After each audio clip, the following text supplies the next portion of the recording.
had a plan for the cutting of the isthmus. He talked a great deal about the project, which Lesseps took up many years afterwards.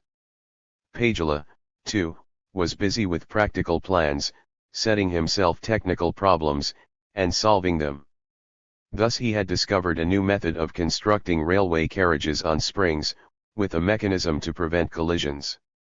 He christened this the Virginia Resort, after his wife, and had had offers for it from the Russian government. An Italian engineer, named Castellani, who had carried out the construction for him, was one of the many bold adventurers that one met with among the Southerners in Paris. He had been sent to Spain the year before by Napoleon III to direct the counter-revolution there. Being an engineer, he knew the whole country, and had been in constant communication with Queen Isabella and the Spanish court in Paris. He gave illuminating accounts of Spanish corruptibility. He had bribed the telegraph officials in the south of Spain, where he was, and saw all political telegrams before the governor of the place. In Malaga, where he was leading the movement against the government, he very narrowly escaped being shot. He had been arrested, his dispatches intercepted and 1,500 rifles seized, but he bribed the officials to allow him to make selection from the dispatches and destroy those that committed him. In Madrid he had had an audience of Serrano. After this latter had forbidden the transmission from the town of any telegrams that were not government telegrams, he had taken with him a telegram drawn up by the French party, which sounded like an ordinary business letter, and secured its being sent off together with the government dispatches. Castellani had wished to pay for the telegram, but Serrano had dismissed the suggestion with a wave of his hand, rung a bell and given the telegram to a servant. It was just as in Scribe's Queen Marguerite's novels, the commission was executed by the enemy himself. Such romantic adventures did not seem to be rare in Spain. Prim himself had told the Pagelas how at the time of the failure of the first insurrection he had always 263.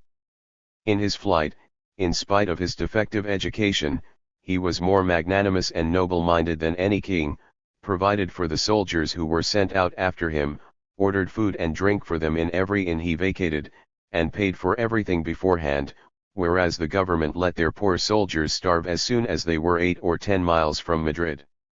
I often met a very queer, distinguished-looking old Spaniard named Don José Guelwairant, who had been married to a sister of King Francis, the husband of King Isabella, but had been separated from her after, as he declared, she had tried to cut his throat.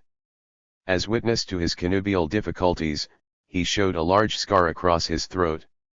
He was well read and, amongst other things, enthusiastically admired Scandinavian literature because it had produced the world's greatest poet, Ossian, with whom he had become acquainted in Caesarati's Italian translation. It was useless to attempt to explain to him the difference between Scandinavia and Scotland. They are both in the north, he would reply. 12. A young American named Alcott, who visited Chasseles and occasionally looked me up, brought with him a breath from the universities of the great North American Republic. A young German, Dr. Goldschmidt, a distinguished Sanskrit scholar, a man of more means than I, who had a pretty flat with a view over the Place du Châtelet, and dined at good restaurants, came, as it were, athwart the many impressions I had received of Romance nature and Romance intellectual life, with his violent German national feeling and his thorough knowledge. As early as the spring, he believed there would be war between Germany and France and wished in that event to be a soldier, as all other German students, so he declared, passionately wished. He was a powerfully built, energetic, well-informed man of the world, with something of the rich man's habit of command. He seemed destined to long life and quite able to 264. Stand fatigue. Nevertheless, his life was short. He went through the whole of the war in France without a scratch. After the conclusion of peace was appointed professor of Sanskrit at the University of Concord Strasbourg, but died of illness shortly afterwards. A striking contrast to his reticent nature was afforded by the young Frenchmen of the same age whom I often met. A very rich and very enthusiastic young man, Marc de Rossieni, was a kind of leader to them. He had 200,000 francs a year, and with this money had founded a weekly publication called El Impartial, as a common organ for the students of Brussels and Paris. The paper's name, El Impartial, must be understood in the sense that it admitted the expression of every opinion with the exception of defense of so-called revealed religion. The editorial staff was positivist, Michelet and Chasseles were patrons of the paper, and behind the whole stood Victor Hugo as a kind of honorary director. The weekly preached hatred of the empire and of theology, and seemed firmly established, yet was only one of the 100 ephemeral papers that are born and die every day in the Latin Quarter. When it had been in existence a month, the war broke out and swept it away, like so many other and greater things. XIIL. Of course I witnessed all that was accessible to me of Parisian public life. I fairly often found my way, as I had done in 1866, to the Palais de Justice to hear the great advocates plead. The man I enjoyed listening to most was Jules Favre, whose name was soon to be on every one's lips. The younger generation admired in him the high-principled and steadfast opponent of the empire in the chamber, and he was regarded as well-nigh the most eloquent man in France. As an advocate, he was incomparable. His unusual handsomeness, his beautiful face under a helmet of grey hair, and his upright carriage were great points in his favor. His eloquence was real, penetrating, convincing, inasmuch as he piled up fact upon fact, and was at the same time, as the French manner is, dramatic, with large gesticulations that made his gown flutter restlessly about him like the wings of a bat. It was a depressing fact that afterwards, as the minister opposed to Bismarck, he was so unequal to his position. I was present at the Théâtre Français on the occasion of the unveiling of Poncede's bust. To the Romanticists, Poncede was nothing less than the ass's jawbone with which the Philistines attempted to slay Hugo. But Émile Chasseles, a son of my old friend, gave a lecture upon him, and afterwards El Lion Amoureux was played, a very tolerable little piece from the revolutionary period, in which, for one thing, Napoleon appears as a young man. There are some very fine revolutionary tirades in it, of which Princess Mathilde, after its first representation, said that they made her republican heart palpitate. The ceremony in honor of this little anti-pope to Victor Hugo was quite a pretty one. Once, too, I received a ticket for a reception at the French Academy. The poet Auguste Barbey was being inaugurated and Sylvestre de Sacchi welcomed him, in academic fashion, in a fairly indiscreet speech. Barbey's Jamber was one of the books of poems that I had loved for years, and I knew many of the strophes by heart. For instance, the celebrated ones on freedom and on Napoleon. I had also noticed how Barbey's vigor had subsided in subsequent collections of poems.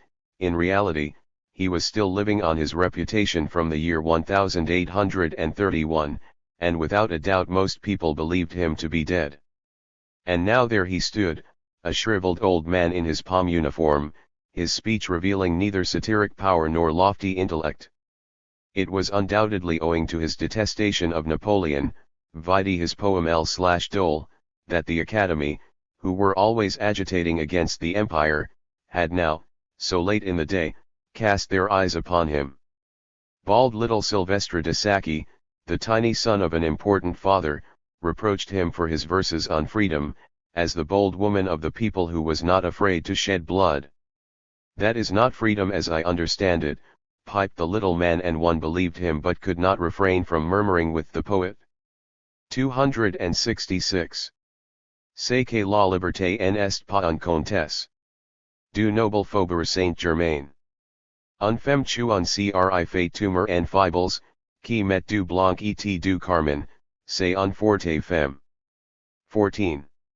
A very instructive resort, even for a layman, was the Record Office, for there one could run through the whole history of France in the most entertaining manner with the help of the manuscripts placed on view, from the most ancient papyrus rolls to the days of parchment and paper. You saw the documents of the feudal lords and priests' conspiracies under the Merovingians and the Capots, the decree of divorce between Philip Augustus and Ingeborg, and letters from the most notable personages of the Middle Ages and the autocracy. The period of the Revolution and the First Empire came before one with a special vividness. There was Charlemagne's monogram stenciled in tin, and that of Robert of Paris, reproduced in the same manner, those of Louis XIV. And Molière, of Francis the Catholic and Mary Stuart. There were letters from Robespierre and Danton, requests for money and death warrants from the Reign of Terror, Charlotte Corday's last letters from prison and the original letters of Napoleon from St. Helena. In June I saw the annual races at Longchamps for the first time. Great was the splendor. From 2 o'clock in the afternoon to 6 there was an uninterrupted stream of carriages, 5 or 6 abreast. Along the Champs-Élysées, there were thousands of lorettes, as they were called at that time, in light silk gowns, covered with diamonds and precious stones, in carriages decorated with flowers. Coachmen and footmen wore powdered wigs, white or grey, silk stockings and knee breeches, and a flower in the buttonhole matching the colour of their livery and the flowers which hung about the horses' ears. Some of the carriages had no coachman's box or driver, but were harnessed to 4 horses ridden by postilions in green satin or scarlet velvet, with white feathers in their caps. 267.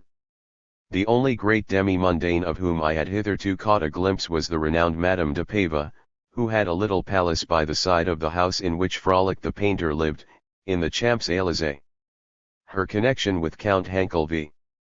Donner's mark permitted her to round herself with regal magnificence, and, to the indignation of Princess Mathilde, men like Gautier and Renat, Saint Beauvais and Goncourt, Saint Victor and Taine, sat at her table.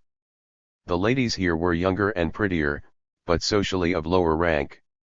The gentlemen went about among the carriages, said to without any preamble to the women, and squeezed their hands, while their menservants sat stolid, like wood, seeming neither to hear nor see. This race day was the last under the Empire. It is the one described in Zola's Nana. The prize for the third race was 100,000 francs.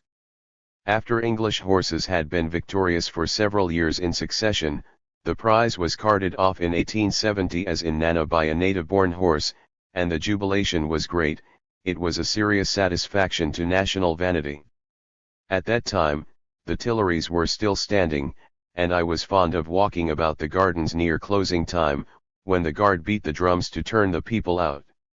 It was pleasant to hear the rolling of the drums, which were beaten by 2 of the Grenadier Guard drummers and a turco.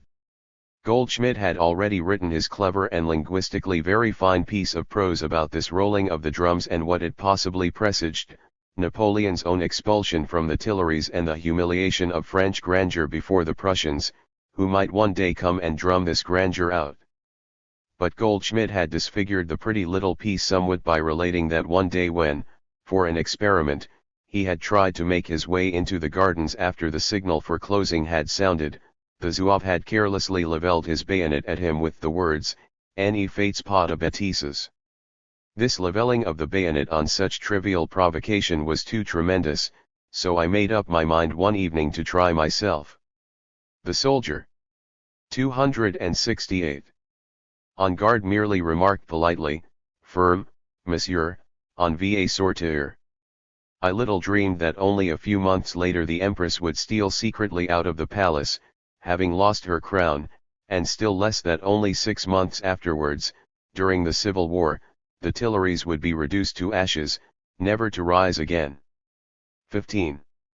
At that time the eyes of the Danes were fixed upon France in hope and expectation that their national resuscitation would come from that quarter, and they made no distinction between France and the Empire. Although the shortest visit to Paris was sufficient to convince a foreigner not only that the personal popularity of the Emperor was long since at an end, but that the whole government was despised, in Denmark people did not, and would not, know it. In the Danish paper with the widest circulation, the daily paper, foreign affairs were dealt with by a man of the name of Prahl, a wildly enthusiastic admirer of the Empire, a pleasant man and a brainy, but who, on this vital point, seemed to have blinkers on. From all his numerous foreign papers, he deduced only the opinions that he held before, and his opinions were solely influenced by his wishes. He had never had any opportunity of procuring information at first hand. He said to me one day, Am accused of allowing my views to be influenced by the foreign diplomatists here, who have never spoken to one of them. I can honestly boast of being unacquainted with even the youngest attaché of the Portuguese ministry. His remarks, which sufficiently revealed this fact, unfortunately struck the keynote of the talk of the political wiseacres in Denmark. Though the Danes were so full of the French, it would be a pity to say that the latter returned the compliment. It struck me then, as it must have struck many others, how difficult it was to make people in France understand that Danes and Norsemen were not Germans. From the roughest to 269. The most highly educated, they all looked upon it as an understood thing, and you could not persuade them of anything else. As soon as they had heard Northerners exchange a few words with each other and had picked up the frequently recurring JA, they were sufficiently edified.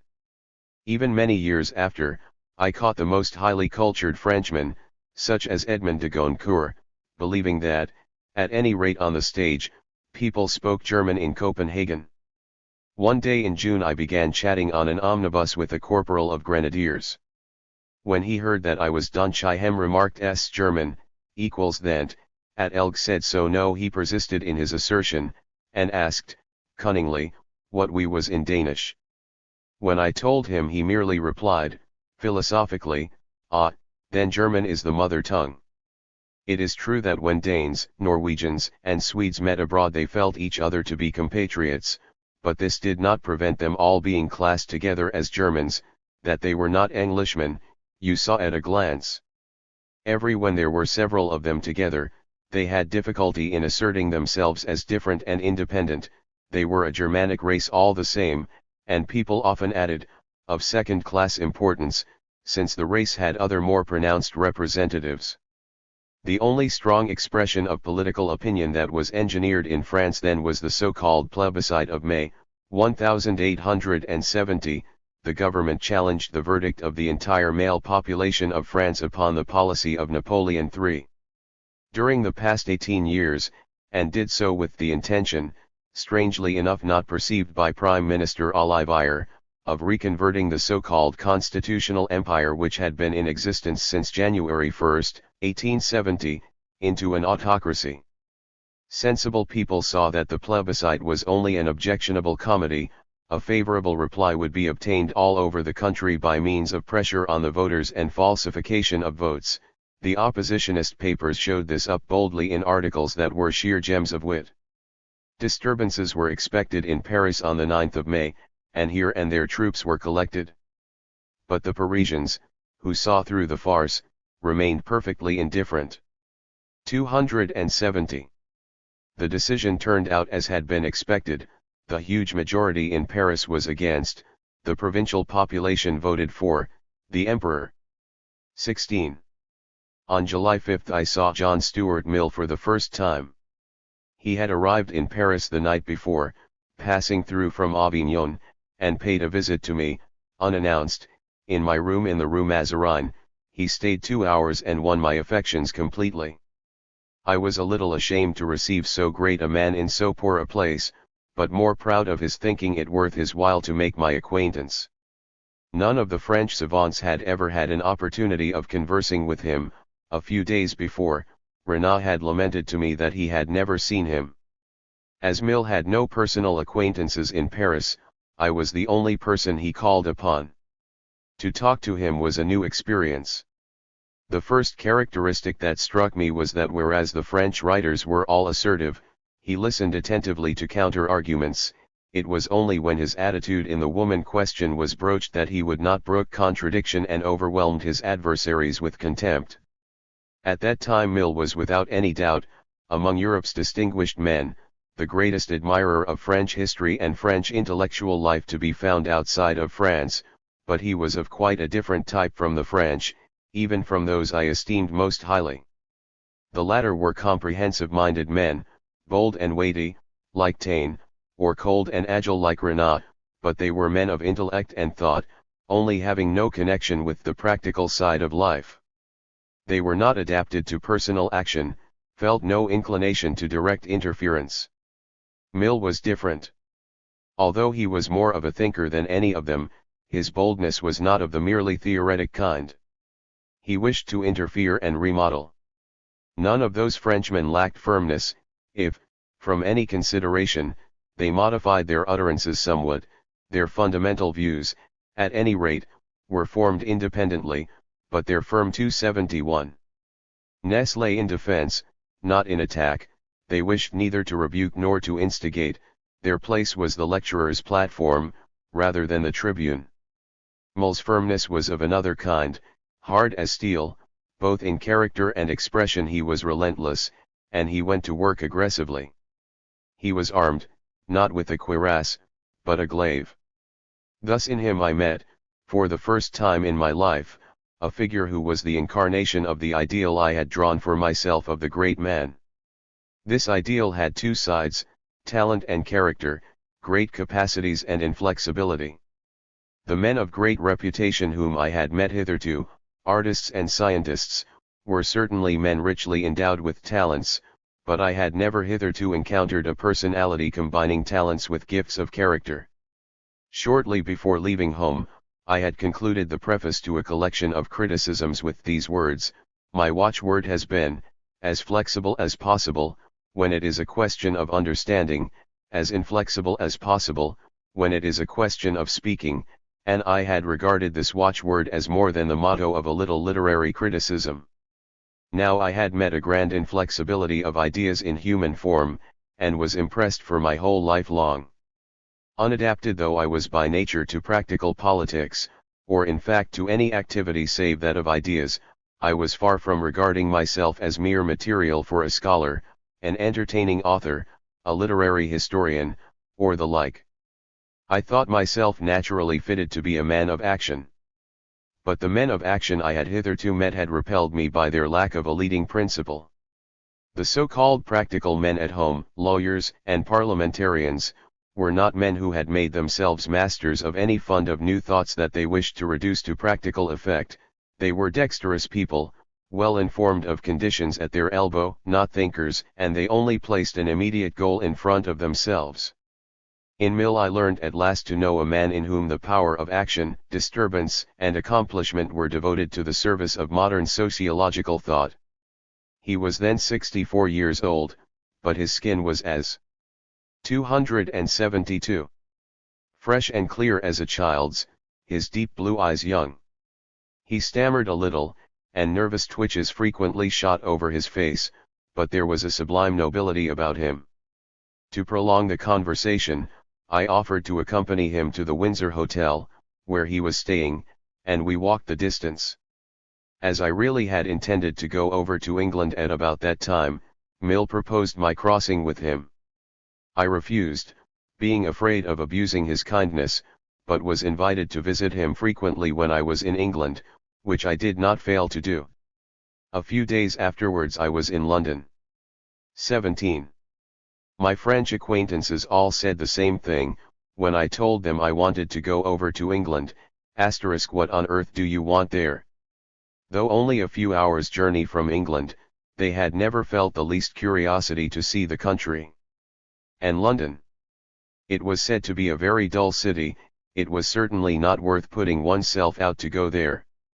Or else it was, if you are going to London, be careful.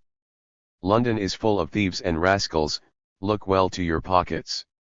Only a few days later, the Parisians were shaken out of their calm, without, however, being shaken out of their self-satisfaction. The Duc de Gramont's speech on the 6th of July, which amounted to the statement that France was not going to stand any Hohenzollern on the throne of Spain, made the people fancy themselves deeply offended by the King of Prussia, and a current of martial exasperation ran through the irritable and misled people, who for 4 years had felt themselves humiliated by Prussia's strong position. All said and believed that in a week there would be war, and on both sides everything was so ordered that there might be. There was still hope that common sense might get the better of warlike madness in the French government, but this much was clear: there was going to be a sudden downfall of everything. Between Dover and Calais the waves beat over the ship. From Dover, the train went at a speed of 60 miles an hour. 273. And made one think him a great man who invented the locomotive, as great as Aristotle and Plato together. It seemed to me that John Stuart Mill was that kind of man. He opened, not roads, but railroads. His books were like iron rails, unadorned, but useful, leading to their goal. And what will there was in the English locomotive that drew our train like the driving instinct of England's character. Two things struck me on my journey across, a type of mechanical Protestant religiosity which was new to me, and the knowledge of the two languages along the coasts. A pleasant English doctor with whom I got into conversation sat reading steadily in a little Gospel of St. John that he carried with him, yawning as he read. The seamen on the ship and the coast dwellers both in England and France spoke English and French with about equal ease. It is probably the same in all border countries, but it occurred to me that what came about here quite naturally will in time be a possibility all over the world, namely, the mastery of a second and common language, in addition to a people's own. I drove into London through a sea of houses. When I had engaged a room, changed my clothes, and written a letter that I wanted to send off at once, the 18-year-old girl who waited on me informed me that no letters were accepted on Sundays. As I had some little difficulty in making out what she said, I supposed she had misunderstood my question and thought I wanted to speak to the post official. For I could not help laughing at the idea that even the letter boxes had to enjoy their Sabbath rest. But I found she was right. At the post office, even the letter box was shut, as it was Sunday, was obliged to put my letter in a pillar box in the street. In Paris the summer heat had been oppressive. In London, to my surprise, the weather was fresh and cool, the air as light as it is in Denmark in autumn. My first visit was to the Greek and Assyrian collections in the British Museum. In the Kensington Museum and the Crystal Palace at Sydenham, I added to my knowledge of Michelangelo, to whom I felt drawn by a mighty affection. The admiration for his art which was to endure undiminished all my life. 274. Was even then profound. I early felt that although Michelangelo had his human weaknesses and limitations, intellectually and as an artist he is one of the 5 or 6 elect the world has produced, and scarcely any other great man has made such an impression on my inner life as he. In the British Museum I was accosted by a young Dane with whom I had sometimes ridden out in the days of my riding lessons. This was Carl Beck, now a landed proprietor, and in his company I saw many of the sights of London and its environs. He knew more English than I, and could find his way anywhere. That the English are rigid in their conventions, he learnt one day to his discomfort.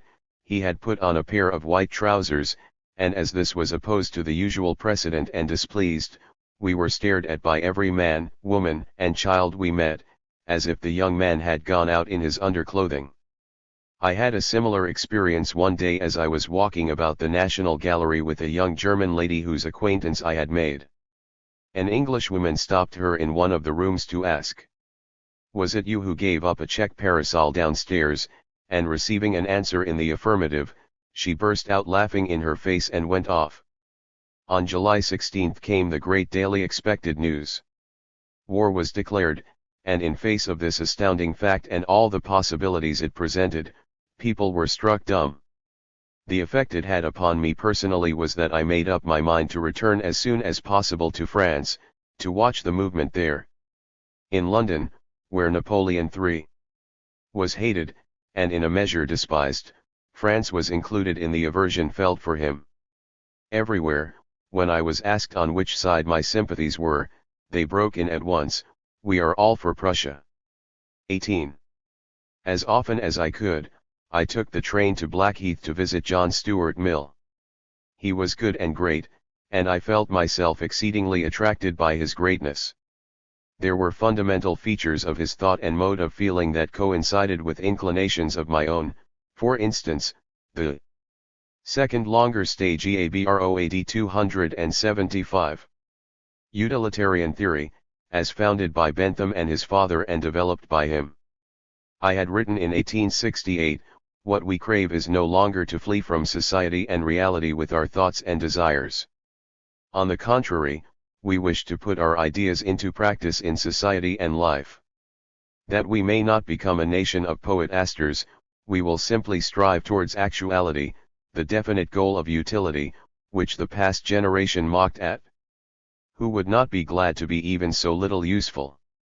Thus I found myself mentally in a direction that led me towards Mill, and through many years' study of Comte and Litera, through an acquaintance with Mill's correspondence with Comte, I was prepared for philosophical conversations concerning the fundamental thoughts of empiric philosophy as opposed to speculative philosophy, conversations which, on Mill's part, tended to represent my entire university philosophical education at Copenhagen as valueless and wrong. But what drew me the most strongly to Mill was not similarity of thought, but the feeling of an opposed relationship. All my life I had been afraid of going further in a direction towards which I inclined.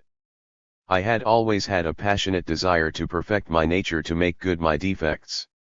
Julius Lang was so much to me because he was so unlike me. Now I endeavored to understand Mill's nature and make it my own, because it was foreign to mine. By so doing I was only obeying an inner voice that perpetually urged me. When others about me had plunged into a subject, a language, a period, they continued to wrestle with it to all eternity, made the thing their speciality. That I had a horror of. I knew French well, but for fear of losing myself in French literature, which could easily illustrate, I was always wrestling with English or German, which presented greater difficulties to me, but made it impossible for me to grow narrow. I had the advantage over the European reading world that I knew the northern languages, but nothing was further from my thoughts than to limit myself to opening up northern literature to Europe. Thus it came about that when the time in my life arrived that I felt compelled to settle outside. 276. Denmark I chose for my place of residence Berlin, the city with which I had fewest points in common, and where I could consequently learn most and develop myself without one-sidedness. Mill's verbally expressed conviction that empiric philosophy was the only true philosophy, made a stronger impression upon me than any assertion of the kind that I had met with in printed books. The results of empiric philosophy seemed to me much more firmly based than those of the newer German philosophy. At variance with my teachers, I had come to see that Hume had been right rather than Kant. But I could not conform to the principle of empiric philosophy.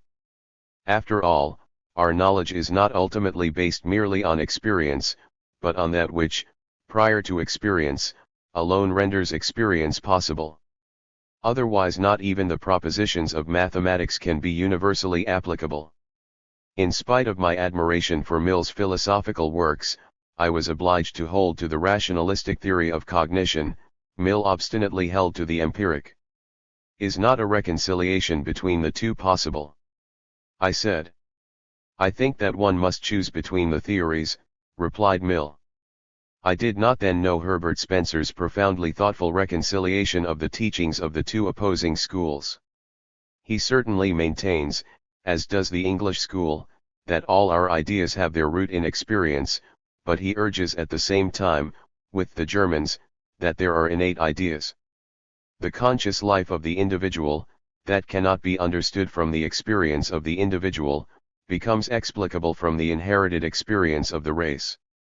Even the intellectual form which is the condition of the individual's apprehension is gradually made up out of the experience of the race, and consequently innate without for that reason being independent of foregoing experiences. But I determined at once, incited thereto by conversations with Mill, to study, not only his own works, but the writings of James Mill, Bain, and Herbert Spencer. I would endeavor to find out how much truth they contained, and introduce this truth into Denmark. I was very much surprised when Mill informed me that 277. He had not read a line of Hegel, either in the original or in translation, and regarded the entire Hegelian philosophy as sterile and empty sophistry. I mentally confronted this with the opinion of the man at the Copenhagen University who knew the history of philosophy best, my teacher, Hans Brockner, who knew, so to speak, nothing of contemporary English and French philosophy, and did not think them worth studying. I came to the conclusion that here was a task for one who understood the thinkers of the two directions, who did not mutually understand one another. I thought that in philosophy, too, I knew what I wanted, and saw a road open in front of me. However, I never traveled it. The gift for abstract philosophical thought which I had possessed as a youth was never developed, but much like the tendency to verse-making which manifested itself even earlier, superseded by the historiocritical capacity, which grew strong in me. At that time I believed in my natural bent for philosophy, and did so even in July, 1872, when I sketched out and began a large book. The association of ideas, conceived and put forward as the fundamental principle of human knowledge, but the book was never completed. The capacity for abstraction was too weak in me. Still, if the capacity had no independent development, it had a subservient effect on all my criticism, and the conversations with Mill had a fertilizing and helpful influence on my subsequent intellectual life. 19. Some weeks passed in seeing the most important public buildings in London, reveling in the treasures of her museums and collections, and in making excursions to places in the neighbourhood and to Oxford. I was absorbed by St. Paul's, saw it from end to end, and from top to bottom, stood in the crypt, where Sir Christopher Wren lies buried si monumentum requiris, circumspice mentally compared Wellington's burial place here with that of Napoleon on the other side of the Channel, then went up to the top of the 278 building and looked out to every side over London, which I was already so well acquainted with that I could find my way everywhere alone, take the right omnibuses, and the right trains by the underground, without once asking my way. I spent blissful hours in the National Gallery. This choice collection of paintings, especially the Italian ones, afforded me the intense, overwhelming delight which poetry, the masterpieces of which I knew already, could no longer offer me. At the Crystal Palace I was fascinated by the tree ferns, as tall as fruit trees and by the reproductions of the show buildings of the different countries, an Egyptian temple, a house from Pompeii, the lion's den from the Alhambra. Here, as everywhere, I sought out the zoological gardens, where lingered longest near the hippopotami, who were as curious to watch when swimming as when they were on dry land. Their clumsiness was almost captivating. They reminded me of some of my enemies at home. Oxford, with the moss-grown, ivy-covered walls, with all the poetry of conservatism, fascinated me by its dignity and its country freshness. There the flower of the English nature was expressed in buildings and trees. The antiquated and non-popular instruction, however, repelled me. And the old classics were almost unrecognizable in English guise, for instance, the anglicized Vemi, Vidi, Vici, which was quoted by a student. The contrast between the English and the French mind was presented to me in all its force when I compared Windsor Castle with Versailles. The former was an old northern hall, in which the last act of Erlangelager's Palnatoke would have been well staged. I saw all that I could, the Houses of Parliament, Westminster Hall and Abbey, the Tower and the theatres, the picture gallery at Dulwich with Rembrandt's girl at the window, the one at Hampton Court, with the portrait of Loyola ascribed to Titian, sailed down the river to Greenwich and lingered in the lovely gardens at Kew, which gave me a luxuriant impression of English scenery. I also saw the Queen's model farm. Every animal was as splendid. 279. Did a specimen as if it had been intended for an agricultural show. The dairy walls were tiled all over. The bailiff regretted that Prince Albert, who had himself made the drawings for a special kind of milk containers, had not lived to see them made. It was not without its comic aspect to hear him inform you sadly, concerning an old bullock, that the Queen herself had given it the name of Prince Albert. For me, accustomed to the gay and grotesque life deployed in an evening at the dancing place of the Parisian students in the Clos Aéry de Lillis, it was instructive to compare this with a low English dancing house, the Holborn Casino, which was merely sad, stiff, and repulsive. Poverty in London was very much more conspicuous than in Paris. It spread itself out in side streets in the vicinity of the main arteries in its most pitiable form.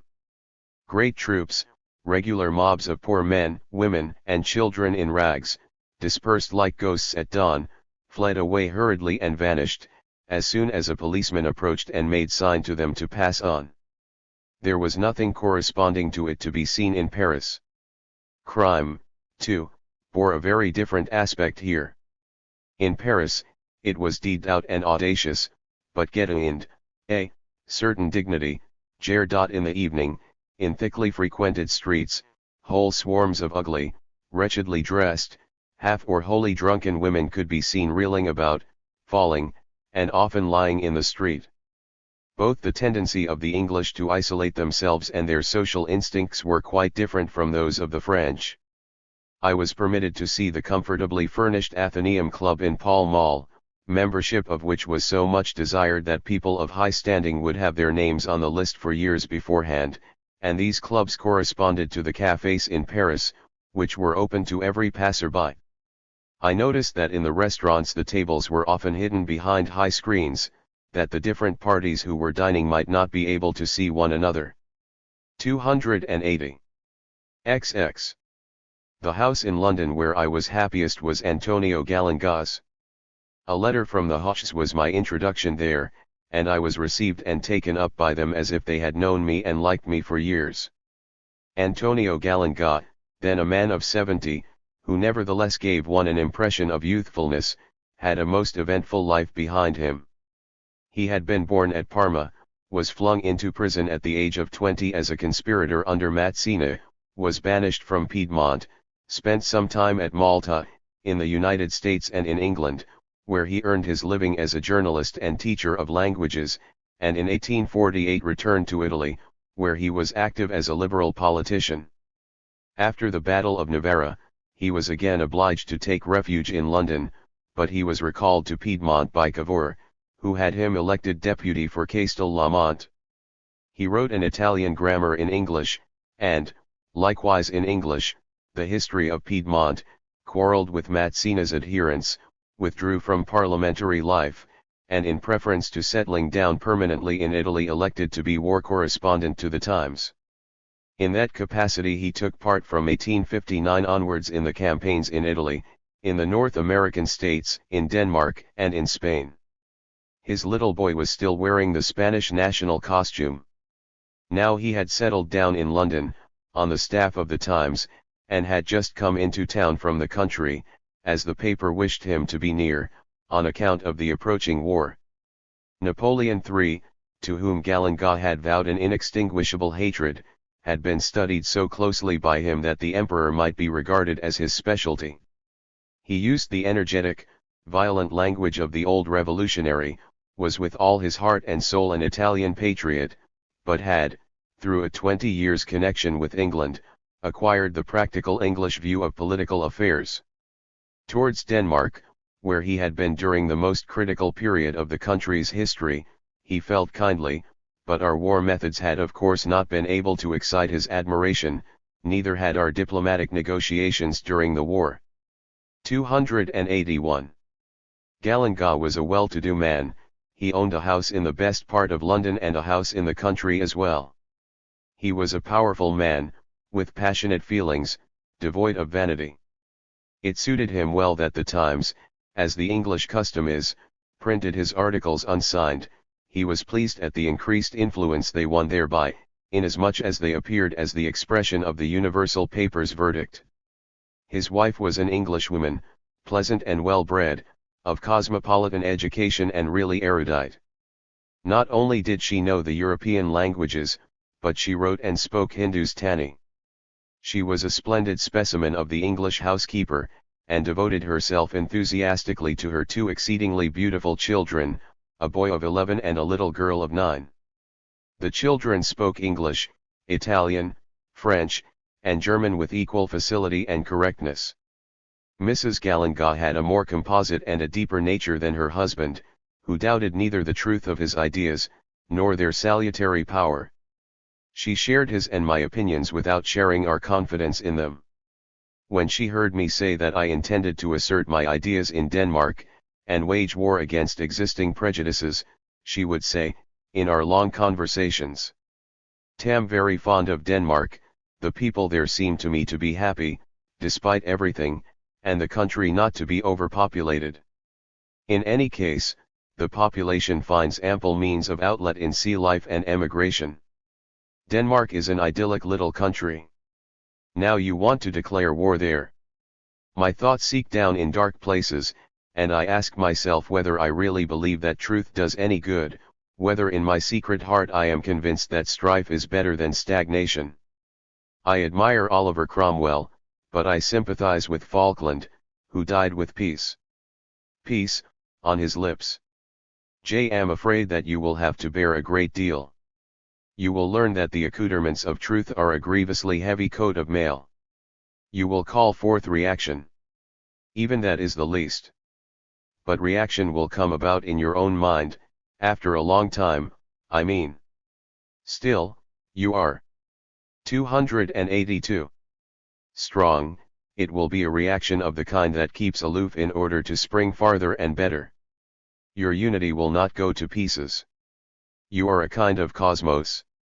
When the conversation turned upon England and English conditions, she protested against the opinion prevalent on the continent since Byron's day, that English society was infested with hypocrisy. Do not think that hypocrisy is characteristic of English thought. We have, of course, like every serious people, our share of hypocrites. In a frivolous nation hypocrisy has no pretext for existence. But its supremacy amongst us is over. Apathetic orthodoxy, and superficial ideas of the correct thing, ruled England during the first half of the century. The intellectual position of the country is different now. No one who has not lived in England has any idea how serious and real the belief here is in the tough doctrine of the Trinity, who, in human form, walked about in Galilee. Good men, noble men, live and work for this dogma, perform acts of love for it. We, you, and J, have drunk from other sources, but for these people it is the fountain of life.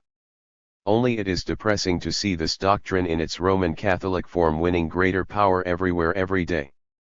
In Denmark, intellectual stagnation has hindered it hitherto. You have political, but not yet religious, freedom. Belgium has both, and Belgium is at the present time the most fiery Catholic power there is. France is divided between extreme materialism and Madonna worship. When European thought between 1820 and 1860, let us say rebelled against every kind of orthodoxy, and, as always happens with rebellion, made mistakes and went too far, France played a wretched role. It is a Celtic land, and Celtic it will remain. It desires, not personal freedom, but a despotic levelling, not equality before the law, but the base equality which is inimical to excellence, not the brotherhood that is brotherly love, but that which gives the bad the right to share with the good. That is why the empire could be victorious in France, and that is why the Roman Catholic Church, even in its most modern, Byzantine form, is triumphant there. 283. So thoroughly English was Anna Gallagher's way of looking at things, in spite of an education which had included the chief countries in Europe. So blindly did she share the prejudice that the French are essentially Celtic. And so harshly did she judge, in spite of a scepticism, feminine though it was, that was surprising in a woman. XXI. Don Juan Prim, Count of Reus, Marquis de los Castilejos, would now be forgotten outside Spain were it not that I/Agnald's splendid equestrian picture of him, as he is receiving the homage of the people, on a fiery steed, reminding one of Velázquez, keeps his memory green in everyone who visits the gallery of the Louvre. At that time his name was on every tongue. The victorious general and revolutionary of many years standing had since 1869 been Prime Minister of Spain, and had eagerly endeavored to get a foreign prince for the throne who would be dependent upon him and under whom he would be able to keep the power in his own hands. He had now offered the throne of Spain to Leopold of Hohenzollern, but without having assured himself of the consent of the powers. That of Prussia was of course safe enough, and for 6 weeks Napoleon had looked on benevolently at the negotiations, and acted as though the arrangement had his approval, which Prim had the more reason to suppose since Leopold was related to the Murat family, and the emperor had raised no objection to a Hohenzollern ascending the throne of Romania. Consequently, Prim was thunderstruck when France suddenly turned round and seized upon this trivial pretext for a breach of the peace. He was in regular correspondence with the Gaulois, whom he had seen a good deal of during the years, after the unsuccessful rebellion against Queen Isabella, that he had spent in London. At that time he had been a man of 50, and, with his little body and large head, had looked very strange among Englishmen. He was of modest birth, but denied the fact. He was now a Spanish grandee of the 284 first class, but this was through a patent bestowed on him for courage in the war with Morocco. He had little education, did not know a word of English, wrote French with a purely fantastic orthography, but had excellent qualities as a liberal, an army chief, and a popular leader. Still, he was not pleased that Regnault had painted him greeted by the enthusiastic cheers of an untidy, ragged mob of rebels. He would have preferred to be receiving the acclamations of regular troops, and of the highest men and women in the nation, as now, at the conclusion of his career, he really was. Only a few months later, in December, 1870, he was shot by an assassin in the streets of Madrid. In Prim's communications to Gallenga, the attitude of the French government appeared to me in a most unfavorable light. Olivier, the premier, I had long despised. It did not need much political acumen to see that he was an ambitious and conceited phrasemonger, who would let himself be led by the nose by those who had disarmed him. The emperor himself was a wreck. I had had no doubt of that since I had one day seen him at very close quarters in the Louvre, where he was inspecting some recently hung, decorative paintings. It was quite evident that he could not walk alone, but advanced, half-sliding, supported by two tall chamberlains, who each gave him an arm. His eyes were half closed and his gaze absolutely dulled. The dressed and waxed mustache, which ran to a needle-like point, looked doubly tasteless against his wax mask of a face. He was the incarnation of walking decrepitude, vapid and slack. Quite evidently he had committed the blunder of trusting to a split in Germany. In his blindness he explained that he had come to free the Germans, who had, against their will, been incorporated into Prussia, and all Germany rose like one man against him. And in his foolish proclamation he declared that he was waging this war for the sake of the civilizing ideals of the First Republic, as if Germany were now going to be civilized for the first time, and as if he, who had made an end of the Second Republic by a coup d'état, could speak in the name of republican freedom. His whole attitude was mendacious and mean, and 285. The wretched pretext under which he declared war could not but prejudice Europe against him. In addition to this, as they knew very well in England, from the earlier wars of the Empire, he had no generals, his victories had been soldier victories. I was very deeply impressed, in the next place, by the suicide of Prévost Paradol. I had studied most carefully his book, La France Nouvelle. I had seen in this friend and comrade of Taine and of Renan the political leader of the future in France. No one was so well acquainted with its resources as he, no one knew better than he what policy ought to be followed. If he had despaired, it was because he foresaw that the situation was hopeless.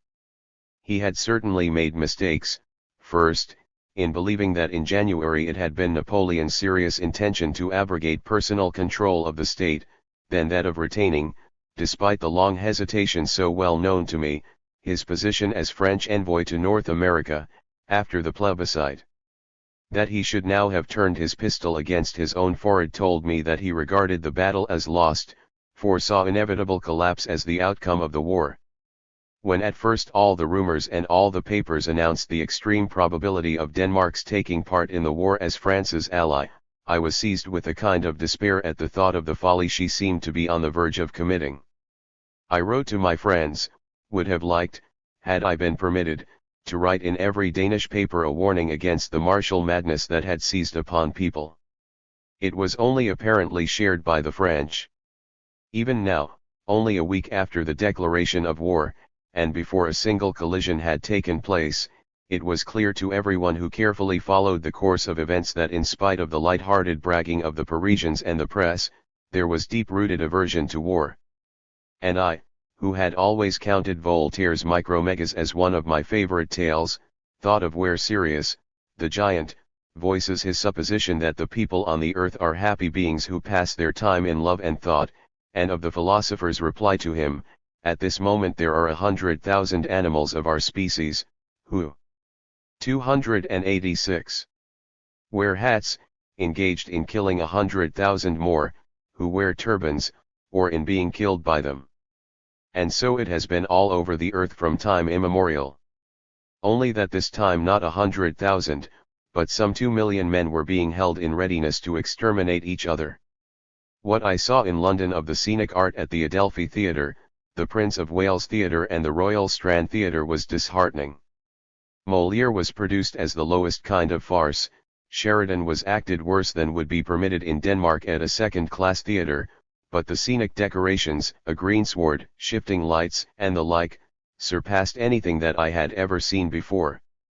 More instructive and more fascinating than the theatres were the parliamentary debates and the trials in the law courts. I enjoyed in particular a sitting of the Commons with a long debate between Gladstone and Disraeli, who were like representatives of two races and two opposed views of life. Gladstone was in himself handsomer, clearer, and more open. Disraeli spoke with a finer point, and more elegantly, had a larger oratorical compass, more often made a witty hit, and evoked more vigorous response and applause. Their point of disagreement was the forthcoming war. Disraeli wished all the documents regarding it to be laid before Parliament. Gladstone declared that he could not produce them. In England, as elsewhere, the war that was just breaking out dominated every thought. XXII. The Paris I saw again was changed. Even on my way from Calais I heard, to my astonishment, the hitherto strictly forbidden Marseillaise hummed and muttered. In Paris, people went arm in arm about the streets singing, and the Marseillaise was heard everywhere. The voices were generally harsh, and it was painful to hear the song that had become sacred through having been silenced so long, profaned in this wise, in the bawling and shouting of half-drunken men at night. But the following days, as well, it was hummed, hooted, whistled, and sung everywhere, and as second longer stay Sabrad 287. The French are one of the most unmusical nations on earth. It sounded for the most part anything but agreeable. In those days, while no collision between the masses of troops had as yet taken place, there was a certain cheerfulness over Paris. It could be detected in every conversation. People were more lively, raised their voices more, chatted more than at other times, the cabmen growled more loudly, and cracked their whips more incessantly than usual. Assurance of coming victory was expressed everywhere, even among the hotel servants in the Rue Racine and on the lips of the waiters at every restaurant. Everybody related how many had already volunteered. The number grew from day to day. First it was 10,000, then 75,000, then 100,000. In the Quartier Latin, the students sat in their cafes, many of them in uniform, surrounded by their comrades, who were bidding them goodbye. It was characteristic that they no longer had their womenfolk with them. They had flung them aside, now that the matter was serious. Every afternoon a long stream of carriages, filled with departing young soldiers, could be seen moving out towards the Gare du Nord. From every carriage large flags waved. Women, their old mothers, workwomen, who sat in the carriages with them, held enormous bouquets on long poles. The dense mass of people through which one drove were grave, but the soldiers for the most part retained their gaiety, made grimaces, smoked and drank. Nevertheless, the Emperor's proclamation had made a very poor impression. It was with the intention of producing an effect of sincerity that he foretold the war would be long and grievous, long et penible. With a people of the French national character it would have been better had he been able to write terrible, but short. Even now, when people had grown accustomed to the situation, this proclamation hung like a nightmare over them. I was all the more astonished when an old copy of the daily paper for the 30th of July fell into my hands, and I read that their correspondent, Top 6e, recently arrived in Paris, had seen a bloused workman tear off his hat, after reading the proclamation, and heard him shout, "Vive la France!" so thoughtlessly. 288. Did people continue to feed the Danish public with the food to which it was accustomed? Towards the 8th or 9th of August I met repeatedly the author of the article. He told me that the Duc de Cador had appeared in Copenhagen on a very indefinite errand, but without achieving the slightest result. Topst, for that matter, was extraordinarily ignorant of French affairs, had only been 4 weeks in France altogether, and openly admitted that he had touched up his correspondence as well as he could. He had never yet been admitted to the Corps Legislative, nevertheless he had related how the tears had come into the eyes of the members and the tribunes the day when the Duc de Gramont again lifted the flag of France on high. He said, "I have been as unsophisticated as a child over this war," and added that Billy had been more so than himself. XXIII. One could hardly praise the attitude of the French papers between the declaration of war and the first battles. Their boasting and exultation over what they were going to do was barely decent. They could talk of nothing but the victories they were registering beforehand, and, first and last, the entry into Berlin. The insignificant encounter at Saarbrücken was termed everywhere the premiere victoire. The caricatures in the shop windows likewise betrayed terrible arrogance. One was painfully reminded of the behavior of the French before the Battle of Agincourt in Shakespeare's Henry V. It was no matter for surprise that a populace thus excited should parade through the streets in an evening, shouting "A Berlin! A Berlin!" National enthusiasm could vent itself in the theaters, in a most convenient manner, without making any sacrifice. As soon as the audience had seen the first piece at the Théâtre Français, the public clamored for La Marseillaise, and brooked no denial. A few minutes later the lovely MLLE. 289. Agar came in a Greek costume.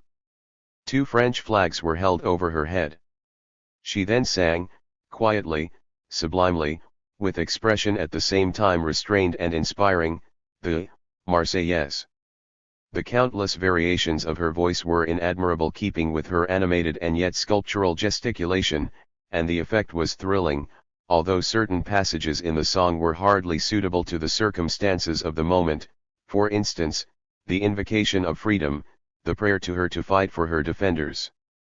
When the last verse came, she seized the flag and knelt down, the audience shouted, "Devout!" All rose and listened standing to the conclusion, which was followed by mad applause. People seized upon every opportunity of obtruding their patriotism. One evening Le Lion Amoureux was given.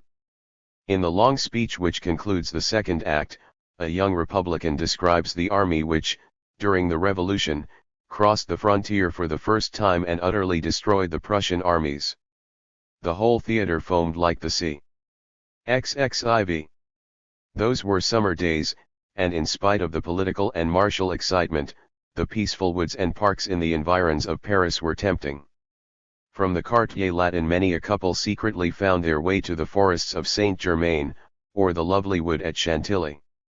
In the morning one bought a roast fowl and a bottle of wine, then spent the greater part of the day under the beautiful oak trees, and sat down to one's meal in the pleasant green shade. Now and again one of the young women would make a wreath of oak leaves and twine it round her companion's straw hat, while he, bareheaded, lay gazing up at the tree tops. For a long time I kept just such a wreath as a remembrance, and its withered leaves roused melancholy reflections some years later, for during the war every tree of the Chantilly wood had been felled. The wreath was all that remained of the magnificent oak forest. 290. XXY. The news of the Battle of Weissenberg on August 4 was a trouble, but this chiefly manifested itself in profound astonishment. What? They had suffered a defeat? But one did not begin to be victorious at once, victory would soon follow now. And, indeed, next morning, the news of a victory ran like lightning about the town. It had been so confidently expected that people quite neglected to make inquiries as to how and to what extent it was authenticated. There was bunting everywhere, all the horses had flags on their heads, people went about with little flags in their hats. As the day wore on it turned out to be all a false report, and the depression was great. Next evening, as I came out of the Théâtre Français, there stood the Emperor's awful telegram to read, Several copies of it posted up on the columns of the porch. McMahon has lost a battle. Froissart is retreating. Put Paris in a condition of defense as expeditiously as possible. Then, like everyone else, I understood the extent of the misfortune. Napoleon had apparently lost his head. It was very unnecessary to publish the conclusion of the telegram. Immediately afterwards was issued the Empress proclamation, which was almost silly. I am with you, it ran, a charming consolation for the Parisians. Astonishment produced a kind of paralysis, anger looked round for an object on which to vent itself, but hardly knew whom to select. Besides, people had really insufficient information as to what had happened. The Siècle printed a fairly turbulent article at once, but no exciting language in the papers was required. Even a foreigner could perceive that if it became necessary to defend Paris after a second defeat, the empire would be at an end.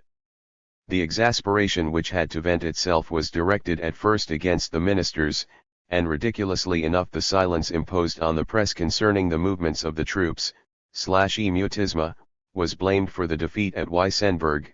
Then the exasperation swung back and was directed against the generals, who were dubbed negligent and Inca 291. Pavel, until, ponderously and slowly, it turned against the emperor himself. But with the haste that characterizes French emotion, and the rapidity with which events succeeded one another, even this exasperation was of short duration. It raged for a few days, and then subsided for want of contradiction of its own accord, for the conviction spread that the emperor's day was irrevocably over and that he continued to exist only in name. A witness to the rapidity of this volte-face were 3 consecutive articles by Edmond About in l'Histoire. The first, written from his estate in Saverne, near Strasbourg, was extremely bitter against the emperor. It began, Napoleoni tertio felicite reganti, as people said in the olden days, I have seen with my own eyes, what I never thought to see, Alsace overrun by the enemy's troops. The next article, written some days later, in the middle of August, when About had come to Paris, called the emperor, without more ado, the last Bonaparte, and began, I see that I have been writing like a true provincial. In the provinces at the moment people have 2 curses on their lips, one for the Prussians, and one for those who began the war. In Paris, they have got much farther. There they have only 1 curse on their lips, 1 thought, and 1 wish. There are names that are no more mentioned in Paris than if they belonged to the 12th century. What he wrote was, at the moment, true and correct. I was frequently asked in letters what the French now said about the government and the emperor. The only answer was that all that side of the question was antiquated in Paris. If I were to say to one of my acquaintances, bien, que dites-vous de l'empereur, the reply would be, *mais, mon cher, je dis rien de lui. Vous voyez si bien que moi, quil ne compte plus. C'est un homme par terre. Tout le monde le sait, la gauche même ne l'attaque plus. Even General Trochu, the governor of the capital, did not mention Napoleon's name in his proclamation to Paris. He himself hardly dared to send any messages. After having been obliged to surrender the supreme command, he followed the army, like a mock emperor, a kind of onlooker, a super. 292. Fluis peace on the board. People said of him, on croit quil se promene un peu auxiliary environs de chalons.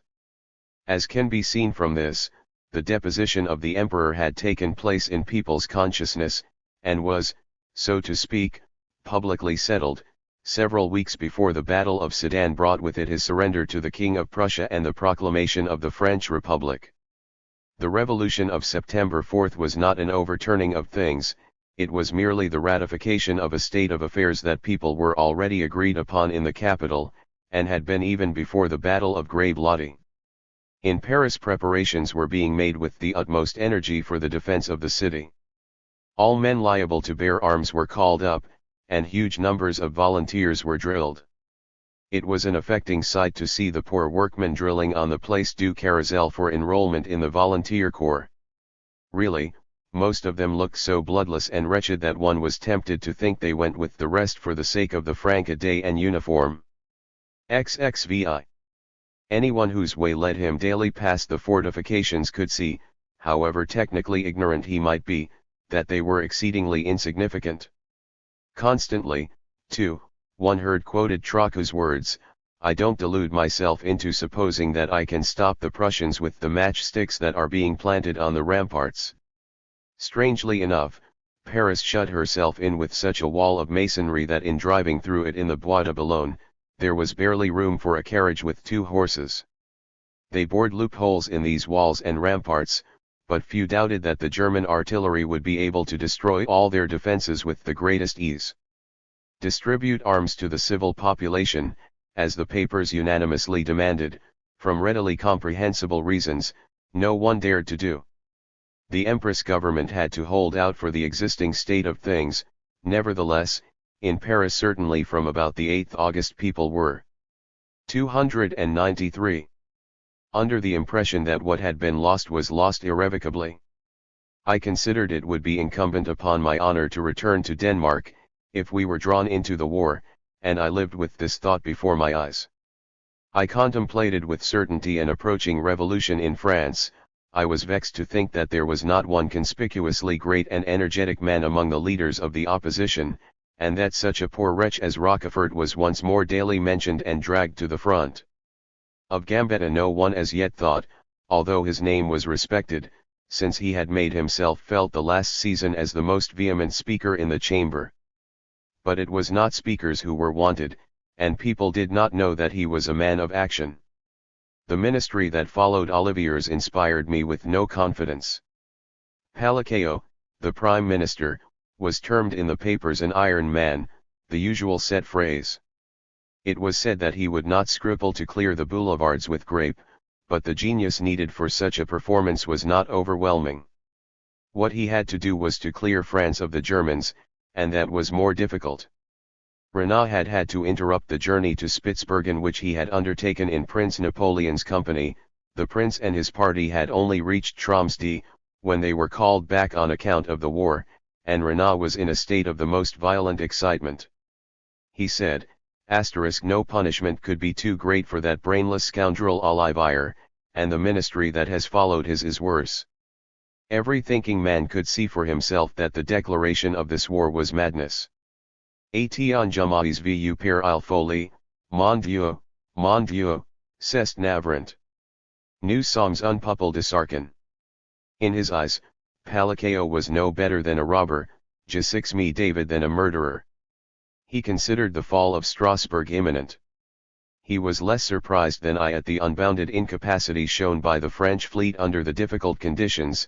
All plans for a descent on northern Germany had already been given up, and the French fleet was unable to set about even so much as a blockade of the 294 ports, such as the Danes had successfully carried out 6 years before.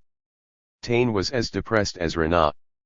He had returned from Germany, where he had gone to prepare a treatise on Schiller, on account of the sudden death of Madame Taine's mother. As early as August 2d, when no battle had as yet been fought, he felt exceedingly anxious, and he was the first Frenchman whom I heard take into consideration the possibility of the defeat of France. He expressed great sorrow that 2 nations such as France and Germany should wage national war against each other as they were doing. "I have just come from Germany," he remarked, "where I have talked with many brave working men. When I think of what it means for a man to be born into the world, nursed, brought up, instructed, and equipped, when I think what struggling and difficulties he must go through himself to be fit for the battle of life, and then reflect how all that is to be flung into the grave as a lump of bleeding flesh, how can I do other than grieve?" With 2 such statesmen as Louis Philippe, war could certainly have been averted, but with 2 quarrelsome men like Bismarck and Napoleon at the head of affairs, it was, of course, inevitable. Philaret Chasselouis saw in the defeats a confirmation of the theory that he proclaimed, day in, day out, namely, that the Latin races were on the rapid downgrade. Spain and Portugal, Italy, Romania, the South American republics, were, in his opinion, in a state of moral putrefaction, France a sheer Byzantium. It had been a piece of foolhardiness without parallel to try to make this war a decisive racial struggle between the nation that, as Protestant, brought free research in its train and one which had not yet been able to get rid of the Pope and political despotism. Now France was paying the penalty. Out in the country at Meudon, where he was, there had probably from carelessness occurred repeated explosions, the last time on August 20th. 20 cases of cartridges had just been sent to Bézigne, 100 still remained, which were to start the day that they were urgently required. They blew up, and no one in the town doubted that the X-295 explosion was the work of Prussian spies. For things had come to such a pass that people saw Prussian spies everywhere. During the first month of the war all Germans were called Prussians. Importance was attached to the fact that General Frossard's nephew, a young lieutenant who lay wounded in Chassely's Tower House, from a sword thrust in the chest, and was usually delirious, at the crash had jumped up and come to his senses, crying out, "It is treachery! It is chamber number 6 blowing up!" As a matter of fact, that was where the cartridges were. It was said that at Meudon traces had been found of the same explosive as had been used in bombs against the Emperor during the first days of May, a plot that had probably been hatched by the police. The perpetrator, however doubtless for good reasons was not discovered. Whatever vanity there was about old Philaret Chassely's left him altogether during this critical time, which seemed to make good men better still. His niece, too, who used to be loud-voiced and conceited, was quite a different person. One day that I was at their house at Meudon, she sat in a corner for a long time crying quietly. Out there, they were all feverishly anxious, could not rest, craved, partly to hear the latest news, partly to feel the pulse of Paris. One day after dinner, Chasselis invited me to go into town with him, and when we arrived he took a carriage and drove about with me for 2 hours observing the prevailing mood. We heard countless anecdotes, most of them apocryphal, but reflecting the beliefs of the moment. The Empress had sent 3 milliards, in French gold to the Bank of England. The Emperor, who was jealous of MacMahon since the latter had rescued him at Magenta, had taken the command of the Turcos from the Marshal, although the latter had said in the Council of War, "The Turcos must be given to me, they will not obey anyone else." And true it was that no one else had any control over them. If one had committed theft, or misbehaved himself in any other way, and MacMahon, whom they called only our Marshal, rode down the front of their lines and scolded them, they began to cry, rushed up and kissed his feet, and hung to his horse, like 296 children asking for forgiveness. And now someone had made the great mistake of giving them to another general. And, the commander being anxious to dazzle the Germans with them, they and the Zuazi had been sent first into the fire, in spite of Bézigne's very sensible observation, "When you drive, you do not begin at a gallop." And so these picked troops were broken up in their first engagement. It was said that of 2,500 Turcos, only 29 were left. An anecdote like the following, which was told to us, will serve to show how popular legends grow up, in virtue of the tendency there is to reduce a whole battle to a collision between two generals, just as in the Homeric age, or in Shakespeare, the Crown Prince of Prussia was fighting very bravely at Worth, in the front ranks. That he threw the Turcos into confusion was the result of a ray of sunlight falling on the silver eagle on his helmet. The Arabs thought it a sign from heaven. MacMahon, who was shooting in the ranks, was so near the Crown Prince that the latter shouted to him in French, "Voilà un homme," but the Frenchman surpassed him in chivalrous politeness, for he saluted, and replied, "Voilà un héros. XXVII." After my return to Paris, I had taken lessons from any excellent language teacher, Mademoiselle Guimain, an old maid who had for many years taught French to Scandinavians, and for whom I wrote descriptions and remarks on what I saw, to acquire practice in written expression. She had known most of the principal northerners who had visited Paris during the last 20 years, had taught Magdalene Theresin, amongst others, when this latter as a young woman had stayed in Paris. She was an excellent creature, an unusual woman, intellectual, sensitive, and innocent, who made an unforgettable impression upon one. Besides the appointed lesson times, we sometimes talked for hours together. How sad that the lives of such good and exceptional women should vanish and disappear, without any special thanks given to them in their lifetimes, and with no one of 2097. The many whom they have benefited to tell publicly of their value. She possessed all the refinement of the French, to underscore together with the modesty of an old maid, was both personally inexperienced, and by virtue of the much that she had seen, very experienced in worldly things. I visited her again in 1889, after the lapse of 19 years, having learned her address through Jonas Lai and his wife, who knew her. I found her older, but still more charming, and touchingly humble. It cut me to the heart to hear her say, "C'est un vrai charite que vous me faites de venir me voir." MLLE. Guimaine was profoundly affected, like everyone else, by what we were daily passing through during this time of heavy strain. As a woman, she was impressed most by the seriousness which had seized even the most frivolous people, and by the patriotic enthusiasm which was spreading in ever wider circles. She regarded it as deeper and stronger than as a rule it was. XXVIII. The temper prevailing among my Italian friends was very different. The Italians, as their way was, were just like children, laughed at the whole thing, were glad that the Prussians were drubbing the French, to whom, as good patriots, they wished every misfortune possible. The French had behaved like tyrants in Italy, now they were being paid out. Besides which, the Prussians would not come to Paris. But if they did come, they would be nice to them, and invite them to dinner, like friends. Sometimes I attempted to reply, but came off badly. One day that I had ventured a remark to a large and ponderous Roman lady, on the ingratitude of the Italians towards the French, the good lady jumped as if a knife had been stuck into her, and expatiated passionately on the infamy of the French. The Romans were, as everyone knew, the first nation on earth. The French had outraged them, had dared to prevent them making their town the capital of Italy, by garrisoning it with French soldiers who had no business there, so that they had themselves asked for the nemesis which was now overtaking 298 them, and which the Italians were watching with flashing eyes. She said this, in spite of her anger, with such dignity, and such a bearing, that one could not but feel that, if she were one day called upon to adorn a throne, she would seat herself upon it as naturally, and as free from embarrassment, as though it were nothing but a Roman woman's birthright. XXIX. In the meantime, defeats and humiliations were beginning to confuse the good sense of the French, and to lead their instincts astray.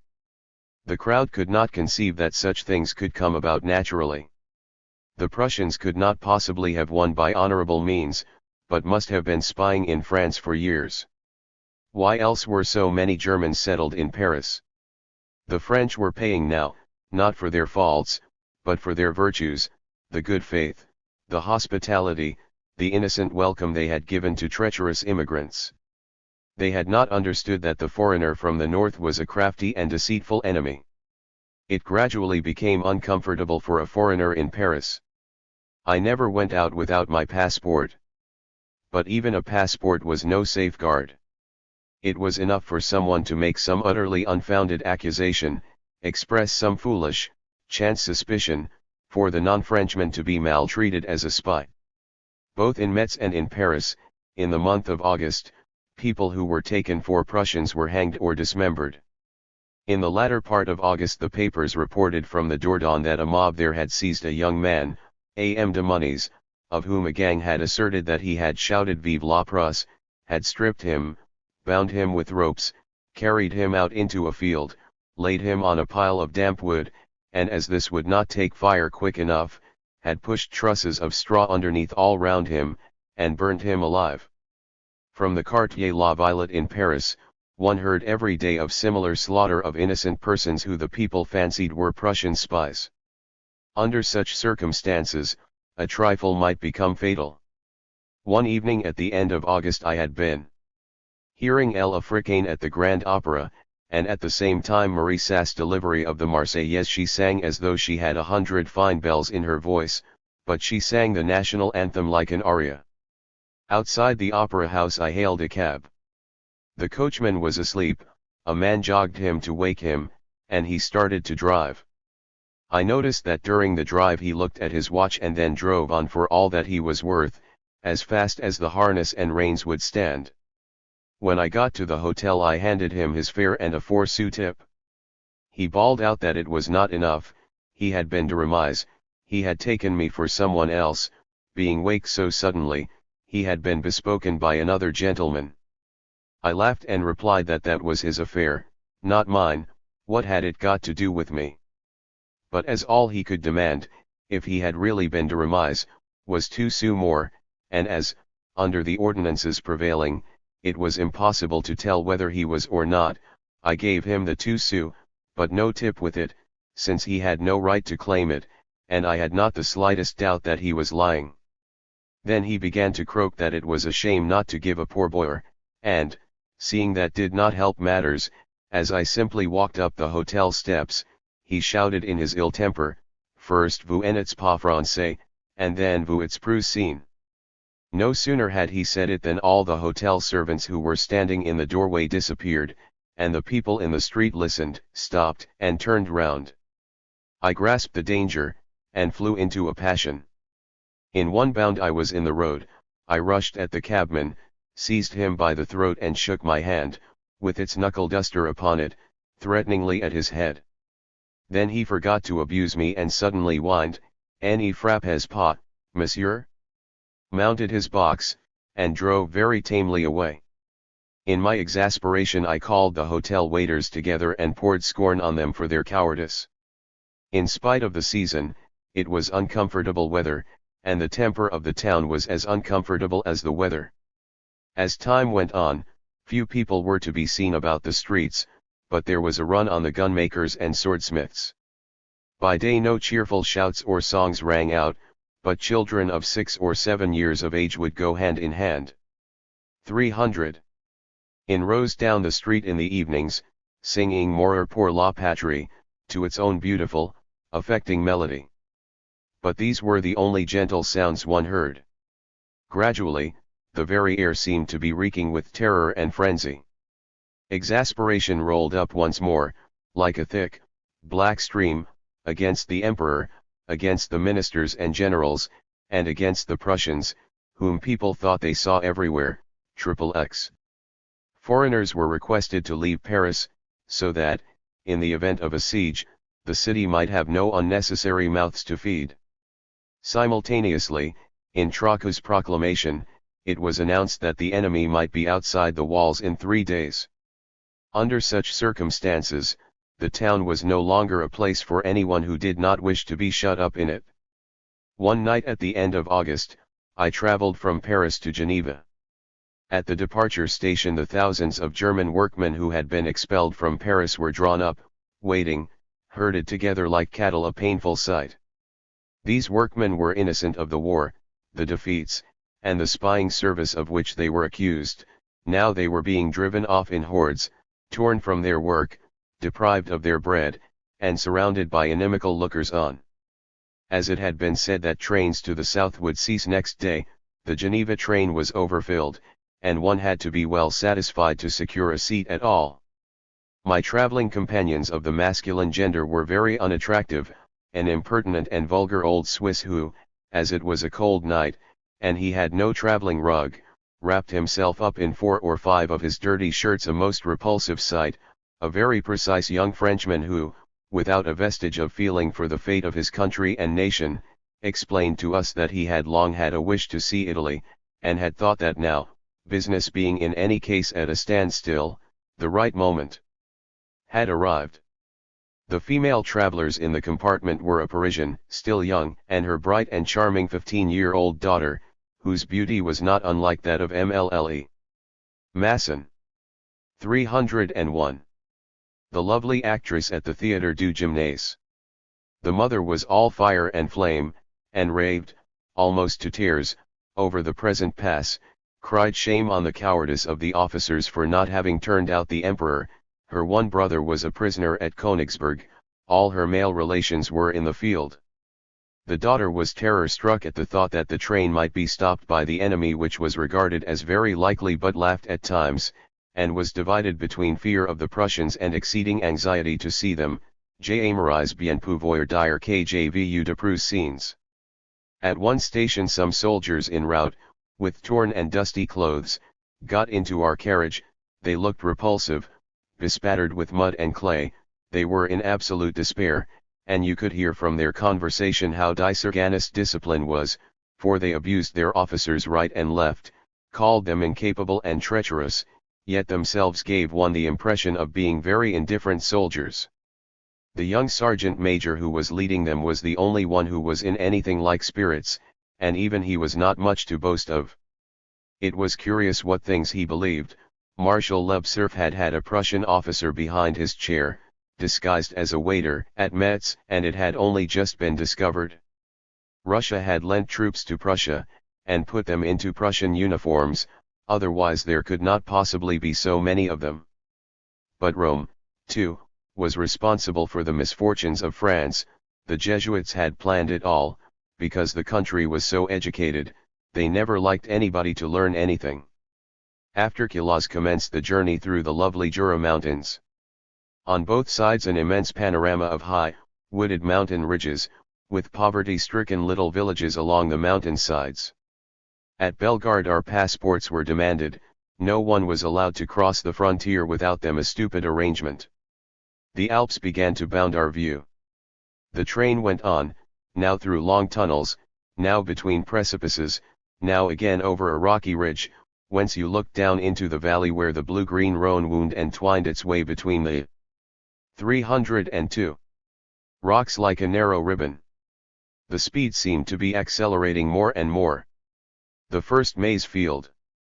Slender poplars, with outside branches, but wholly covered with foliage, stood bent almost into spirals by the strong wind from the chinks of the rocks. The first Swiss house. XXXI. There was Geneva, between the Alps, divided by the southern extremity of Lake Leman, which was spanned by many handsome bridges. In the center, a little isle, with Rousseau's statue. A little beyond, the Rhone rushed frothing and foaming out of the lake. From my window I could see in the distance the dazzling snow peak of Mont Blanc. After Paris, Geneva looked like a provincial town. The cafés were like servants' quarters or corners of cafés. There were no people in the streets, where the sand blew up in clouds of dust till you could hardly see out of your eyes, and the roads were not watered. In the hotel, in front of the mirror, the New Testament in French, bound in leather, you felt that you had come to the capital of Calvinism. The streets in the old part of the town were all up and down hill. In the windows of the booksellers' shops there were French verses against France, violent diatribes against Napoleon III, and outbursts of contempt for the nation that had lost its virility and let itself be cowed by a tyrant. By the side of these, portraits of the freethinkers and liberals who had been driven from other countries and found a refuge in Switzerland. I sailed the lake in every direction, enraptured by its beauty and the beauty of the surrounding country. Its blueness, to which I had never seen a parallel, altogether charmed me in the changing lights of night and day. On the lake I made the acquaintance of a very pleasant Greek family, the first I had encountered anywhere. The eldest daughter, a girl of 14, lost her hat. I had a new silk handkerchief packed amongst my things, and offered it to her. She accepted it and bound it round her hair. Her name was Maria. 303. Cumulus. I saw for the first time an absolutely pure Greek profile, such as I had been acquainted with hitherto only from statues. One perfect, uninterrupted line ran from the tip of her nose to her hair. XXXII. I went for excursions into Savoy, ascended La Grande Saleve on donkey back, and from the top looked down at the full length of the Leman. I drove to the valley of Chamonix, 68 miles, in a diligence, and about every other hour we had relays of horses and a new driver. Whenever possible, we went at a rattling gallop. Halfway I heard the first Italian. It was only the word quattro, but it filled me with delight. Above the high, wooded mountains, the bare rock projected out of the earth, at the very top. The wide slopes up which the wood ascended, until it looked like moss on stone, afforded a view miles in extent. The river Arve, twisting itself in curves, was frequently spanned by the roadway. It was of a grayish-white, and very rapid, but ugly. Splendid wooden bridges were thrown over it, with abysms on both sides. Midway, after having for some time been hidden behind the mountains, Mont Blanc suddenly appeared in its gleaming splendor, positively tiring and paining the eye. It was a new and strange feeling to be altogether hemmed in by mountains. It was oppressive to a plain dweller to be shut in thus, and not to be able to get away from the immutable sheet of snow, with its jagged summits. Along the valley of the stream, the road ran between marvelously fresh walnut trees, plane trees, and avenues of apple trees, but sometimes we drove through valleys so narrow that the sun only shone on them 2 or 3 hours of the day, and there it was cold and damp. Savoy was plainly enough a poor country. The grapes were small and not sweet, soil there was little of, but every patch was utilized to the best advantage. In one place a mountain stream rushed down the rocks, at a sharp corner, which jutted out like the edge of a sloping roof. The stream was split up and transformed into 304. Such fine spray that one could perceive no water at all. Afterwards the stream united again at the foot of the mountain, and emptied itself with frantic haste into the river, foaming grayish-white, spreading an icy cold around. The changes of temperature were striking. Under shelter, hot summer; 2 steps further, stern, inclement autumn, air that penetrated to the very marrow of your bones. You ran through every season of the year in a quarter of an hour. The other travelers were English people, all of one pattern, unchangeable, immovable. If one of them had buttoned up his coat at the beginning of the drive, he did not unbutton it on the way, were he never so warm, and if he had put leather gloves on, for 10 hours they would not be off his hands.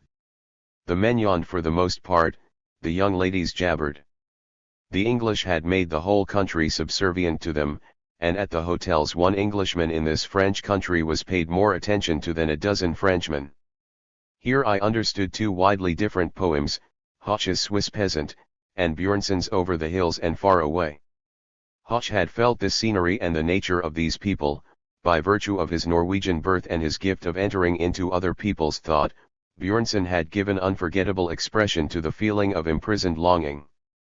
But for the man who had been breathing street dust and street sweepings for 4 months, it was good to breathe the strong, pure air, and at last see once more the clouds floating about and beating against the mountain sides, leaning, exhausted, against a declivity and resting on their journey.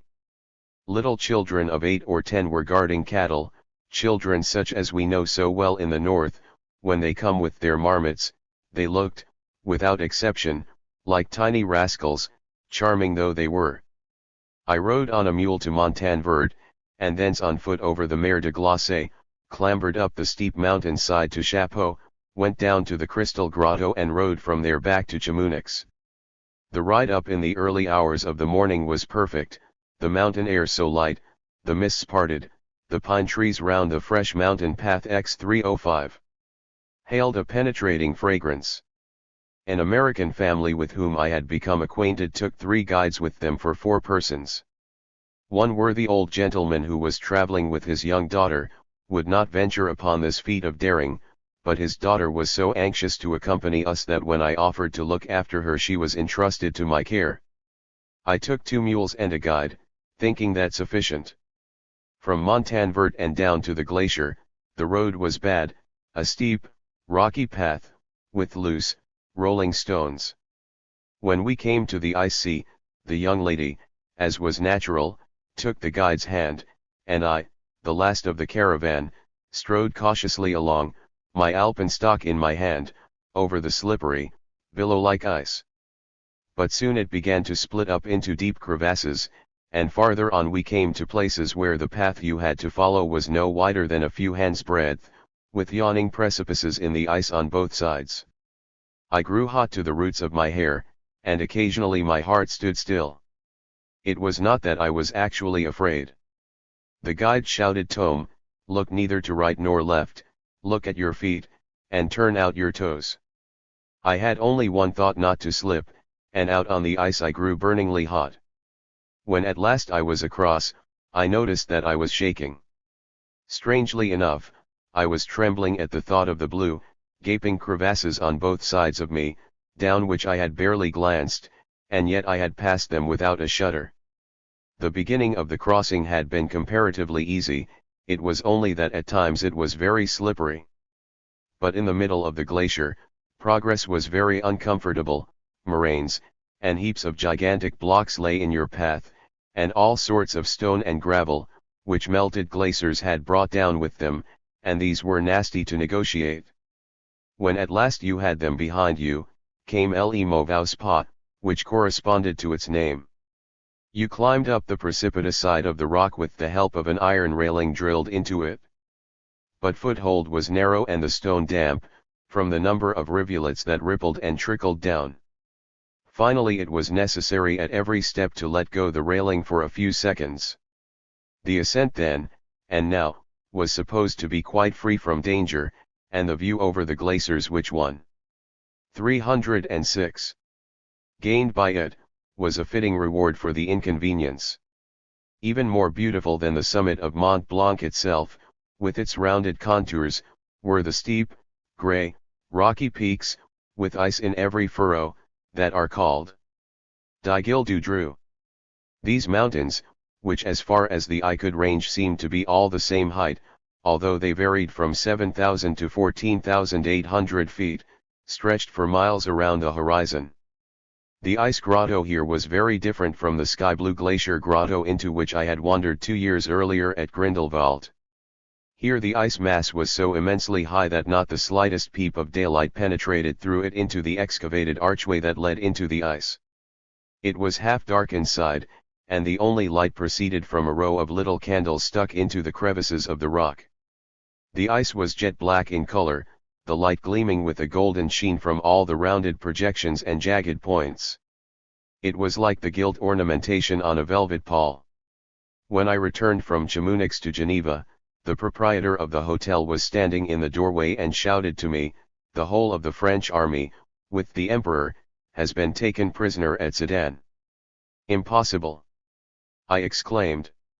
"It is quite certain," he replied, "it was in the German telegrams, and so far there has not come a single unveracious telegram from the Germans." The next day a Genevese paper published the news of the proclamation of the Republic in France. Simultaneously arrived a letter from Julius Lang, attacking me for my miserly city politics, seriously complaining that our declaration of war against Prussia had come to nothing, and hoping that my stay in France had by now made me alter my views. In his opinion, we had neglected an opportunity of rebellion, that would never recur. XXXII.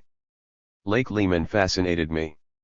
All the scenery round looked fairy-like to me, a dreamland, in which mighty mountains cast their blue-black shadows down on the turquoise. 307. Water, beneath a brilliant, sparkling sunshine that saturated the air with its coloring. My impressions of Lausanne, Chillon, Vevey, Montreux, were recorded in the first of my lectures at the university the following year. The instruments of torture at Chillon, barbaric and fearsome as they were, made me think of the still worse murderous instruments being used in the war between France and Germany. It seemed to me that if one could see war at close quarters, one would come to regard the earth as peopled by dangerous lunatics. Political indifference to human life and human suffering had taken the place of the premeditated cruelty of the Middle Ages. Still, if no previous war had ever been so frightful, neither had there ever been so much done to mitigate suffering. While fanatic French women on the battlefields cut the noses off wounded Germans, and mutilated them when they could, and while the Germans were burning villages and killing their peaceful inhabitants, if one of them had so much as fired a shot, in all quietness the great societies for the care of the wounded were doing their work. And in this Switzerland especially bore the palm. There were two currents then, one inhuman and one humane, and of the two, the latter will one day prove itself the stronger. Under Louis XIV, war was still synonymous with unlimited plundering, murder, rape, thievery and robbery. Under Napoleon I there were still no such things as ambulances. The wounded were carted away now and again in wagons, piled one on the top of each other, if any wagons were to be had, if not, they were left as they lay, or were flung into a ditch, there to die in peace. Things were certainly a little better. Thursive. In Geneva, the news reached me that in spite of a promise Hall, as minister, had given to Hoche, when the latter asked for it for me I was to receive no allowance from the educational department. To a repetition of the request, Hall had replied, I have made so many promises and half-promises, that it has been impossible to 308. Member or to keep them. This disappointment hit me rather hard. I had in all only about £50 left, and could not remain away more than 9 weeks longer without getting into debt, I, who had calculated upon staying a whole year abroad. Circumstances over which I had no control later obliged me, however, to remain away almost another year. But that I could not foresee, and I had no means whatever to enable me to do so. Several of my acquaintances had had liberal allowances from the ministry. Krieger and Martensen had procured Heegard £225 at once, when he had been anxious to get away from Rasmus Nielsen's influence. It seemed to me that this refusal to give me anything augured badly for the appointment I was hoping for in Denmark. I could only earn a very little with my pen, about IIS 3d for 10 folio pages, and as I did not feel able, while traveling, to write anything of any value, I did not attempt it. It was with a sort of horror that, after preparing for long travels that were to get me out of the old folds, I thought of the earlier, narrow life I had led in Copenhagen. All the old folds seemed, at this distance, to have been the folds of a strait waistcoat. XXXV.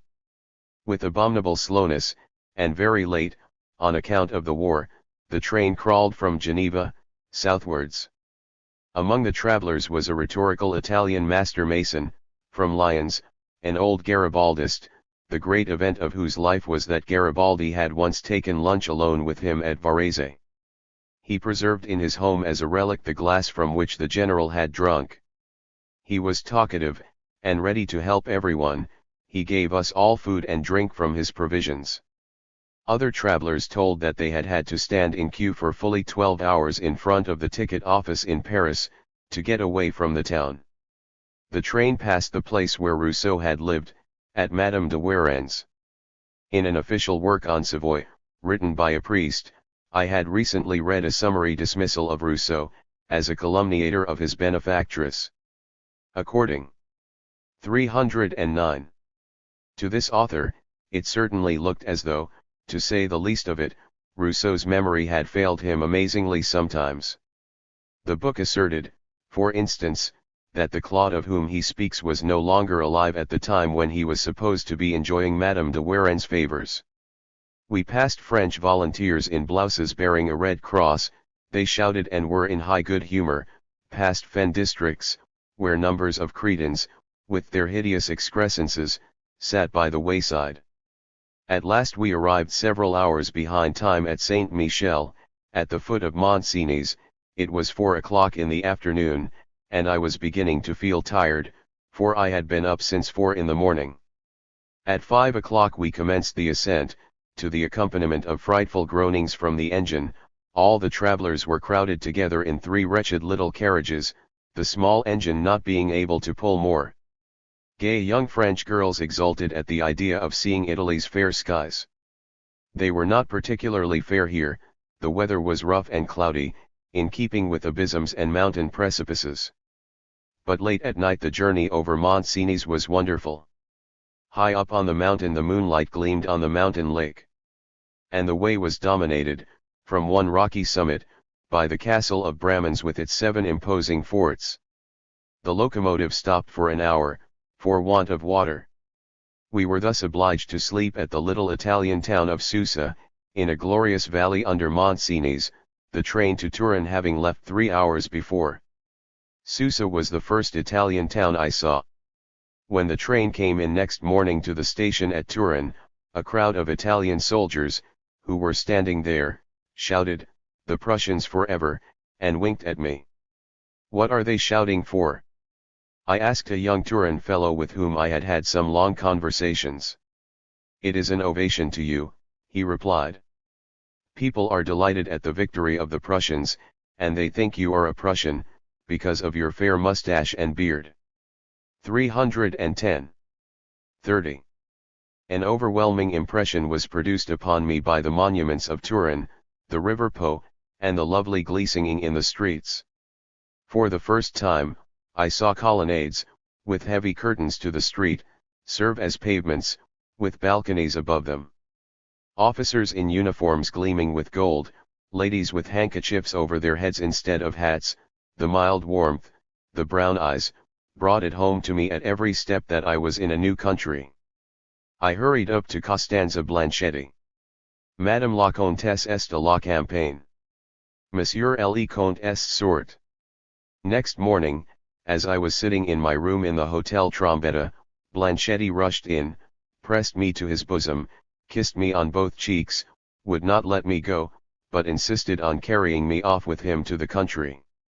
We drove round the town first, then went by rail to Alpinano, where Costanza was staying with a relative of the family, Count Buglioni de Monal. Here I was received like a son, and shown straight to my room, where there stood a little bed with silk hangings, and where, on the pillow, there lay a little, folded up thing, likewise of white silk, which was an enigma to me till, on unfolding it, I found it was a nightcap, the classical nightcap, tapering to a point, which you see at the theatre in old comedies. The Buglionis were gentle, good-natured people, rugged and yet refined, an old, aristocratic country gentleman and his wife. Nowhere have I thought grapes so heavy and sweet and aromatic as there. The perfume from the garden was so strong and fragrant. Impossible to think of a book or a sheet of paper at Alpinano. We walked under the trees, lay among the flowers, enjoyed the sight and the flavor of the apricots and grapes, and chatted, expressing by smiles our mutual quiet, deep-reaching sympathy. One evening I went into Turin with Blanchetti to see the play. The lover-in-law Dame Auxiliary Camelias was played by a young Italian named Lavaghi, as handsome as an Antinous, a type which I often encountered in Piedmont. With his innate charm, restful calm, animation of movement and 311. The fire of his beauty, he surpassed the acting of all the young lovers I had seen on the boards of the French theatres. The very play of his fingers was all grace and expression. XXXVII. On my journey from Turin to Milan, I had the mighty Monte Rosa, with its powerful snow mass, and the Saint Bernard, over which Bonaparte jet his tattered troops, before my eyes. We went across maize fields, through thickets, over the battlefield of Magenta. From reading Bayle, I had pictured Milan as a beautiful town, full of free delight in life. Only to see it would be happiness. And it was the cupola gallery, the dome, from the roof of which, immediately after my arrival, I looked out over the town, shining under a pure, dark blue sky. In the evening, in the public gardens, I revelled in the beauty of the Milanese women. Italian ladies at that time still wore black lace over their heads instead of hats. Their dresses were open in front, the neck being bare halfway down the chest. I was struck by the feminine type. Upright, slender-waisted women, delicate, generally bare hands, oval faces, the eyebrows of an absolutely perfect regularity, narrow noses, well-formed, the nostrils curving slightly upwards and outwards, the models of Leonardo and Luini. The Last Supper, in the Church of Saint Maria del Grazie, and the drawings in the Ambrose Library, brought me closer to Leonardo than I had ever been able to get before. Through reproductions, I saw the true expression in the face of the Christ in the Last Supper, which copies cannot avoid distorting. 38. A violent affection for Correggio, and a longing to see his works where they are to be found in greatest number, sent me to Parma. I reached the town at night, no gas, no omnibus from any hotel. An outporter trotted with my portmanteau on his back through wide, pitch-dark, deserted, colonnaded R12 streets, past huge palaces, until, after half an hour's rapid walk, we arrived at the hotel. The day before my arrival Dal Ongaro had unveiled the beautiful and beautifully situated statue of Correggio in the market square. I first investigated the two domes in the cathedral and San Giovanni Evangelista, then the ingratiating pictorial decoration of the convent of San Paolo.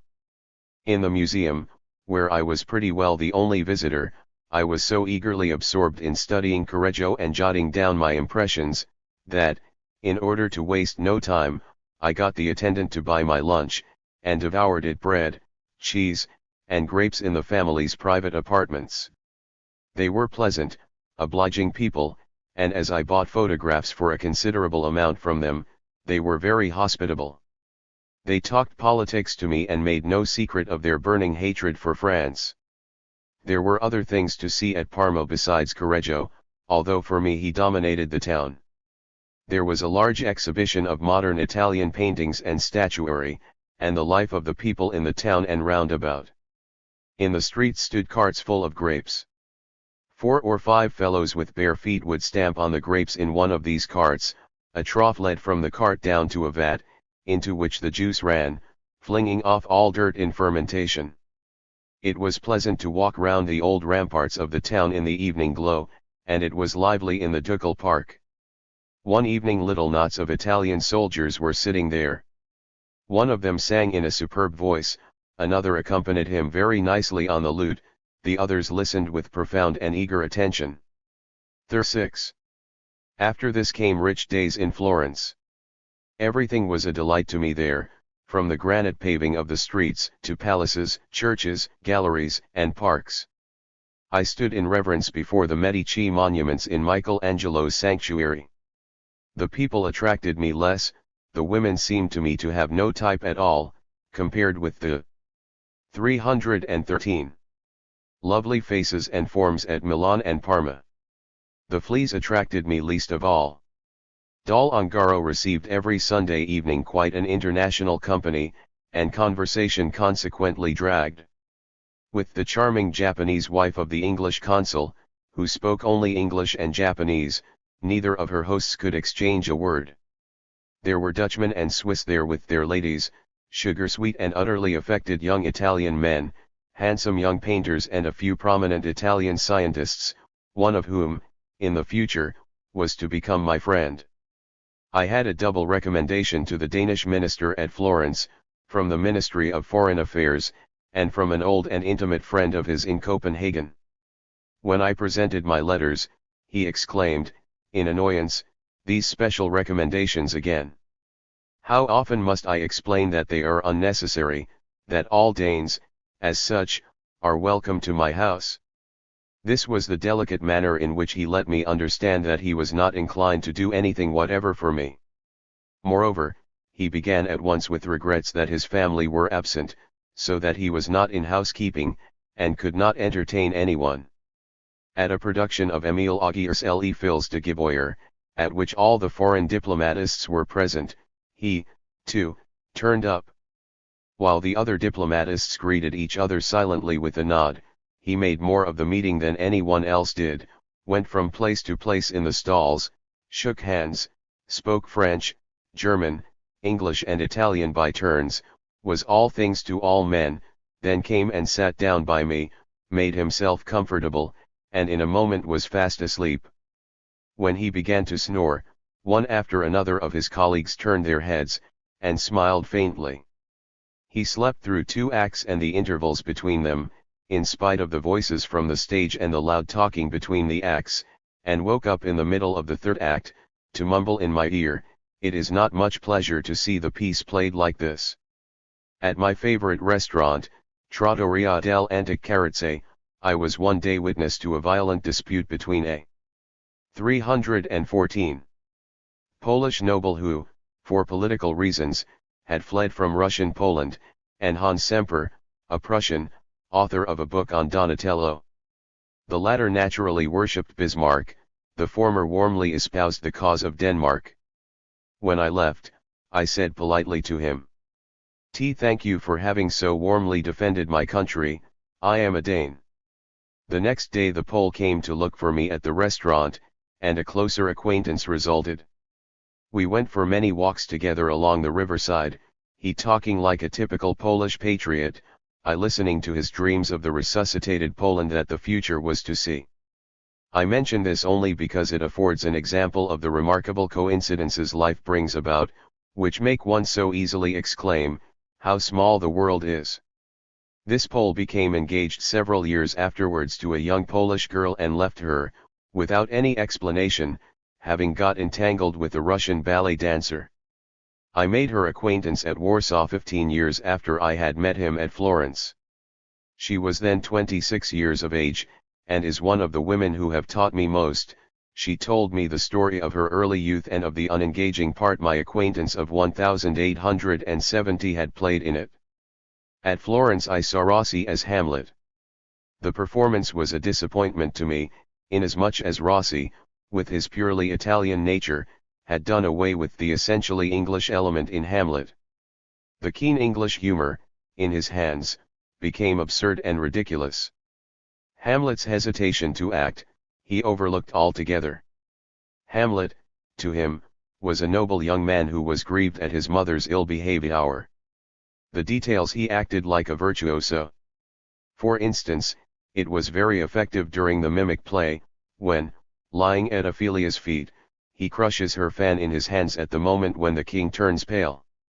I derived my chief enjoyment, not from the acting, but from the play.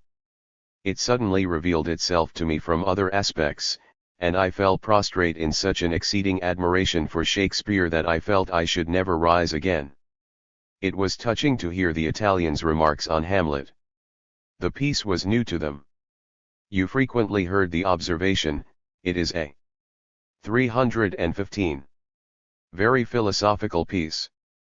As people changed from place to place, and sat wherever they liked, I overheard many different people's opinions of the drama. The suicide monologue affected these fresh and alert minds very powerfully. That evening, moreover, I had occasion to observe human cowardice, which is never accounted so great as it really is.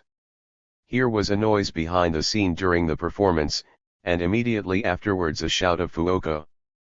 The audience were overmastered by terror. More than half of them rushed to the doors, pulled each other down, and trampled on the fallen. In their endeavors to get out quickly enough, others rushed up on the stage itself. As there was not the least sign of fire visible, I of course remained in my seat. A few minutes later one of the actors came forward and explained that there had been no fire, a fight between two of the scene shifters had been the cause of all the alarm. The good-humored Italians did not ever resent the fellows having thus disturbed and interrupted the performance. John Stuart Mill had given me an introduction to Pascal Villery, who, even at that time, was commendator professor, and held a high position on the Board of Education, but was still far from having attained the zenith of his fame and influence. When the reserve of the first few days had worn off, he was simply splendid to me. When anything I said struck him as being to the point, he pressed my hands with all the ardor of youth, and he applauded every joke I attempted with uproarious laughter. Some 20 years were to elapse before I saw him again. Then he called upon me in Copenhagen, wishing to make my acquaintance, without in the least suspecting that I was the young man who, so long before, had come to him from Mill. He looked with amazement at books in which he had written with his own hand, and at old letters from himself which I produced. I visited him again in 1898. His books on Machiavelli and Savonarola entitle him to rank among the foremost students and exponents of Italy. I went one day to the great annual fair at Fiesole. 316. Shouting and shrieking, the people drove down the unspeakably dusty road with such haste, carelessness, and high spirits that conveyances struck against each other at every moment. It was the life represented in Marstrand's old-time pictures.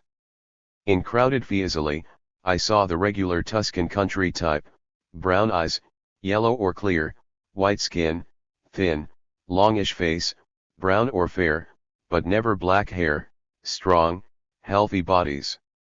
The masculine type with which I was acquainted from the soldiers, was undeniably handsomer than our own, in particular, was more intelligent. The young women were modest, reserved in their manner, seldom entered into conversation with the men, and despite the fire in their eyes, manifested a certain peasant bashfulness, which seems to be the same everywhere. XL.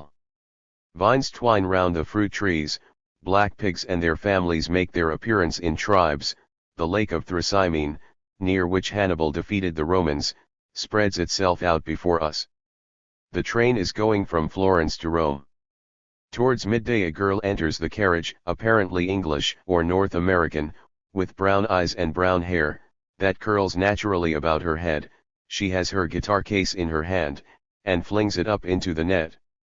Her parents follow her. As there is room in the compartment for 48 persons without crowding, she arranges places for her parents, and after much laughter and joking the latter settle off to sleep. The Italians stare at her, but not I. I sit with my back to her. She sits down, back to back with me, then turns her head and asks me, in Italian, some question about time, place, or the like. I reply as best I can.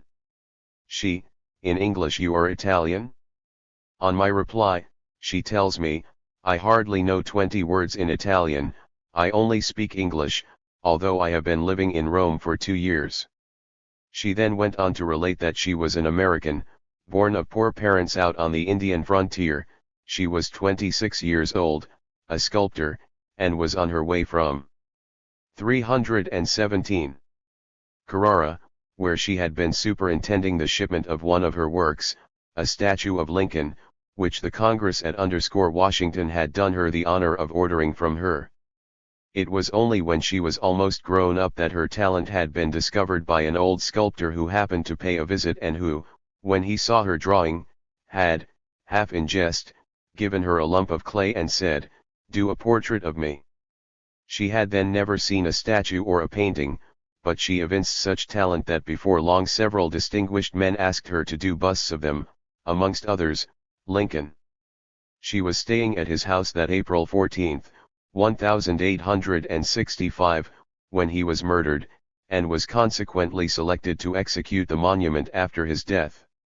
She hesitated for a long time before giving up the modest, but certain, position she held at the time in a post office, but, as others believed in her talent, she came to Europe, stayed first in Paris, where, to her delight, she made the acquaintance of Gustave Doré, and where she modelled a really excellent bust of Père Hyacinthe, visited London, Berlin, Munich, Florence, and settled down in Rome.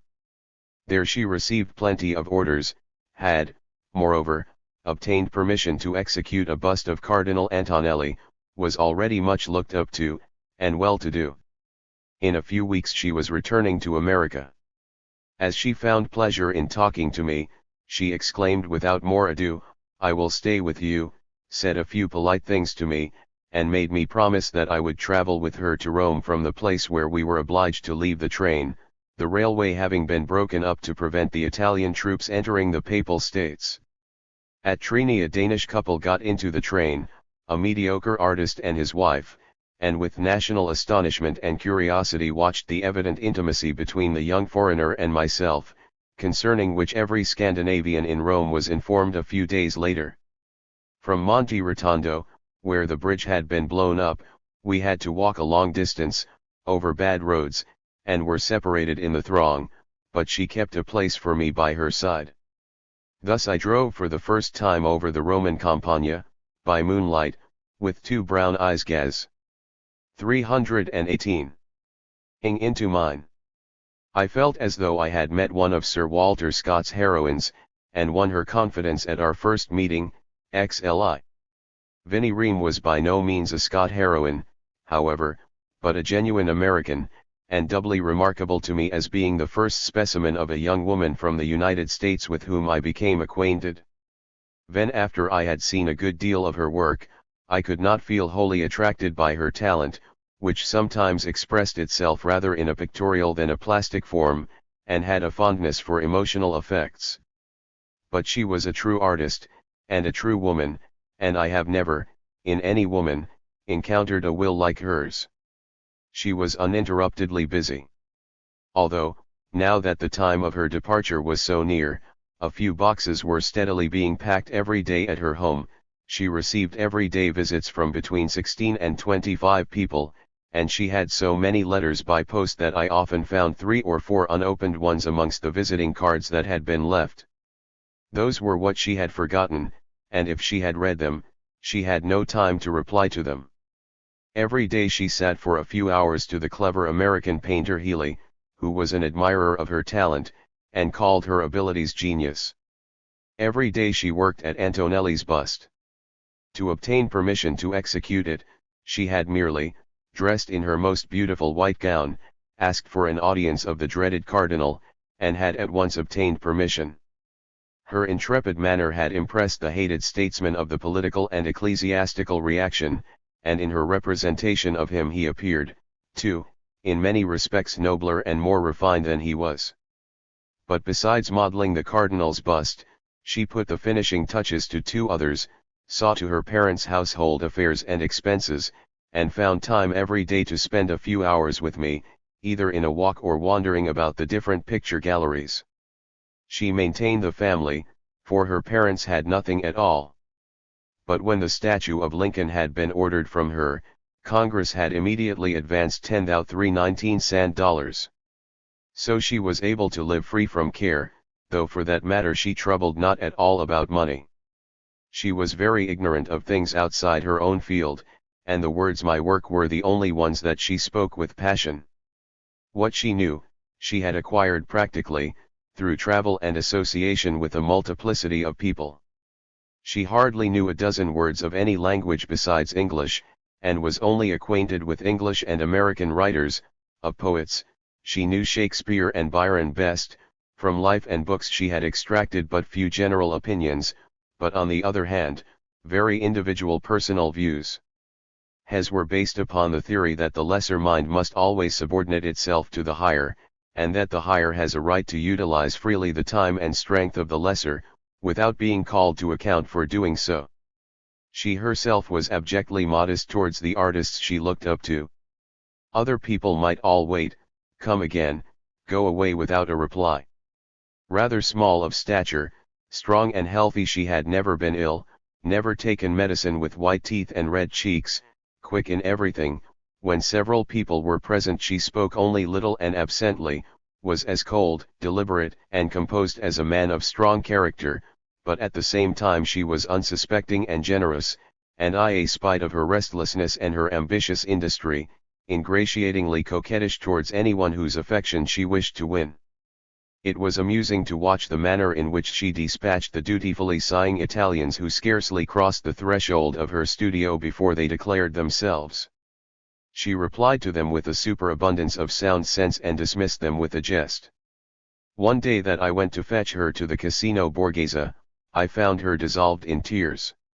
One of the 2 beautiful doves who flew about the house and perched on her shoulders, and which she had brought with her from Washington, had disappeared in the night.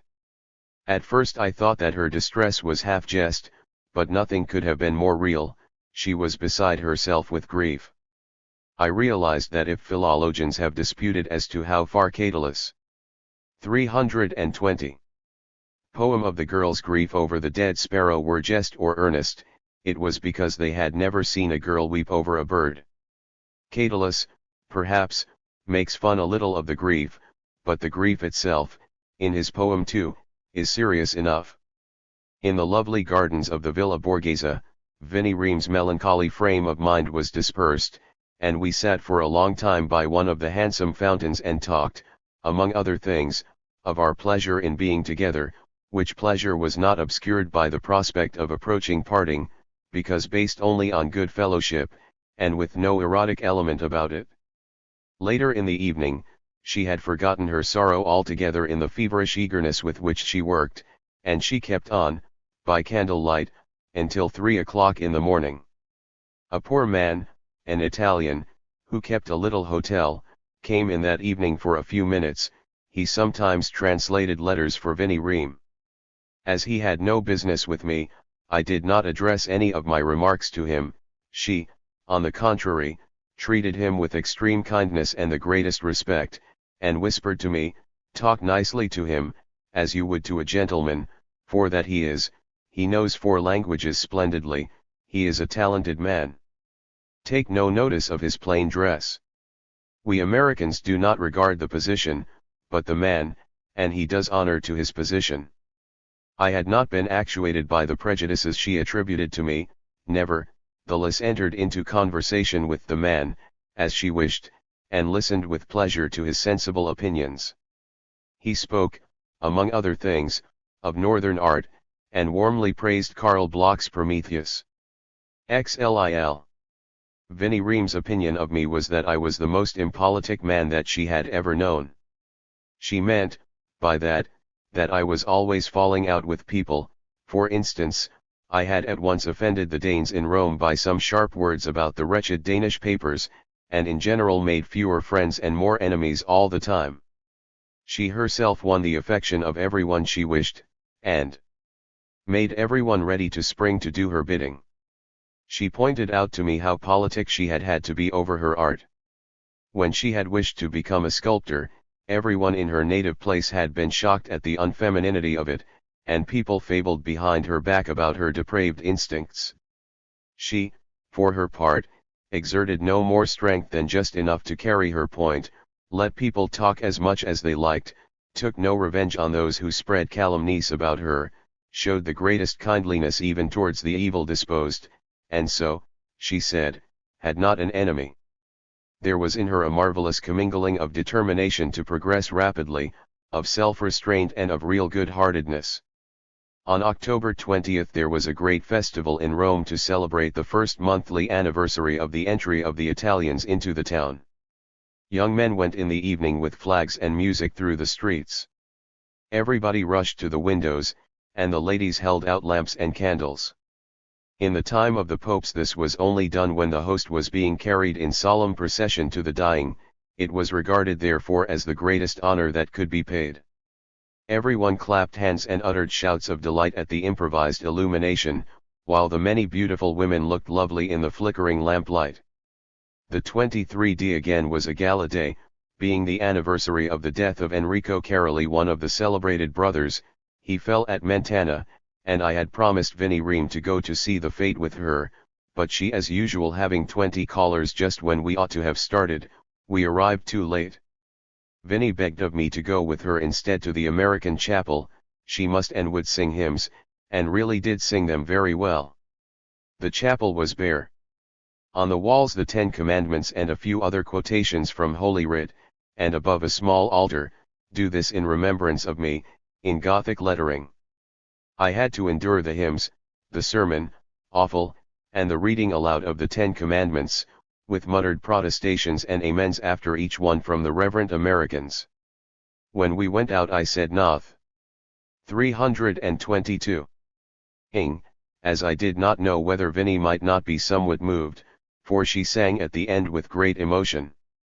However, she merely took my arm and exclaimed, "That minister was the most stupid donkey I have ever heard in my life, but it is nice to sing." Then she began a refutation of the sermon, which had hinged chiefly on the words, "Thy sins are forgiven thee," and of the unspeakable delight it should be to hear this. Vinnie thought that no rational being would give a fig for forgiveness, unless there followed with it a complete reinstatement of previous condition. What am I benefited if ever so many heavenly beings say to me, "I pretend you have not done it," if I know that I have? The last week in October we saw marvelous northern lights in Rome. The northern half of the heavens, about 9 o'clock in the evening, turned a flaming crimson, and white streaks traversed the red, against which the stars shone yellow, while every moment bluish flashes shot across the whole. When I discovered it I went up to the Reams and fetched Vinnie down into the street to see it. It was an incredibly beautiful atmospheric phenomenon. Next evening it manifested itself again, on a background of black clouds, and that was the last beautiful sight upon which Vinnie and I looked together. Next evening I wrote. Vinnie Ream leaves tomorrow morning. I said goodbye to her this evening. Unfortunately a great many people were there. She took my hand and said, I wish you everything good in the world, and I know that you wish me the same. And then, goodbye. A door opens, and a door closes, and people never meet again on this earth, never again, never, and human language has never been able to discover any distinction between goodbye for an hour, and goodbye forever. People sit and chat, smile and jest. Then you get up, and the story is finished. Over. Over. And that is the end of all stories, says Anderson. All one's life one quarrels with people as dear to one as Plug is to me. I have a well-founded hope that I may see Rudolf Schmidt's profile again soon, and 100 times again after that, but Vinnie I shall never see again. I did not understand her at first, I had a few unpleasant conjectures ready. I had to have many conversations with her before I understood her ingenuousness, her ignorance, her thorough goodness, in short, all her simple healthiness of soul. Over. When I was teasing her the other day about all the time I had wasted in her company, she replied, people do not waste time with their friends, and when I exclaimed, what do I get from you, she answered, Lafo 22. Inspiration. And that was the truth.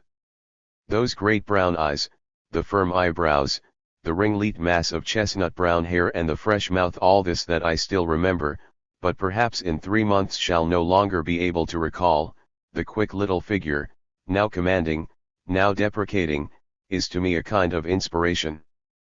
I have never been in love with Vinnie, but most people would think so, to hear the expressions I am now using.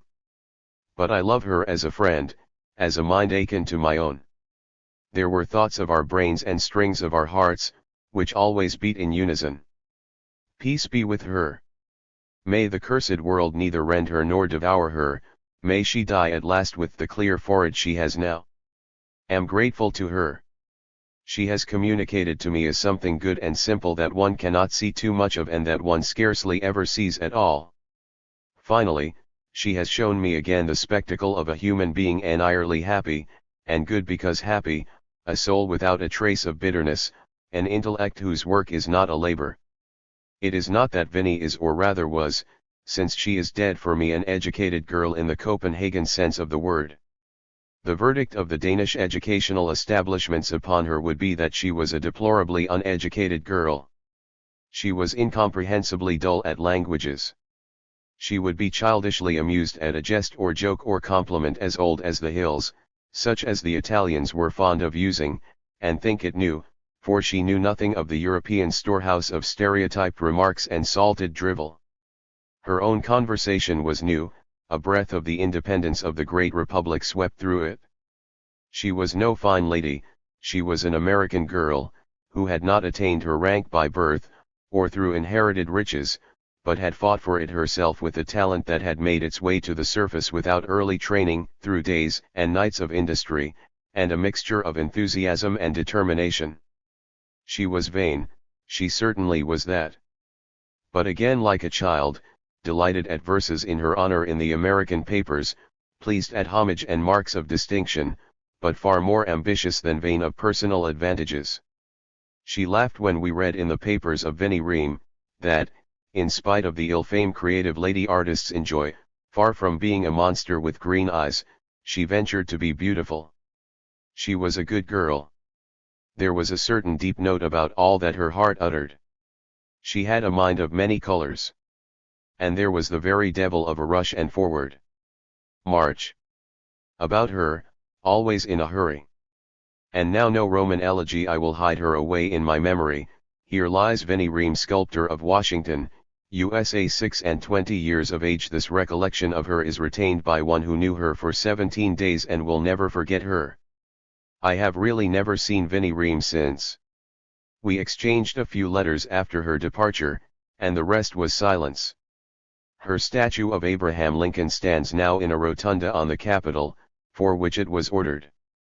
Later, a Congress committee ordered from her a statue of Admiral 324 Farragut, which is likewise erected in Washington.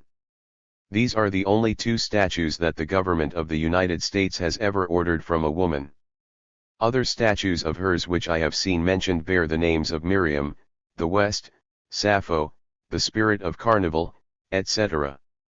Further than this, I only know that she married Richard L. Hoxie, an engineer, and only a few years ago was living in Washington. XLII. It was a real trouble to me that the Pope, in his exasperation over the conquest of Rome in order to make the accomplished revolution recoil also on the heads of the foreigners whom he perhaps suspected of sympathy with the new order of things, had closed the Vatican and all its collections. Rome was to me first and foremost Michelangelo's Sistine Chapel, Raphael's stanzas and loggias, and now all this magnificent array, which had travelled so far to see, was closed to me by an old man's bad temper. But there was still enough to linger over in Rome. The two palaces that seemed to me most deserving of admiration were the Farnese and the Cancelleria, the former Michelangelo's, the latter Bramante's work, the first a perpetuation in stone of beauty and power, the second, of grace and lightness. I felt that if one were to take a person with no idea of architecture and set him in front of these buildings, there would fall like scales from his eyes, and he would say, "Now I know what the building art means." Luini's exquisite painting, Vanity and Modesty, in the Galleria Sciarra, impressed me profoundly. It represented two women, one nun-like, the other magnificently dressed. The latter is Leonardo's well-known type, as a magically fascinating personality. Its essential feature is a profoundly serious melancholy, but the beauty of the figure is seductive. She is by no means smiling, and yet she looks as though a very slight alteration would produce a smile, and as though the heavens themselves would open, if smile she did. The powerful glance of the dark blue eyes is in harmony with the 325 light brown hair and the lovely hands. It would be terrible to meet in real life a woman who looked like that, I wrote, for a man would grow desperate at his inability to win her, and desperate because the years must destroy such a marvel. That is why the gracious gods have willed it otherwise, that is why she does not exist. That is why she is only a vision, a revelation, a painting, and that is why she was conceived in the brain of Leonardo, the place on earth most favored by the gods, and executed by Luini, that all generations might gaze at her without jealousy, and without dread of the molestations of time. One day, at the Museo Carceriano, where I was looking at the admirable antiquities, I made acquaintance with a Jesuit priest, who turned out to be exceedingly pleasant and refined, a very decent fellow, in fact. He spoke Latin to me, and showed me round. At an inquiry of mine, he fetched from his quarters in the Collegio Romano a book with reproductions from the pagan section of the Lateran Museum, and explained to me some bas-reliefs which I had not understood. His obligingness touched me, his whole attitude made me think. Hitherto I had only spoken to one solitary embryo Jesuit, a young Englishman who was going to Rome to place himself at the service of the Pope, and who was actuated by the purest enthusiasm. I was struck by the fact that this second Jesuit, too, seemed to be a worthy man. It taught me how independent individual worth is of the nature of one's convictions. Most of the Italians I had so far been acquainted with were simple people, my landlord and his family, and those who visited them, and I sometimes heard fragments of conversation which revealed the common people's mode of thought. In one house that I visited, the mistress discovered that her maid was not married to her so-called husband, a matter in which, for that matter, she was very blameless, since her parents had refused their consent, and she had afterwards allowed herself to be abducted. Her mistress reproached her for the illegal relations existing. She replied, "If God wishes to plunge anyone into misery, that person is excused. We must not put the blame of everything." 326. "Upon God," said the mistress. "Yes, yes," replied the girl unabashed. "Then if the devil wishes to plunge a person into misery, the person is excused." "Nor may we put the blame of our wrongdoing on the devil," said the mistress. "Good gracious," said the girl, "it must be the fault of one or other of them, everybody knows that. If it is not the one, it is the other. At the house of the Blanchettis, who had come to Rome, I met many Turin and Roman gentlemen. They were all very much taken up by an old Sicilian chemist of the name of Muratori, who claimed that he had discovered a material which looked like linen, but was impervious to bullets, sword cuts, bayonet thrusts, etc. Blanchetti himself had fired his revolver at him at 2 paces, and the ball had fallen flat to the ground. There could be no question of juggling. Muratori was an honorable old Garibaldist who had been wounded in his youth, and now went about on crutches, but, since we have never heard of its being made practical use of, it would seem that there was nothing in it.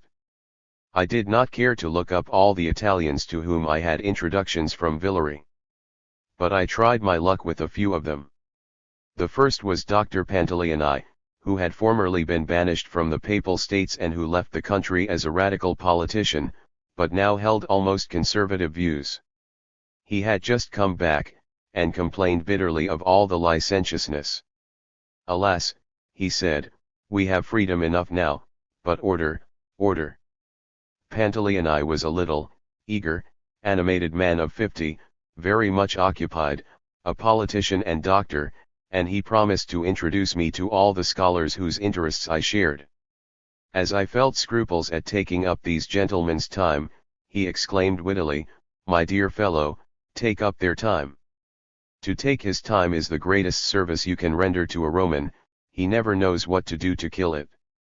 The next man I went to was Prince Odescalchi, one of the men who had then recently risen to the surface, officially termed the hero of the young liberals. Pantaleoni had dubbed him a blockhead, and he had not lied.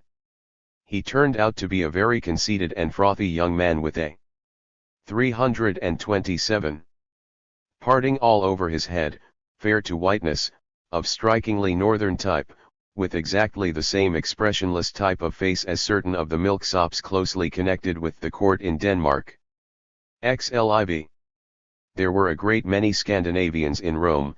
They foregathered at the various eating houses and on a Saturday evening at the Scandinavian Club. Some of them were painters, sculptors, and architects, with their ladies. There were some literary and scientific men and every description of tourists on longer or shorter visits to the Eternal City. I held myself aloof from them. Most of them had their good qualities, but they could not stand the test of any association which brought them into too close contact with one another, as life in a small town does. They were divided up into camps or hives, and in every hive ruled a lady who detested the queen bee of the next one. So it came about that the Scandinavians lived in perpetual squabbles, could not bear one another, slandered one another, intrigued against one another. When men got drunk on the good Roman wine at the ostery, they abused one another and very nearly came to blows. Moreover, they frequently got drunk, for most of them lost their self-control after a few glasses. Strangely enough, in the grand surroundings, too much of the northern pettiness came to the surface in them. One was continually tempted to call out to the ladies, in Hallberg's words, "Hold your peace, you good women, and tough men, go away, you rapscallions, and make up your quarrels."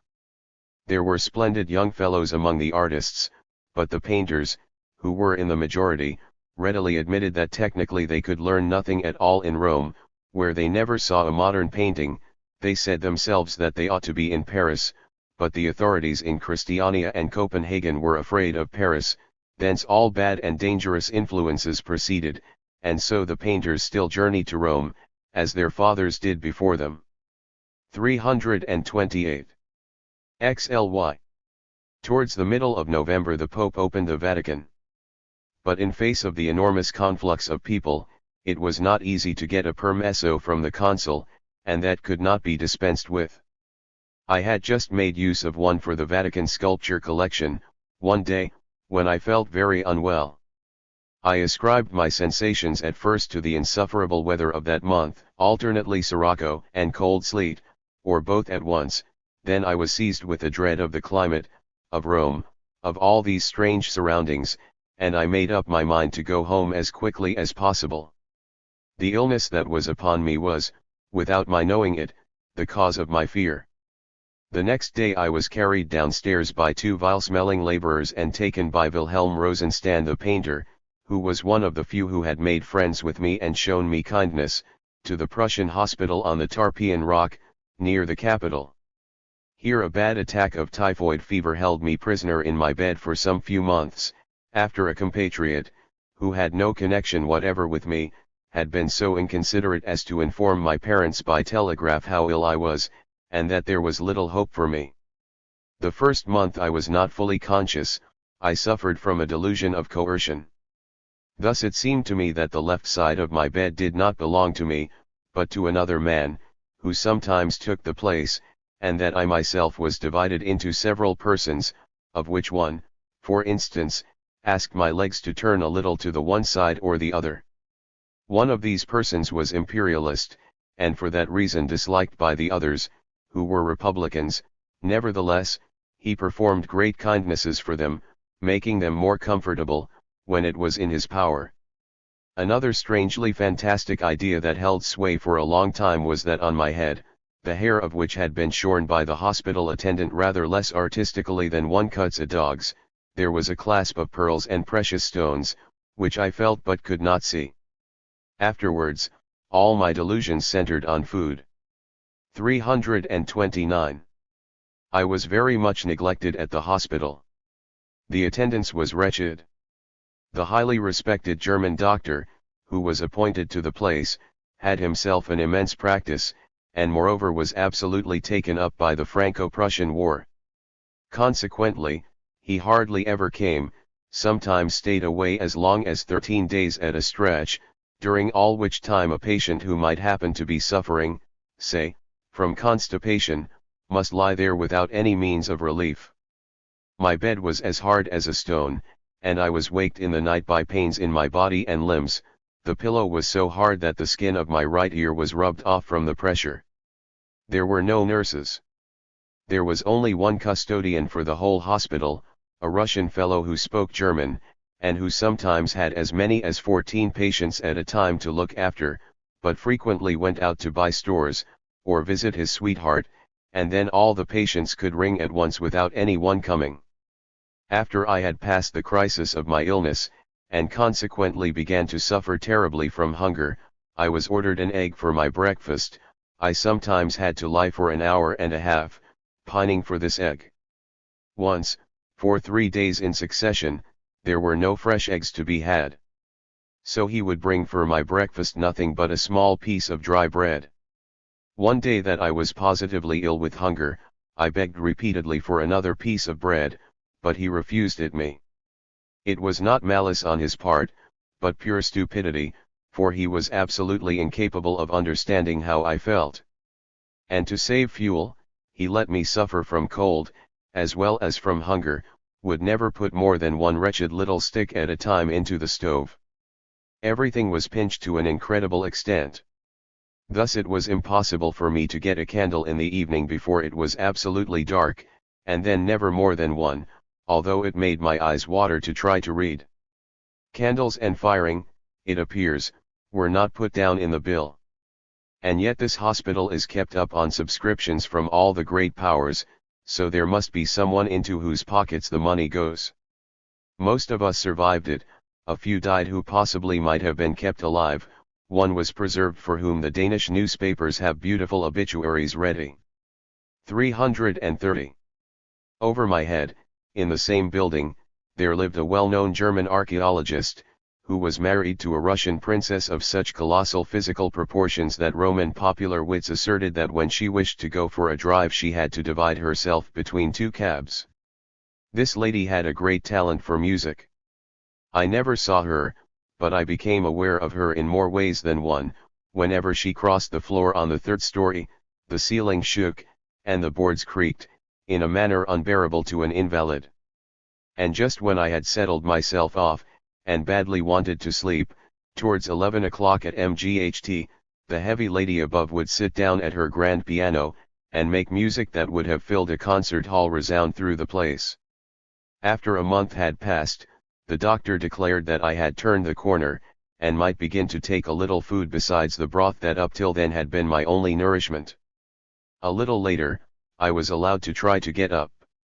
I was so weak that I had to begin to learn to walk again. I could not support myself on my legs, but dragged myself, with the help of the custodian, the 4 or 5 steps from the bed to a sofa. Just at this time I received 2 letters from Copenhagen, containing literary inquiries and offers. The first was from the editor of the Illustrated Times, and inquired whether on my return home I would resume the theatrical criticisms in the paper. In that case they would keep the position open for me. I gave a negative reply, as one was tired of giving my opinion on the Danish drama. The second letter, which surprised me more, was from the editor of the, at that time, powerful daily paper, Steen Billy, offering me the entire management of the paper after the retirement of Malbec, except so far as politics were concerned, the editor naturally himself retaining the latter. As Danish things go, it was a very important offer to a young man. It promised both influence and income, and it was only my profound and ever-increasing determination not to give myself up to journalism that made me without hesitation dictate a polite refusal. I was still too weak to write. My motive was simply 331. And solely that I wished to devote my life to knowledge. But Billy, who knew what power in a little country like Denmark his offer would have placed in my hands, hardly understood it in this way, and was exceedingly annoyed at my refusal. It gave the first impulse to his altered feeling toward me. I have sometimes wondered since whether my fate in Denmark might not have been different had I accepted the charge. It is true that the divergence between what the paper and I, in the course of the great year 1871, came to represent, would soon have brought about a split. The Commune in Paris caused a complete volte-face of the liberal bourgeoisie in Denmark, as elsewhere.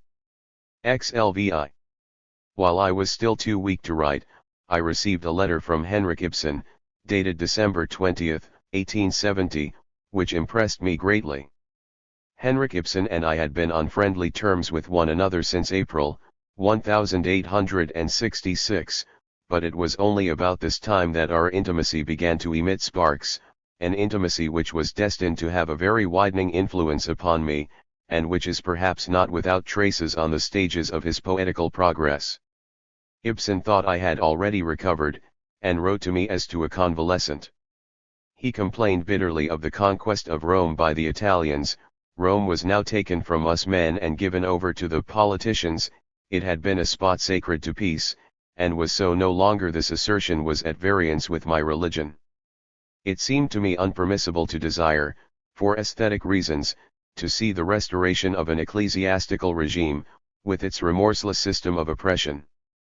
Human happiness and intellectual progress were worth more than the retention of the idols of naivete.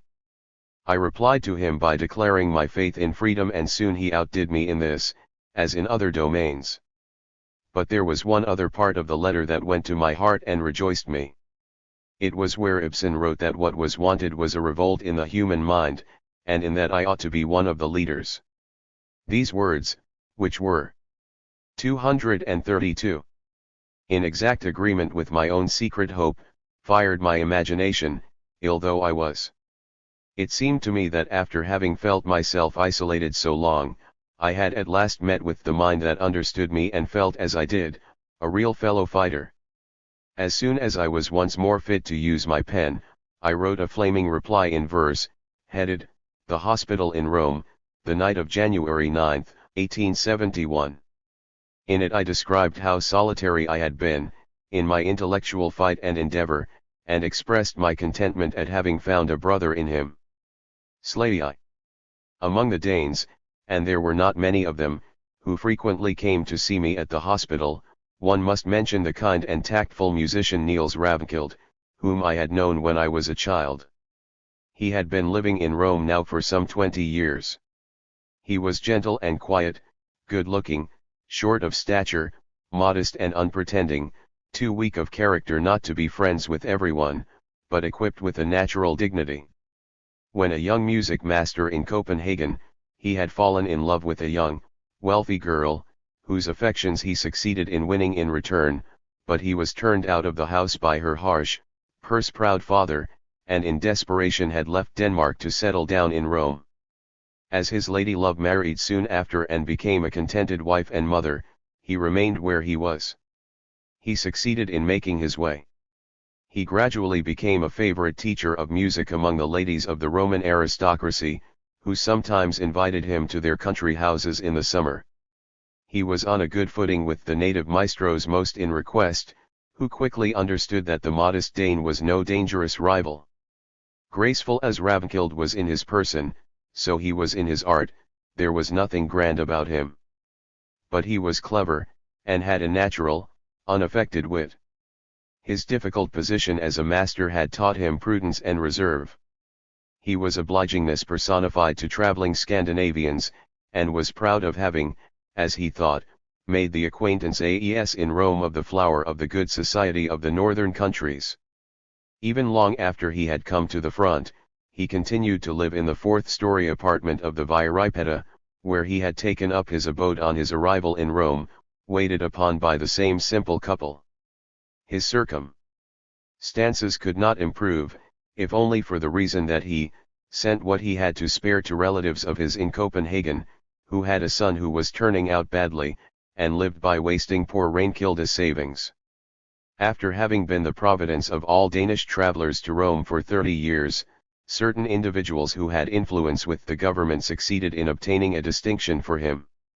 The government then gave him, not even the poor little decoration that he ought to have had 20 years before, but brilliant idea.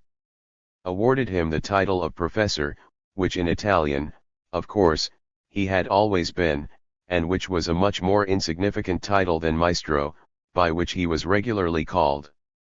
Rainkilda wrote my letters at the hospital for me, and the day I came out we drove away together to the French restaurant to celebrate the occasion by a dinner. I went from there up to Monte Pincio in a glorious sunshine, rejoiced to see the trees again, and the people in their Sunday finery, and the lovely women's faces, as well as at being able to talk to people once more. It was all like new life in a new world. I met a good many Scandinavians, who congratulated me, and a young savant, Giuseppe Saradu, who, as professor of law, had been removed from Siena to Rome, and with whom, at the house of Dal Ungaro at Florence, I had had some delightful talks. We decided that we would keep in touch with one another. XL. It was only this one day, however, that happiness and the sun shone upon me. On the morrow pains in my right leg, in which there was a vein swollen, made me feel very unwell. So ignorant was the doctor that he declared this to be of no importance, and gave me a little ointment with 334, which to rub my leg. But I grew worse from day to day, and after a very short time my leg was like a lump of lead.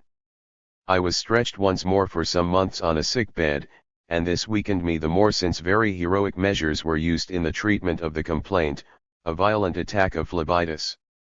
The leg was rubbed every day from the sole of the foot to the hip with mercury ointment, which could not be without its effect on my general health. Still, I kept up my spirits finely.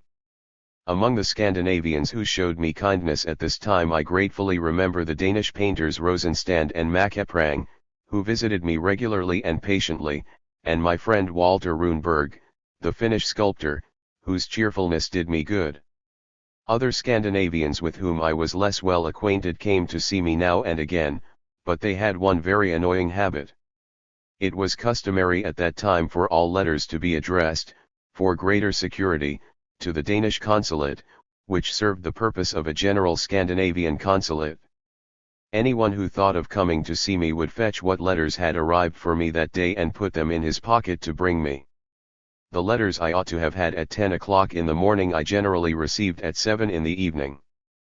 But these gentlemen often forgot to pay their visit at all, or did not get time, and then it would happen that after having gone about with the letters in their pockets for a few days, they took them back to the consulate, whence they were sent to me, once, 3 days late. As my whole life on my sick bed was one constant, painful longing for letters from home, the more so as my mother, all the time I was in bed, was lying dangerously ill, I felt vexed at the thoughtless behavior of my compatriots. However, I had not traveled so far to meet Northmen, and I learned far more from the one Italian who sat by my bedside day after day, Giuseppe Saraduc. It was amusing to note the difference between his ways and the Northman's. He did not come in, he exploded. At 6 o'clock in the evening, he would rush in without knocking at the 335 door, shouting at one and the same time Italian to the people of the house, and French to me. He talked at a furious rate, and so loudly that people who did not know might have fancied we were quarreling, and he changed his seat once a minute, jumped up from the easy chair and seated himself half in the window, began a sentence there and finished it sitting on my bed. And every second or third day he either himself brought books to entertain me or sent large parcels by a messenger. He had risen to be professor at the University of the capital, without ever having been either student or graduate. His family were too poor for him to study. For many years, when a lad, he had never eaten dinner. His occupation, when at last he began to get on, was that of proofreader in a printing establishment, but he tried to add to his income by writing melodramas for the boulevard theaters in Turin. He thought he had written over 50. He told me. The manager generally came to me on a Sunday, when we were at liberty, and said, "We must have a new play for next Sunday." On Monday the first act was finished, on Tuesday the second, etc., and every act was delivered as it was written, and the parts allotted. Sometimes the last act was only finished on Saturday morning, which, however, would not prevent the piece being played on Sunday evening. In a number of the Revue des Deux Mondes for 1857 we found Saraduc mentioned among the melodramatists of Italy. This must have been ferreted out privately, since he always wrote these melodramas anonymously, he having determined, with naive conceit, not to stain his future reputation. When he was 21, he tried to raise himself from this rank to that of a journalist, and succeeded. He sent all sorts of articles to 3 newspapers. From his 21st to his 24th year he wrote for the daily papers, and wrote gay accounts of the volatile lives of young Italian journalists with the ladies of the theaters. Then he fell in love with the lady who later became his wife, known as a novelist under the pseudonym of Ludovico de Rosa, and from that time forth never looked at an 336 other woman. All his life he cherished a great admiration for his wife and gratitude towards her. When he had commenced his legal work, he strained every nerve to the utmost, and obtained his professorships in the various towns through competition, without having followed the usual university path. "I have always had the most unshaken faith in my star," he said one day, "even when, from hunger or despair, thoughts of suicide occurred to me. When I broke my black bread, I said to myself, the day will come when I shall eat white." Like all Italians at that time, Saraduc detested and despised modern France. As far as reconquered Rome was concerned, he regarded her with sorrowful eyes. "There are only nobility, ecclesiastics, and workmen here," he said, "no middle classes, no industry, and no trade. Absurd tariff laws have up till now shut off the Papal States from the surrounding world. And what a government! A doctor, who after his second visit did not make his patient confess to a priest, lost his official post, if he happened to hold one, and was in any case sent to prison for 5 months.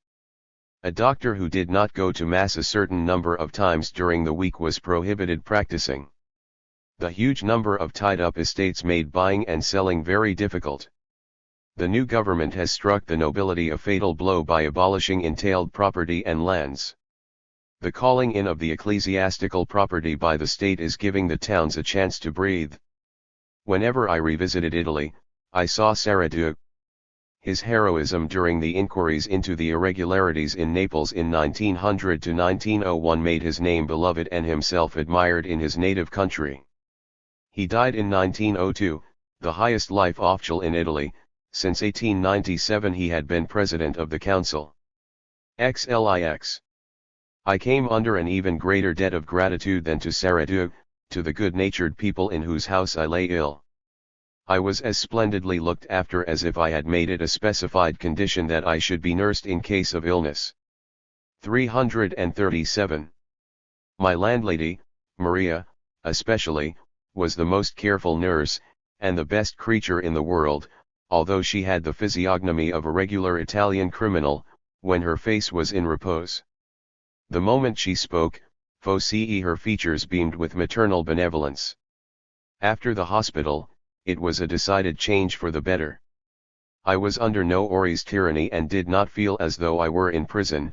I could complain if my food was bad, and change trattoria, when I myself chose. Everything was good. As long as I was well, I had taken hardly any notice of the people in the house, hardly exchanged a word with them. I was out all day, and either hastily asked them to do my room, or to put a little on the fire.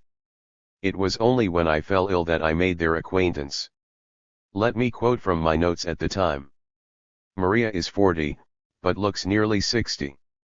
Her husband is a joiner, a stout, good-looking man, who works all day for his living, and has a shop. Then there is Maria's niece, the 19-year-old Philomena, a tall, handsome girl. Every evening they have fine times, laugh, sing, and play cards. On Sunday evening they go out to the fair, alla fiera, and look at the things without buying. Others have to pay a lire to go in, but they go in free, as they know some of the people. On festival occasions Maria wears a silk dress.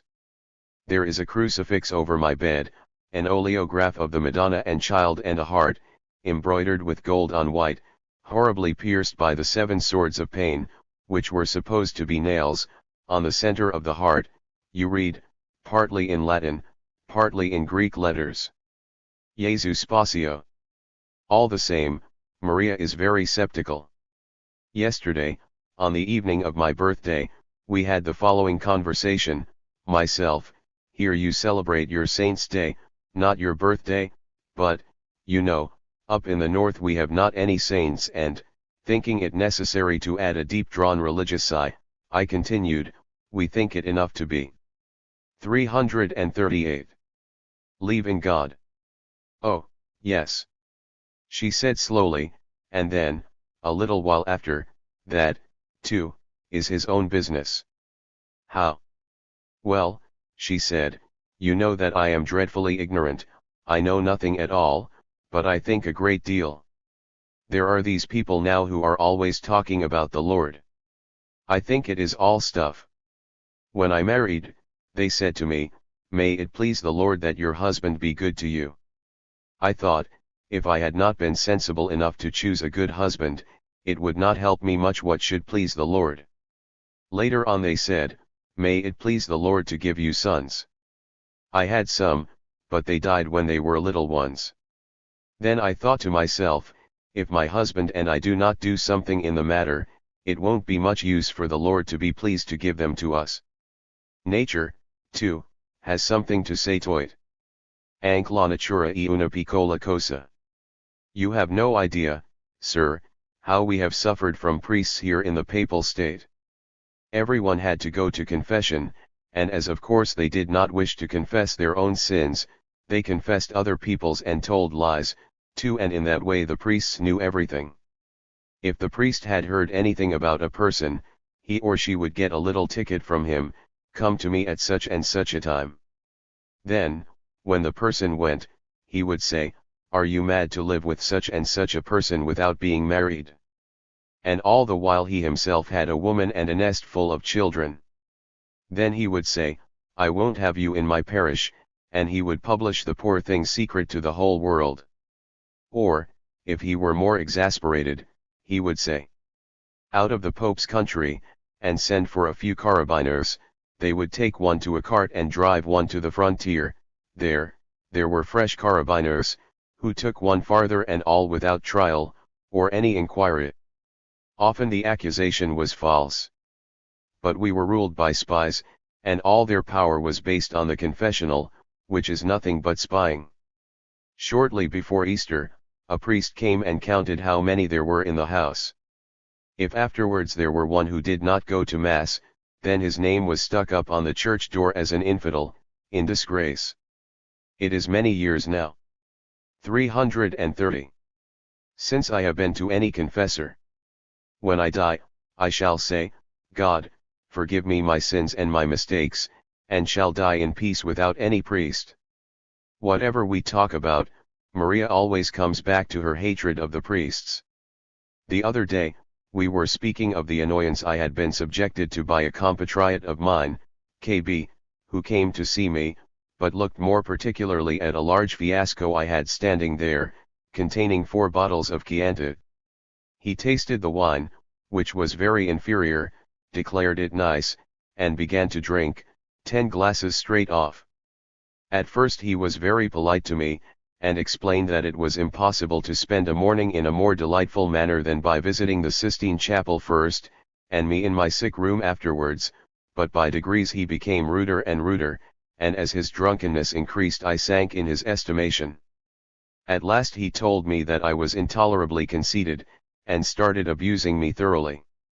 Lying defenseless in bed, and unable to move, I was obliged to ring for Maria, and whisper to her to fetch a few gentlemen from the Scandinavian Club, who could take the drunken man home, after he had wasted fully 6 hours of my day. I managed in this way to get him out of the door. He was hardly gone than Maria burst out, "Che porcheria," and then added, laughing, to show me her knowledge of languages, "Cochonnerie, Schweinerei." She has a remarkable memory for the words she has heard foreigners use. She knows a number of French words, which she pronounces half like Italian, and she also knows a little Russian and a little German, having, when a young girl, kept house for a Russian prince and his family. "I feel," she said to me, "that I could have learned both French and German easily, if I could have compared them in a book. But I can neither read nor write. These wretched priests have kept us in ignorance. And now I am old and good for nothing. I was 40 a little while ago, and that is too old to learn the alphabet. Do you know, Signore, how it originally came about that I did not believe, and despised the priests? I was 12 years old, and a tall girl, and a very good-looking girl, too, though you cannot see that, now. 340. That I am old and ugly. You can see it very plainly, for her features are haughty and perfectly pure of line, it is only that her expression, when she sits alone, is sinister. I lost my father when I was 5 years old. About that time my mother married again, and did not trouble herself any more about me, as she had children with her new husband. So I was left to myself, and ran about the streets, and became absolutely ungovernable, from vivacity, life, and mischief, for I was naturally a very lively child. Then one day I met a mule, alone, the man had left it, I climbed up, and seated myself upon it, and rode about, up and down the street, until a dog came that frightened the mule and it kicked and threw me over its head. There I lay, with a broken collarbone, and some of the bone stuck out through the skin. Then a doctor came and wanted to bind it up for me, but I was ashamed for him to see my breast, and would not let him. He said, "Rubbish. I have seen plenty of girls." So I was bound up and for 6 weeks had to lie quite still. In the meantime a priest, whom they all called Don Carlo, I do not know why they said Don, came to see me, and when I was a little better and only could not move my left arm, he said to me one day, would I go and weed in his garden, and he would give me money for it. So I went every day into the garden, where I could very well do the work with one arm. He came down to me, brought me sweets and other things, and asked me to be his friend. I pretended not to understand. He said, too, how pretty I was, and such things. Then at last one day, he called me into his bedroom, and first gave me sweets, and then set me on his knee. J did not know how to get away. Then J said to him, "It is wrong, the Madonna would not like it." "Do you know, sir, what he replied?" He said, "Child, there is no Madonna, non ce Madonna, she is only a bridal for the common people, e un freno per il populo basso." Then I was anxious to run away, and just then my mother passed by the garden, and as she did not see me there, called, "Anna Maria! Anna Maria!" I said, "Mother is calling me," and ran out of the room. Then mother said to me, "What did the priest say to you, and what did he do to you? Plus you 341 were in his bedroom." I said, "Nothing," but when my mother went to confession, instead of confessing her sins, she said over and over again to him, "What have you done to my daughter? I will have my daughter examined, to see what sort of a man you are."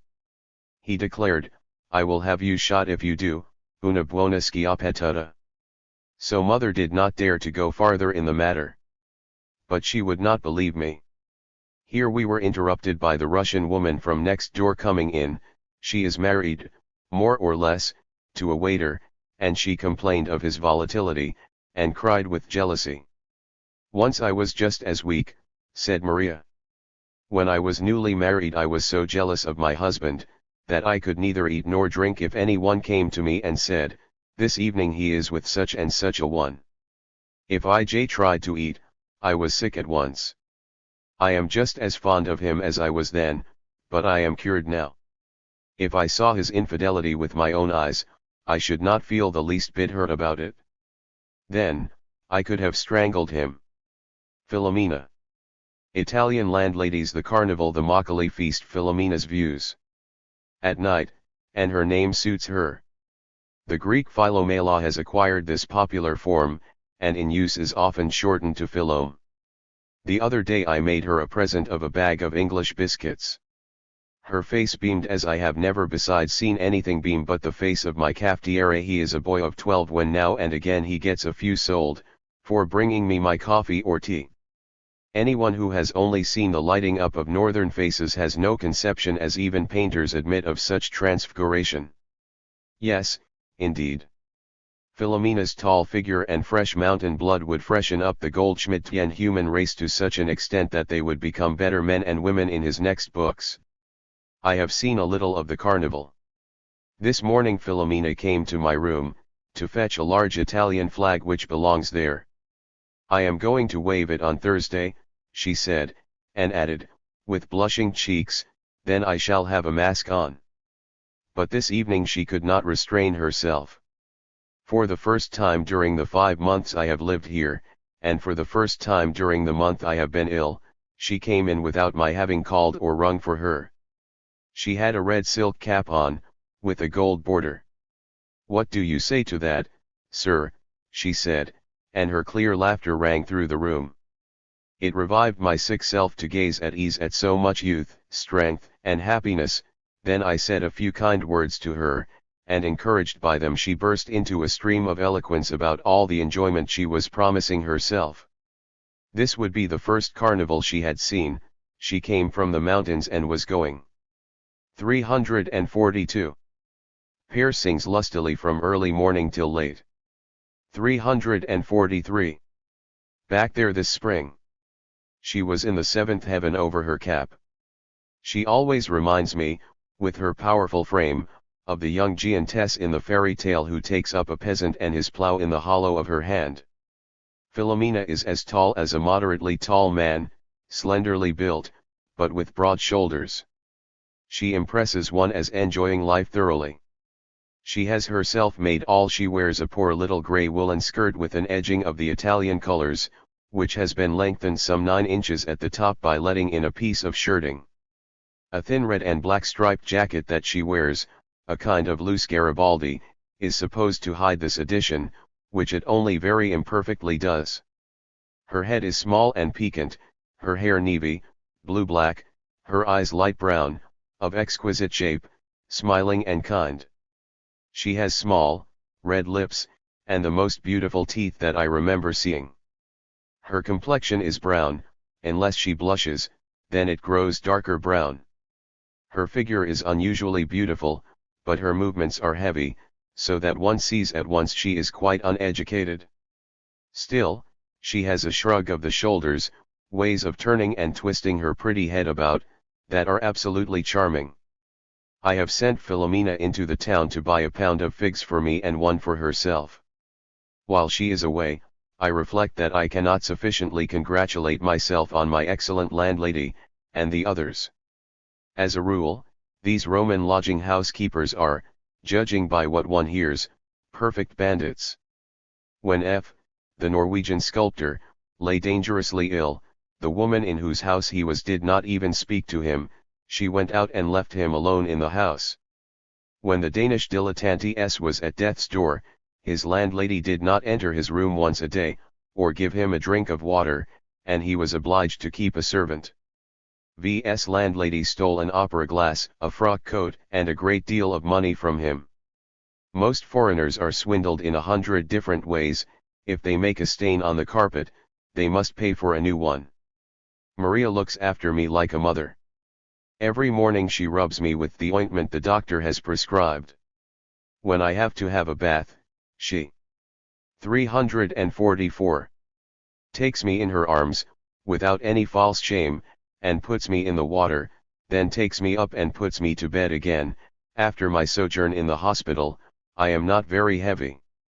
What I am most astonished at is the indulgent delicacy of these piophe. For instance, Maria has forbidden her good-natured husband, whom, like Philomena, I like to call Zio, uncle, to eat garlic, the favorite food of the Romans, while I am ill, that I may not be annoyed in my room by the smell. I have only to say a word, and she and her niece run all my errands for me. Indeed, the other day, Maria exclaimed, quite indignantly, "Sir, do not say when you go into the town, 'Will you buy me this or that?' Are we robbers, are we scoundrels? Only say, 'Go,' and I will go." I never say to her, "Will you do me a favor," without her replying, "2, sir." Yes, and she heaps presents upon me. She and Philomena bring me, now a bundle of firewood, now a glass of good wine, now macaroni, etc. All the Danes who come here are astonished, and say, "You have got deucedly good people to look after you." Maria's greatest pleasure is talking. She has no time for it in the day. In the evening, however, she tidies my room slowly, entertaining me all the time. When she has quite finished, at the time of day when others are drowsy or go to bed, she still likes to have just a little more conversation, and she knows that when I see she has put the last thing into its place, her task for the day is ended, and I shall dismiss her with a gracious buona sera, buon riposo. To put off this moment as long as possible, she will continue to hold some object in her hand, and, standing in the favorite position of the Romans, with her arms akimbo, and some toilet article under her arm, will hold a long discourse. She sometimes looks so indescribably comic that I almost joke with suppressed laughter as we talk. Today is the first day of the carnival. So even Philomena has been out this evening in tricolored trousers. Am interrupted by the inmates of all the floors returning from the carnival, all talking at once, and coming straight in to me to show me their dress. Amongst them, 345 are guests from the mountains, tall, dark men, in exceedingly fantastic garb. They tell me how much they have enjoyed themselves. Philomena has naively made me a present of a few burnt almonds with sugar upon them, that she has had in her trouser pockets, and informs me with impetuous volubility how she has talked to all the people she met, who do not know her and whom she does not know. She has had one of my white shirts on, which she had embroidered all over with ribbons till it looked like a real costume. She is beaming with happiness. The tambourine tinkles all the evening in the street, they are dancing the tarantella to it down below, and it is difficult to go to sleep. Maria stays behind, when the others have gone, to finish her day's work. It is a sight for the gods to see her doing it with a gold brocade cap on her head, and in red, white, and green trousers.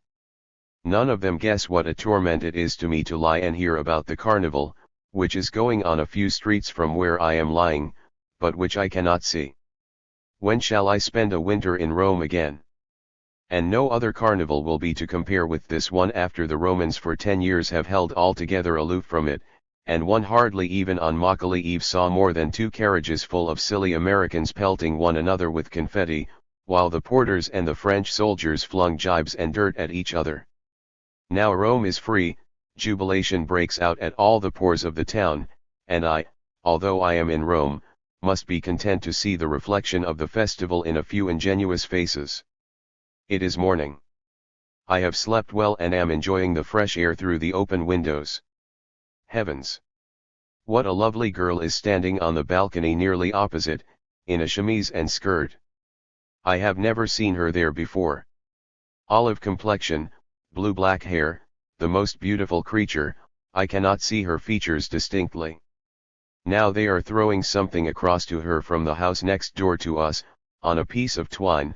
I think they are red flowers. They almost touch her, and yet she cannot catch them, and laughing stretches out both hands a second, a third, and fourth time, equally unsuccessfully. Why, it is our Philomena, visit 346. Ing the model the other side the street. She gives up the attempt with a little grimace, and goes in. Loud voices are singing the Bersagliera hymn as a duet under my window. Verily, things are alive in Purificazione today. The contagion of example affects a choir of little boys who are always lying outside the street door, and they begin to sing the Garibaldi march for all they are worth. Our singers at the theater at home would be glad of such voices. The whole street is ringing now, all are singing one of Verdi's melodies. I am sitting up in bed. At the side of my bed, Philomena, with her black, heavy hair well dressed, and herself in a kind of transitional toilette, her undergarment fine, the skirt that of a festival gown, on account of the preparations for the carnival, her top garment the usual red jacket. She is standing with her hand on her hip, but this does not make her look martial or alarming. You ate magro today? It was a fast day. She good gracious. Magro every day just now? I do you know, Philomena, that I eat grasso? She yes, and it is your duty to do so. I why? She because you are ill, and you must eat meat. The Pope himself ate meat when he was ill. Religion does not mean that we are to injure our health. How do you know, Philomena, what religion means? She from my confessor. I had a little headache the other day, and he ordered me at once to eat meat. The worst of it is that I have no confessor and do not go to church. Shall I be damned for that? She No, sir, that does not follow. Do you think I am so stupid as not to see that you others are far better Christians than we? You are good, the friends who come to see you are good. The Romans, on the other hand, who go to church one day, kill people the next, and steal, and will not let us poor girls go about the streets in peace. I am quite sorry that she is to go home at Easter. I shall miss her face about the house. But I have missed more. 347. Late evening. They have come back from the carnival. Philomena came in and presented me with an object the use of which is an enigma to me. A roll of silver paper. Now I see what it is, a carnival cap. My Danish friend R declares she has got it into her head that when I am better I shall marry her, or rather that Maria has put it into her head. I thought I would see how matters stood. I began talking to Maria about marriages with foreigners. Maria mentioned how many girls from Rome and Capri had married foreigners, but added afterwards, not without significance, addressing me, it is not, as you believe, and as you said once before, that a girl born in a warm country would complain of being taken to a cold one. If she did, she would be stupid. But a Roman girl will not do for a foreign gentleman. The Roman girls learn too little. Much, the lower classes certainly do not learn. Before I came, Philomena did not know what ink was. Now I have discovered that she does not know what a watch is. She reckons time by the dinner and the Ave Maria. Not long ago her uncle spent a week in trying to teach this great child to make and read figures, but without success. Not long ago she had to write to her mother in the mountains, so went to a public writer, and had it done for her. She came in to me very innocently afterwards to know whether the right name and address were upon it. I told her that she could very well have let me write the letter. Since then all the people in the house come to me when there is anything they want written, and ask me to do it for them. The news of my skill has spread. Apropos of letters, I have just read the 4 letters that I received today. Philomena is perpetually complaining of my sweetheart's uncontrollable passion as revealed in this writing madness. She imagines that all the letters I receive from Denmark are from one person, and that person, of course, a woman. She herself hardly receives 1 letter a year. I have, after careful consideration, committed a great imprudence, and escaped without hurt. I had myself carried down the stairs, drove to the Corso, saw the carnival. 348. And am back home again. I had thought first of driving up and down the Corso in a carriage, but did not care to be wholly smothered with confetti, especially as I had not the strength to pelt back. Nor could I afford to have the horses and carriage decorated. So I had a good seat in a first-floor balcony engaged for me, first row. At 3 o'clock I got up, dressed, and was carried down. I was much struck by the mild summer air out of doors, about the same as our late May, and I enjoyed meeting the masked people in the streets we passed through. The few but rather steep stairs up to the balcony were a difficulty. But at last I was seated, and in spite of sickness and weakness, enjoyed the carnival in Rome on its most brilliant day. I was sitting nearly opposite to the high box of Princess Margherita, from which there was not nearly so good a view as from my seat. This was what I saw, all the balconies bedecked with flags, red, white, and green predominating. In the long, straight street, the crowd moving in a tight mass. In between them, an up and a down stream of carriages, drawn at a walking pace by 2 horses, and forced at every moment to stop. The streets re-echoed with the jingle of the horses' bells, and with shouts of glee at a magnificently decorated carriage, then at some unusually beautiful women, then at a brisk confetti fight between 2 carriages, or a carriage and a balcony. And this air, re-echoing with the ring of bells, with shouting, and with laughter, was no empty space. Anyone reaching the Corso, as I had done, after the play had only been going on for an hour and a half, found themselves in the midst of a positive bombardment of tiny little aniseed balls, or of larger plaster balls, thrown by hand, from little tin cornets, or half-bushel measures, and against which it is necessary to protect oneself by a steel wire mask before the face.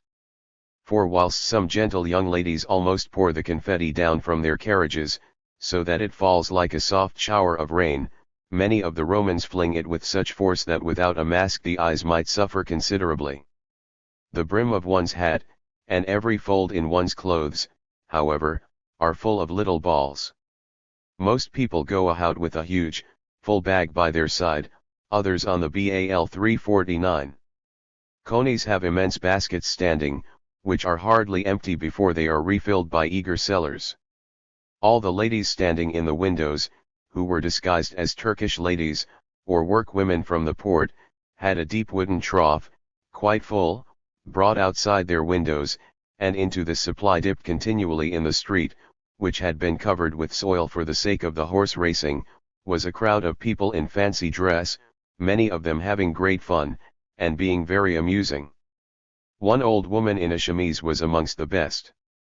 A young fellow, dressed entirely in scarlet, more particularly amused himself by putting the officers of the National Guard, who were walking about to keep order, out of countenance.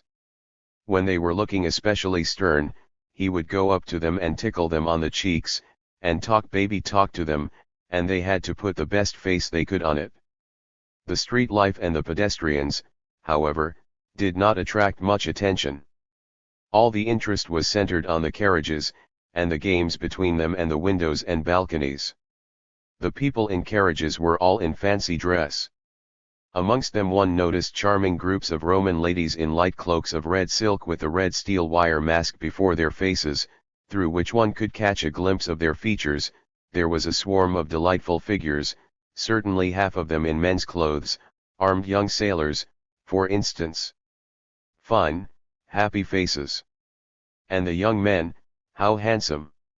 Not flashing eyes, as people affectedly say, but happy eyes, a good, healthy physique, an expression which seemed to say that they had breathed in sunshine and happiness and all the beatitude of laziness, all the mild and good-humored comfort of leisure, all their lives long.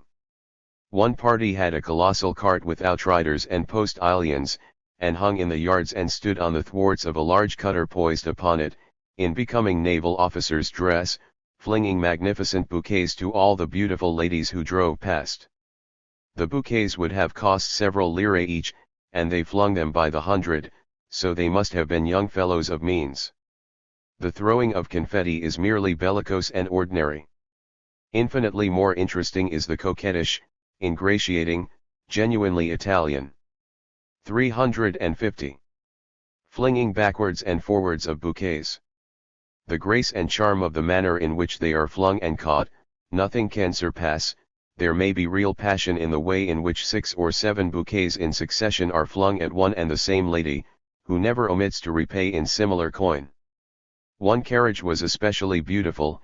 It had a huge square erection upon it, entirely covered with artificial roses and greenery, which reached almost to the second story of the houses, and upon it, in 2 rows, facing both sides of the streets, stood the loveliest Roman girls imaginable, flinging bouquets unceasingly.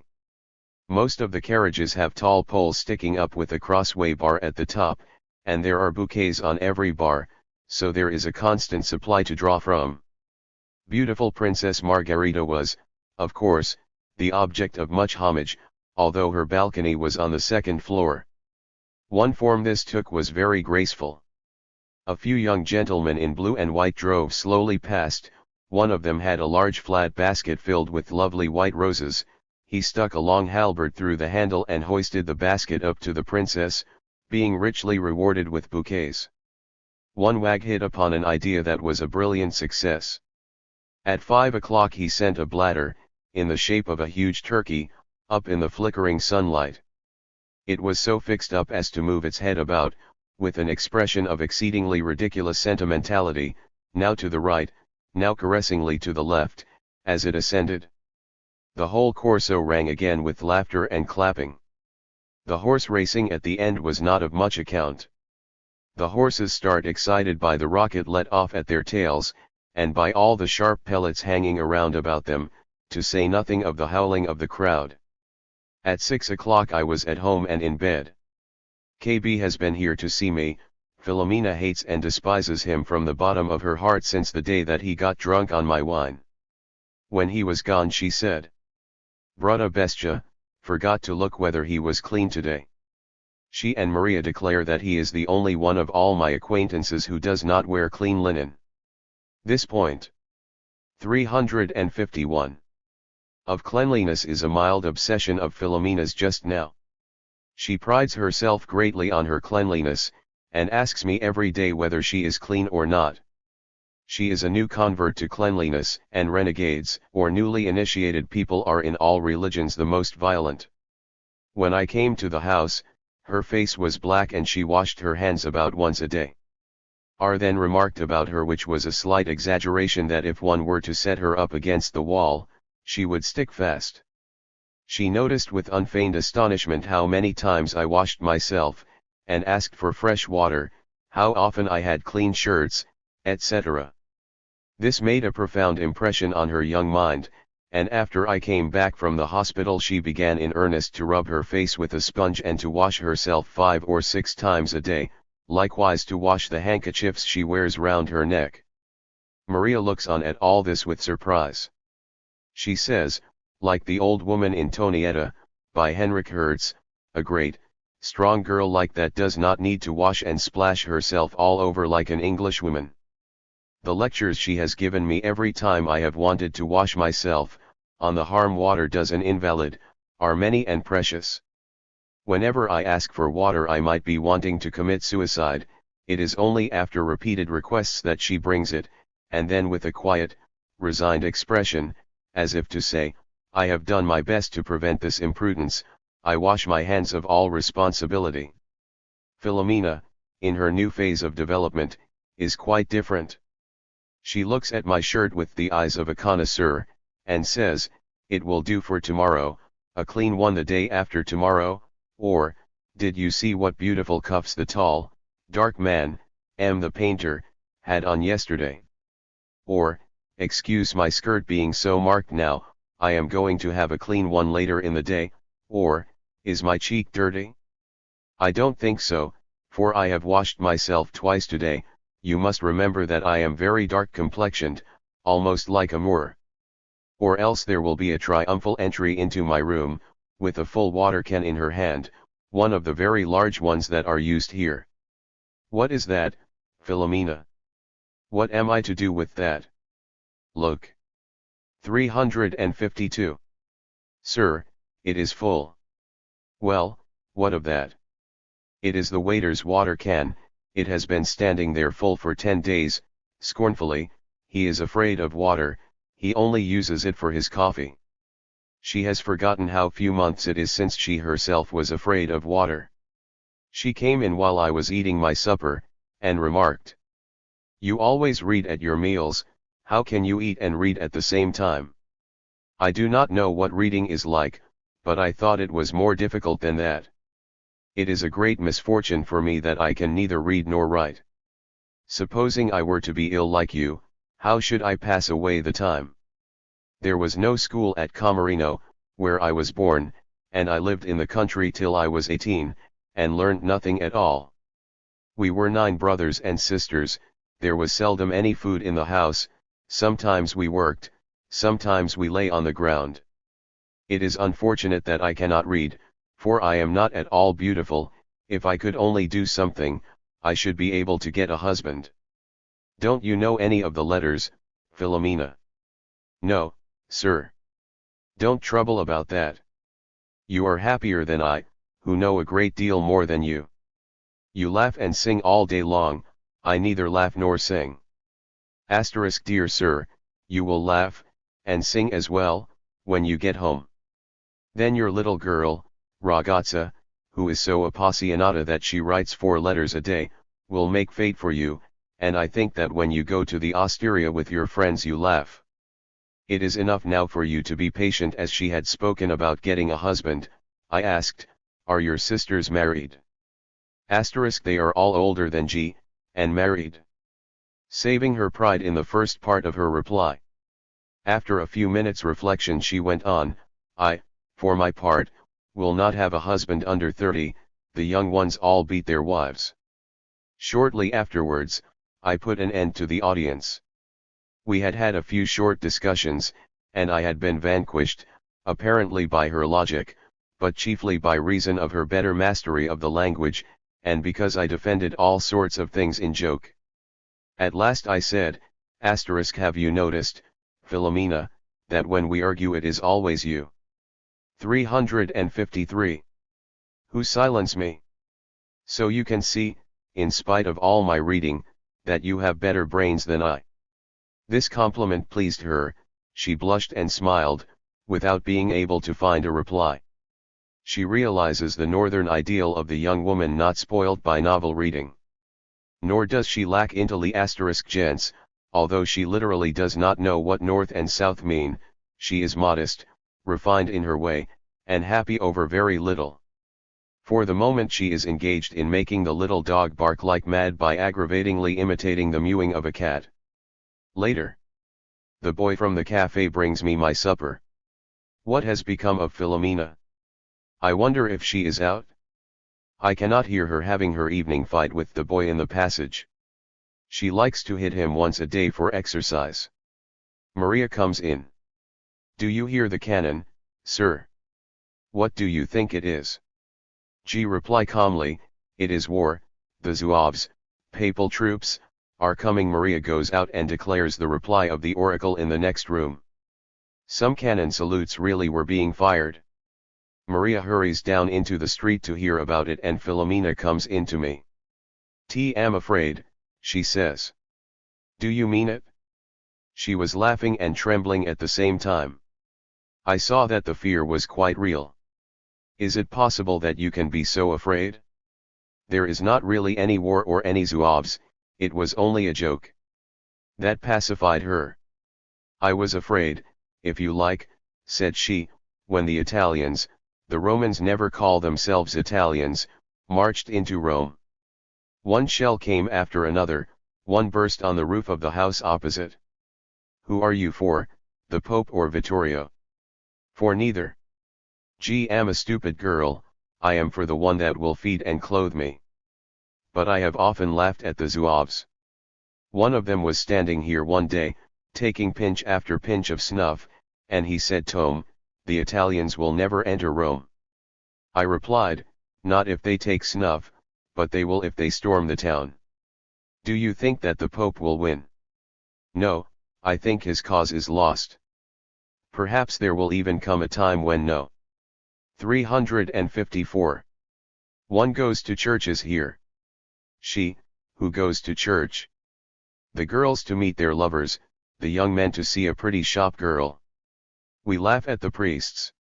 Why? Because they are ridiculous. If it thunders, they say at once that it is a sign from God. The sky happens to be flaming red, like it was last October. That was because the Italians entered Rome in September. Everything is a sign from God, a sign of his anger, his exasperation. He is not angry, that is clear enough. If he had not wanted the Italians to come in, they would not have come, but would all have died at once. She said this last with great earnestness and pathos, with an upward movement of her hand, and bowed her head, like one who fears an unknown power. Maria returned, saying people thought the shots meant that Garibaldi had come. Said I, there, he is a brave man. Try to be like him, Philomena. It is not right for a big strong girl to tremble. She, am not strong, but still, I am stronger than you, who have been weakened so much by your illness, and yet, who knows, you have been much better the last few days. Shall we try? I placed my right hand in hers, first tested her strength a little, and then found to my surprise that her arm was not much stronger than that of an ordinary lady. Then I bent my fingers a little, and laid her very neatly on the floor. I was sitting in bed, she was on her knees in front of the bed, but I let her spring up. It was a pretty sight, the blue-black hair, the laughing mouth with the fine, white teeth, the brown, smiling eyes. As she got up, she said, "You are well now, I am not sorry to have been conquered. Have taken my second flight. I have been at the Macaulay Fete, had myself carried and driven there and back, like last time. Sarada had taken a room on the Corso, I saw everything from there, and now I have the delightful impressions of it all left. What exuberant happiness! What jubilation! What childlike gaiety! It is like going into a nursery and watching the children play, hearing them shout and enjoy themselves like mad, as one can shout and enjoy things oneself no longer. I arrived late and only saw the end of the processions. 355. Far more carriages, wilder shouting, more madness bacchantic, stormy than last time. The whole length of the Corso was one shriek of laughter. And how many lovely faces at the windows, on the balconies and verandas. Large closed carriages with hidden music inside and graceful ladies on the top. ACI Preti, the Catholic papers, had said that all who took part in the carnival were paid by the government, a number of men and women, in the handsomest carriages according to the Nuova Roma for today, more than 20,000 had the word pagato, paid, fastened to their caps, which evoked much amusement. Then the lancers cleared the street at full gallop for the horse races, Barbari, and at once an immense procession of Polichinelli and ridiculous equestrians in Don Quixote armor organized itself and rode down the Corso at a trot in parody. Then came the mad, snorting horses. Then a few minutes and night fell over the 7 heights of Rome, and the Corso itself lay in darkness. And the first points of light began to make their appearance. Here below, one little shimmer of light, and up there another, and 2 there, and 6 here, and 10 down there to the left, and hundreds on the right, and then thousands, and many, many thousands. From one end of the great long street to the other, from the first floor to the roof of every house and every palace, there is one steady twinkling of tiny flames, of torches, of large and small lights. The effect is surprising and peculiar. As soon as the first light appeared, young men and girls ran and tried to blow each other's candles out. Even the children took part in the game. I could see into several houses, where it was going on briskly. Then, from every side street decorated carriages began to drive onto the Corso again, but this time every person held a candle in his hand. Yes, and that was not all. At least every other of the large wagons, they were like immense boxes of flowers, had, on poles, or made fast, Bengal fire of various colors, which lighted up every house they went past, now with a red, now with a green flare. And then the thousands of small candles, from every one in the throng, from carriages, balconies, verandas, sparkled in the great flame, fighting victoriously with the 356. Last glimmer of daylight. People ran like mad down the Corso and fanned out the lights in the carriages. But many a Roman beauty found a better way of lighting up her features without exposing herself to the risk of having her light put out. Opposite me, for instance, on the second floor, a lovely girl was standing in a window. In the shutter by her side she had fixed one of those violent red flares so that she stood in a bright light, like sunlight seen through red glass, and it was impossible not to notice her. Meanwhile, the people on the balconies held long poles in their hands, with which they unexpectedly put out the small candles in the carriages. You heard incessantly, through the confusion, the shouts of individuals one to another, and their jubilation when a long attempted and cleverly foiled extinguishing was at length successful, and the clapping and shouts of bravo at an unusually brightly lighted and decorated carriage. The pickpockets meanwhile did splendid business. Many of the Danes lost their money. At 8 o'clock I was in bed again, and shortly afterwards the people of the house came home for a moment. Philomena looked splendid, and was very talkative. Lei ingrasito, she called in through the door. It is her great pleasure that the hollows in my cheeks are gradually disappearing. She was now ascribing a special efficacy in this direction to Makali Eve. At 10:30 in the morning, there is a curious spectacle in the street here. At that time Domenico comes and the lottery begins. Lotteries are forbidden in Rome, but Domenico earns his 10 lire a day by them. He goes about this and the neighboring streets bawling and shouting until he has disposed of his 90 tickets. Girls and women lean out through the windows and call out the numbers they wish to have. In this respect they are boundlessly credulous. They do not believe in the Pope, but they believe that there are numbers which they must become possessed of that day, even at the highest price, which is 2 soldi. The soldi are thrown out through the window, and each one remembers her own number. Then Domin 357 ICO goes through all the numbers in a loud voice, that there may be no cheating. A child draws a number out of the bag, and Domenico shouts, "Listen, all purification, number 34 has won, listen, purification, 34. 34. The disappointed faces disappear into the houses. All those who have had 33, 35, and 36 rail against unjust fate, in strong terms. At the first rattle of the lottery bag, Philomena rushes in here, opens the window, and calls for a certain number. If anyone else wants it, she must manage to find 2 soldi in her pocket. If I fling a few soldi from my bed towards the window, this facilitates the search. However, we never win.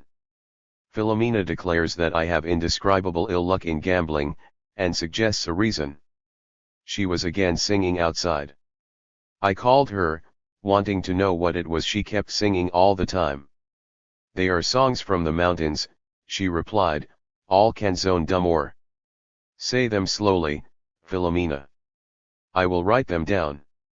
I began, but was so delighted at the way she repeated the verses, her excellent declamatory and rhythmic sense, that I was almost unable to write. And to my surprise, I discovered that they were all what we call ritornellos. But written down, they are dull larvae, compared with what they are with the proper pronunciation and expression. What is it Byron says? I love the language, that soft bastard Latin, which melts like kisses from a female mouth, and sounds as if it should be writ on satin. I shall really feel a void when Philomena goes away. The unfortunate part of it is that her dialect pronunciation is so difficult to make out, and that she swallows so many syllables in order to make the meter right, as there are generally too many feet, and it is only the delicacy of her declamation that makes up for the incorrectness of the rhymes and the verses. For instance, she constantly says lo instead of il, lo soldato, and she can never tell me how many words there are in a line, since neither she nor Maria 358 knows what a single word, as opposed to several, is, and because it is no use spelling the word to her and asking, is that right, since she cannot spell, and does not recognize the letters. Sarado tells me that a driver who once drove him and his wife about for 5 days in Tuscany sang all day long like Philomena, and improvised all the time. This is what she, too, does continually. She inserts different words which have about the same meaning, and says, it is all the same, ce la stessa cosa. On the other hand, she always keeps to the meter, and that with the most graceful intonation, never a faulty verse. Fier dijacentu. La donna che per l'uomo piange tanto. Il pianto del donne pianto finto. Amore mio. Non prendite le fiori di nessuno. Se voi un garoflato, lo do io. Fier de limini. Limini e agra, le franz son amori. Ma son pil amori le pin di amor. Lo mi amore che si chiama pepi. Lo primo giocatore del card. Prend sto cuore e gioca a trace et asterisk. In this way I wrote out some scores. Spent an hour teaching Philomena her large letters up to N, and making her say them by rote, and with that end in view have divided them into 3 portions A B C D E F G I L M N. She manages all right, except that she asterisk flower of the hyacinth. The woman who weeps so much for the man's sake, yet the complaint of women is a feigned one. My love, do not accept flowers from anyone. If thou wilt have a wallflower, I will give it thee. Flower of the lemon.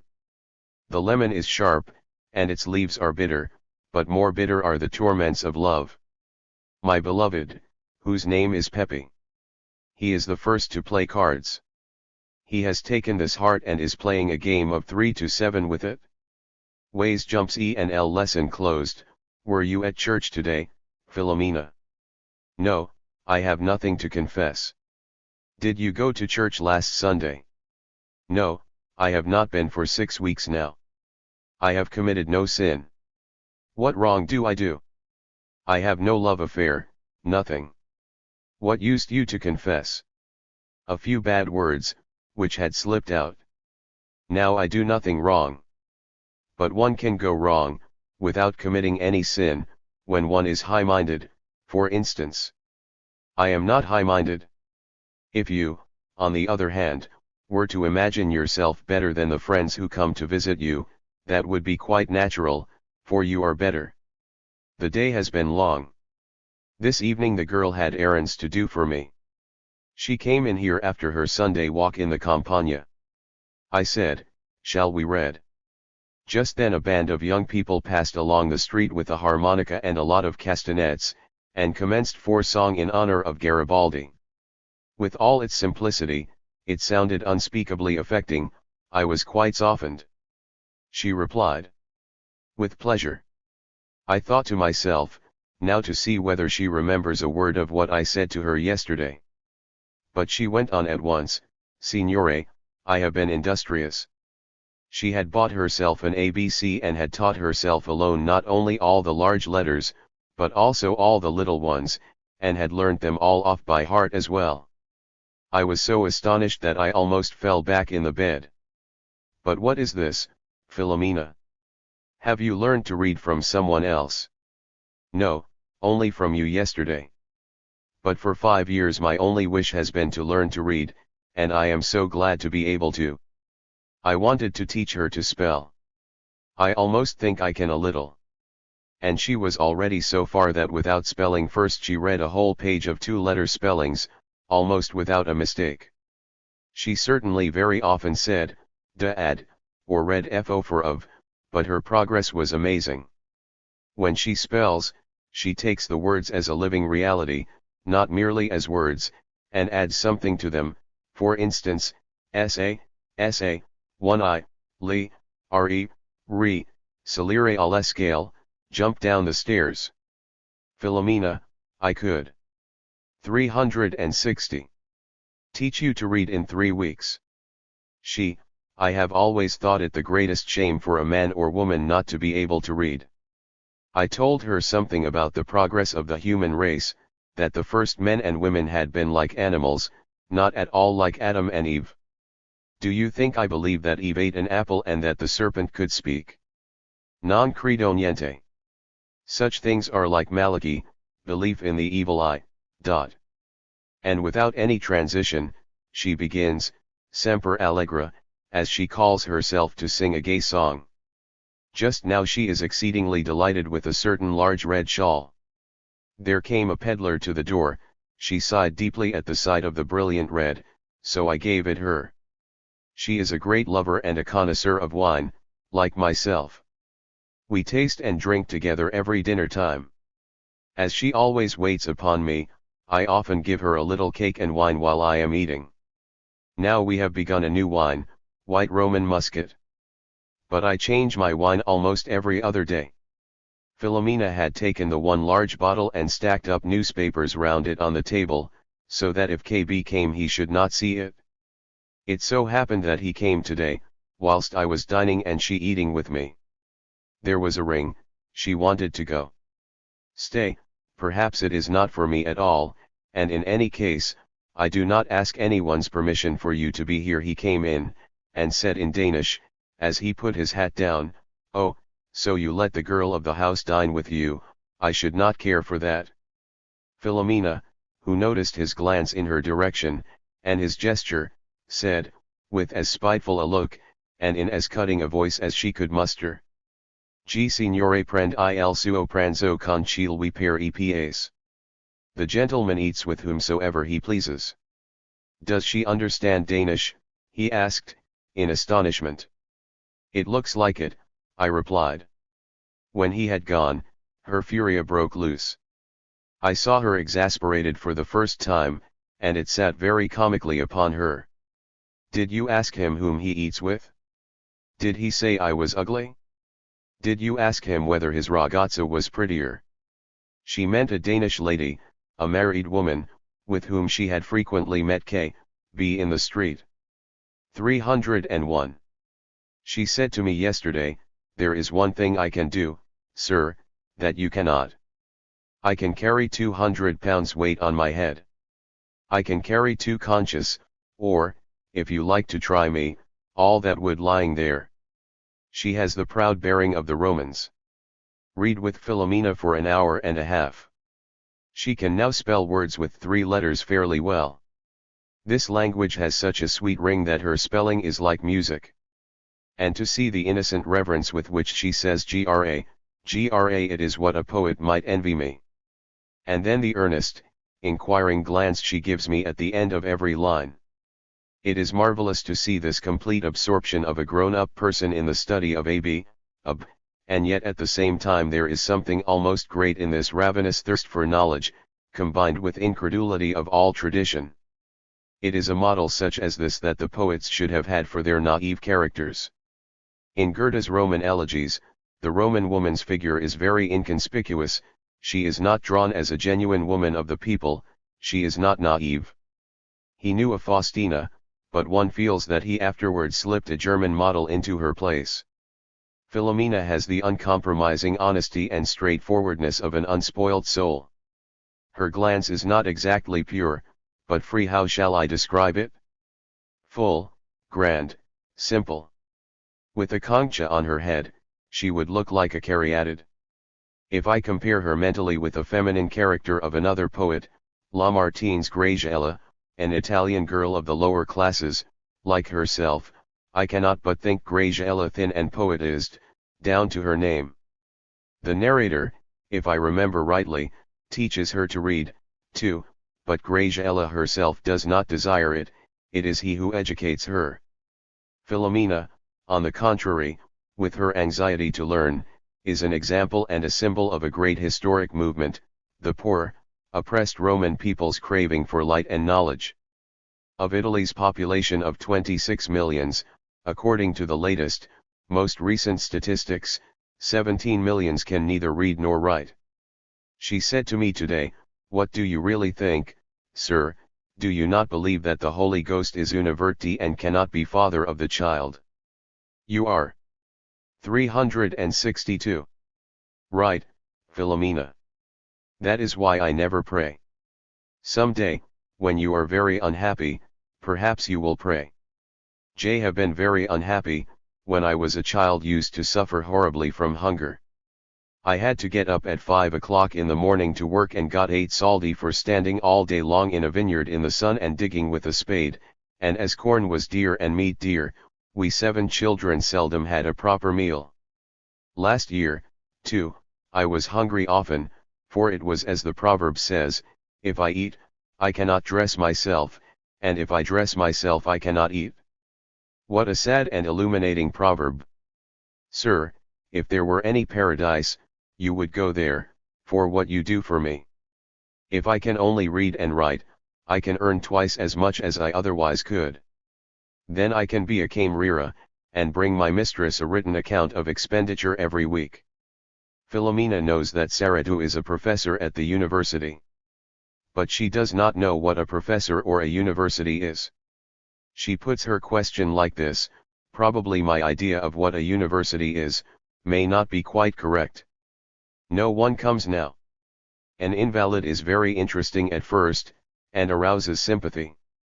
If he continue ill too long, people unconsciously think it impossible for him to get well, and stay away. So the only resource left me all day is to chat with Philomena, to whom Maria has entrusted the nursing of me. Every evening I read with her. Yesterday she had her 4th lesson, and could almost read straight off. Her complexion and the lower part of her face are like a child's, her undeveloped mental state reveals itself, thus far, in her appearance. I told her yesterday, as an experiment, that there were 5 continents and in each of them many countries, but she cannot understand yet what I mean, as she has no conception of what the earth looks like.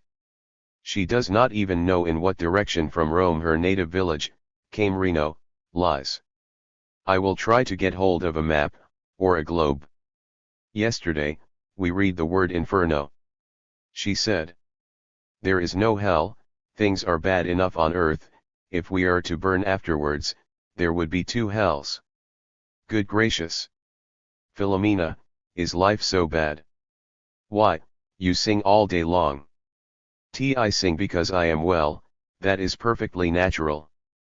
363. But how can I be content? What do you wish for then? So much money, denari, that I should be sure of never being hungry again. You do not know how it hurts. Then there is one other thing I should like, but it is impossible. I should like not to die, I am so horribly afraid of death. I should certainly wish there were a paradise. But who can tell? Still, my grandmother lived to be 100 all but 3 years, and she was never ill for a day. When she was only 3 years from being 100 she still went to the fields like the rest of us and worked, and was like a young woman, Giovanata. Mother is 42, but although she is 2 years older than my aunt, she looks quite young. Kilo sa. Perhaps I may live to be 100 too, never be ill I never have been yet, one single day and then go in and lie down on the bed like she did and be dead at once. She really is sweet, said R this evening. The word does not fit. Her laugh, her little grimaces, her witticisms, quaint conceits and gestures are certainly very attractive, but her mode of expression, when she is talking freely, is very unreserved, and if I were to repeat some of her remarks to a stranger, he would perhaps think her coarse or loose. We shall see what sort of a girl you bring home to us when you are well again, and whether you have as good taste as our Frenchman. Or perhaps you would rather visit her. I know how a fine gentleman behaves, when he visits his friend. She is often a lady, and rich. He comes, knocks softly at the door, sits down, and talks about difficult and learned things. Then he begs for a kiss, she flings her arms round his neck, allora, il letto rifatto, via via. She neither blushes nor feels the slightest embarrassment when she talks like this. How do you know such things, when you have no experience? People have told me, I know it from hearsay. I myself have never been in love, but I believe that it is possible to love one person one's whole life long, and never grow tired of him, and never love another. You said the other day, for a joke, that people ought to marry for a year or 6 months, but I believe that one can love the same person always. In such chat my days pass by. I feel as though I had 364. Dropped down somewhere in the Sabina Mountains, been well received in a house. Maria is from Camerino, too, and we're living there hidden from the world among these big children. Yesterday, Uncle had his National Guard uniform on for the first time. He came in to show himself. I told him that it suited him very well, which delighted him. Philomena exhibited him with admiration. When Maria came home later on, she asked the others at once, "Has the Signore seen him? What did he say? Does not he want to see him again?" Written down a score of ritornellos, I have chosen the best of them. Many of them are rather, or very, indecent. But, as Philomena says, you do not go to hell for singing canzone, you cannot help what they are like. The indecent ones she will only say at a terrific rate, and not a second time. But if one pay attention, they are easy to understand. They are a mixture of audacity and simple vulgarity. They all begin with flowers. She is too undeveloped to share the educated girl's abhorrence of things that are in bad taste. Everything natural, she thinks, can be said, and she speaks out, quite unperturbed. Still, now she understands that there are certain things, impossible things, that I do not like to hear her say. I was sitting cutting a wafer, to take powders with, into oblates. She, "You must not cut into consecrated things, not even put the teeth into it. The priest says, 'Thou shalt not bite Christ.'" Unfortunately, she has not any real impression of religion, either of its beauty or its underlying truth. None of them have any idea of what the New Testament is or contains. They do not know its best-known quotations and stories. Religion, to them, is 4 or 5 rigmaroles, which are printed in our abecedario, the Creed, the Ave Maria, the various sacraments, etc., which they know by heart. These they reject, but they have not the slightest conception of what Christianity is. If I quote a text from the New Testament, they have never heard it. 365. But they can run the 7 cardinal virtues, and the 7 other virtues, off by rote. One of these last, that of instructing the ignorant, is a virtue which the priesthood, partly for good reasons, have not practiced to any remarkable extent in this country. Yesterday Maria came home in a state of great delight, from a trattoria, where a gentleman had spoken tanto bene against religion and the Pope and the priests. There were a few caccialepri present, a derogatory expression for adherents of the priests, who had just had to come down a peg or two. When she had finished, to my astonishment, she said to me, "Exactly this, it is nature that is God, is it not so?" An expression almost symbolical of the ignorance and credulity of the Romans is their constant axiom, "Chi lo esse?" Who knows? I said to Maria the other day, after she had said it for the 4th time in a quarter of an hour, "My good Maria, the beginning of wisdom is not to fear God, but to say perci? Why, instead of chi lo esse?" Yesterday, while I was eating my dinner, I heard Philomena's story. She came to Rome last December.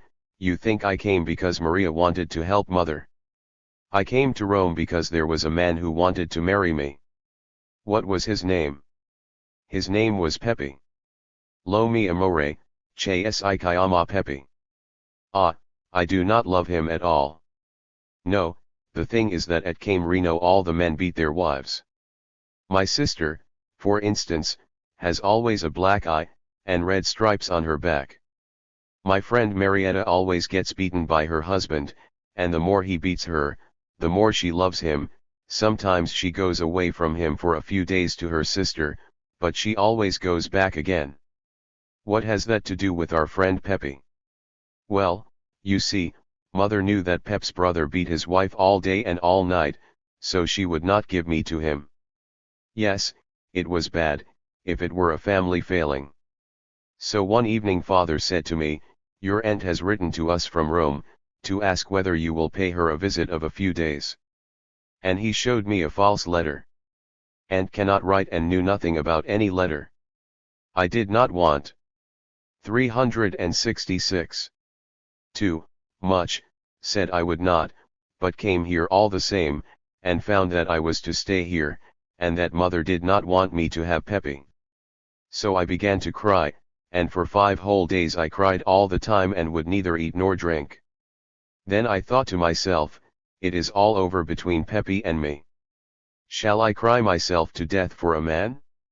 So I left off crying, and very soon forgot all about him. And after a week's time I did not care anything about the whole matter, and sang and was happy, and now I want to stay in Rome always.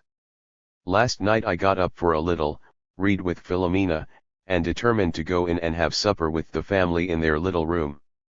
Filomena opened the door wide, and called out along the corridor, "Ecolo" and then such a welcome as there was for the invalid, now that he had at last got up. And I was obliged to drink 2 large beer glasses of the home-grown wine. First Maria told how it was that I had always had everything so punctually whilst I was ill. It was because Filomena had made the little boy from the cafe believe that I was going to give him my watch when I got well, if he never let anything get cold. So the boy ran as though possessed, and once fell down the stairs and broke everything to atoms. "He is delirious," said Filomena one day, "and talks of nothing but of giving you his watch." "How can he be so ill," said the boy suspiciously, "when he eats and drinks?" "Do you want the watch or not?" said Filomena, and off the lad ran. I let the others entertain. Maria said, "You told Filomena something yesterday about savages. I know something about them, too. Savage people live in China, and the worst of all are called mandarins. Do you know what one of them did to an Italian lady? She was with her family over there, suddenly there came a mandarin, carried her off, and shut her up in his house. They never found her again. Then he had 3 children by her, but one day he went out and forgot to shut the door. She ran quickly out of the house, down to the water, and saw a ship far away. Do you know what the mandarin did, sir, when he came home and found that his wife was gone? He took the 3 children, tore them through the middle, and threw the pieces out into the street.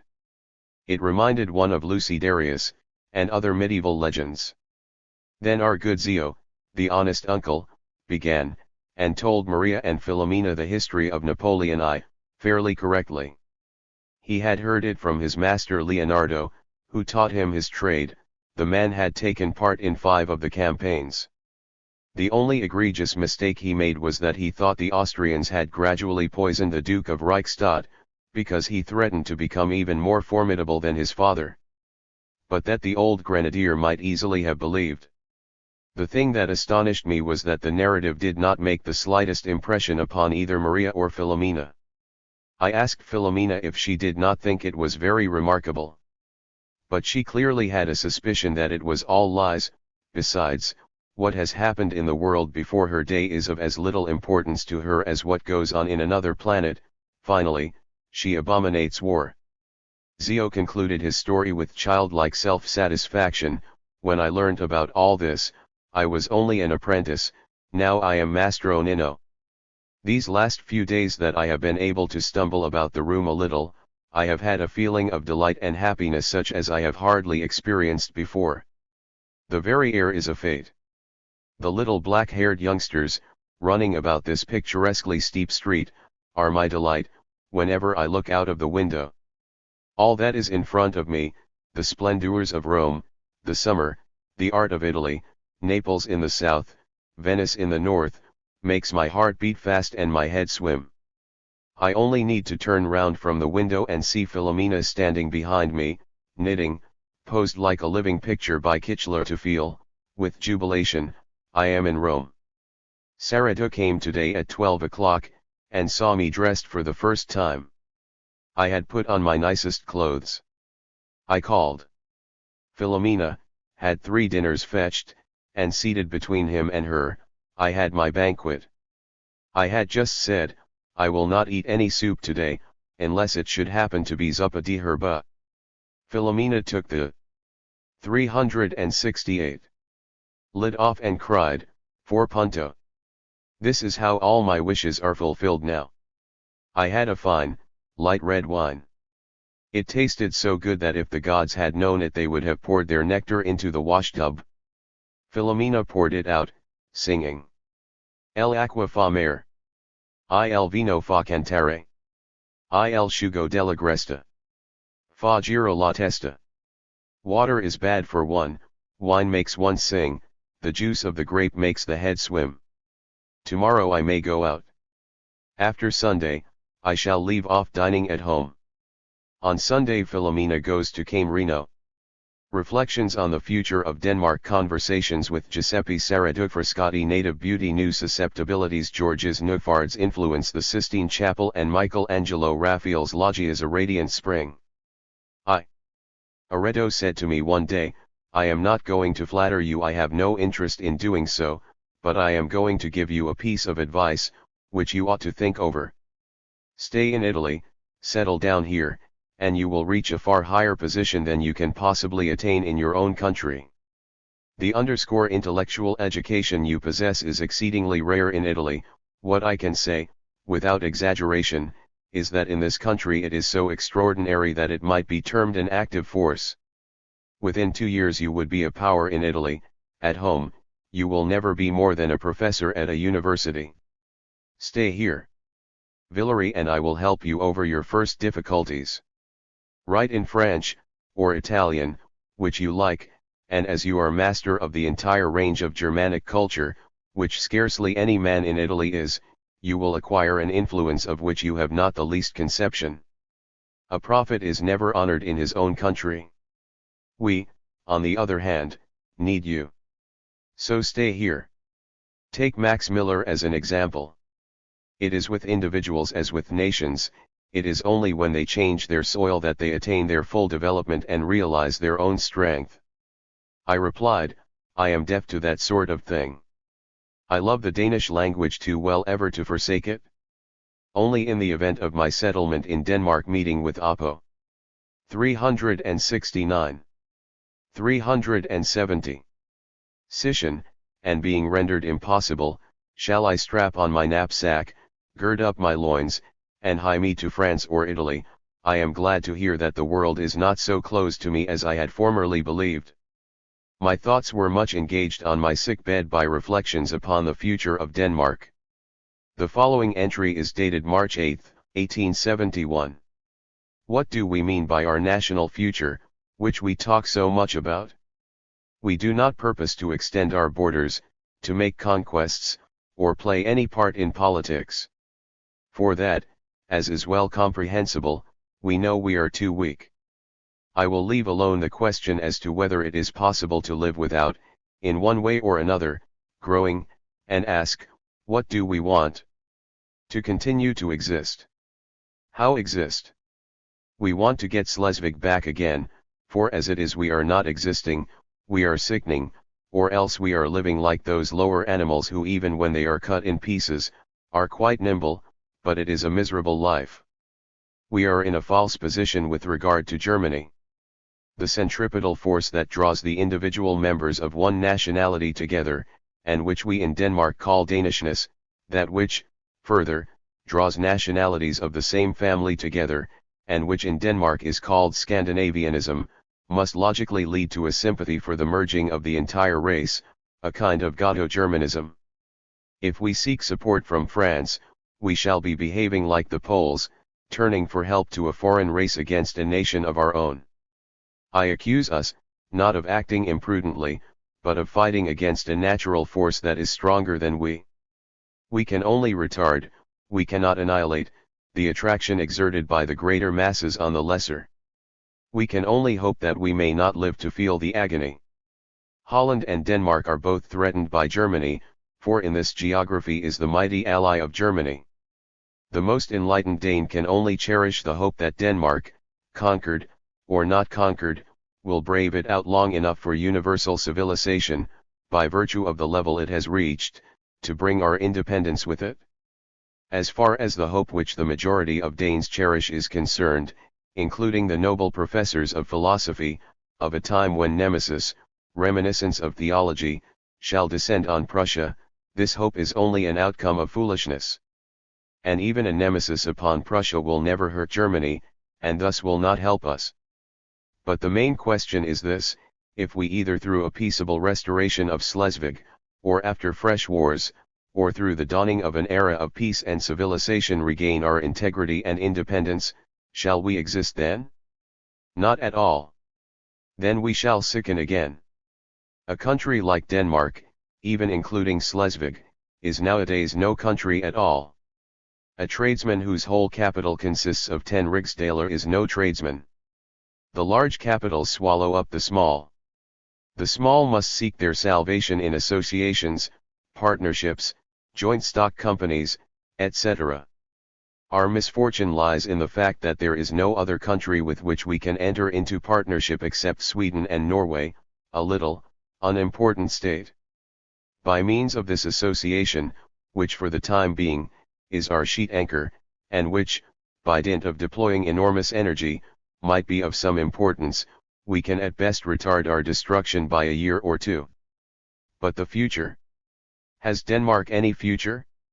It was France who, to her own unspeakable injury, discovered, or rather, first proclaimed, the principle of nationality, a principle which at most could only give her Belgium and French Switzerland, two neutral countries.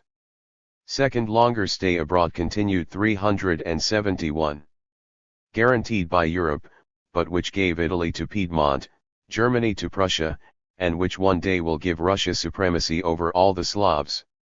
Even before the war, France was, as it were, squeezed between bucklers. She had no possible chance of gaining anything through her own precious principle, and did not even dare to apply it to the two above-mentioned points. While she fearfully allowed herself to be awarded Savoy and Nice, Prussia grew from 19 million inhabitants to 50 millions, and probably in a few years the Germans of Austria will fall to Germany as well. Then came the war, and its outcome was in every particular what Prévost Paradol, with his keen foresight, had predicted. Afterwards, he wrote, France, with Paris, will take up in Europe the same position as Hellas with Athens assumed in the old Roman Empire. It will become the city of taste and the noble delights, but it will never be able to regain its power. It has, in fact, been killed by this very theory of nationality, for the only cognate races, Spain and Italy, are two countries of which the one is rotten, the other just entered upon the convalescent stage. Thus it is clear that Germany will, for a time, exercise the supreme sway in Europe.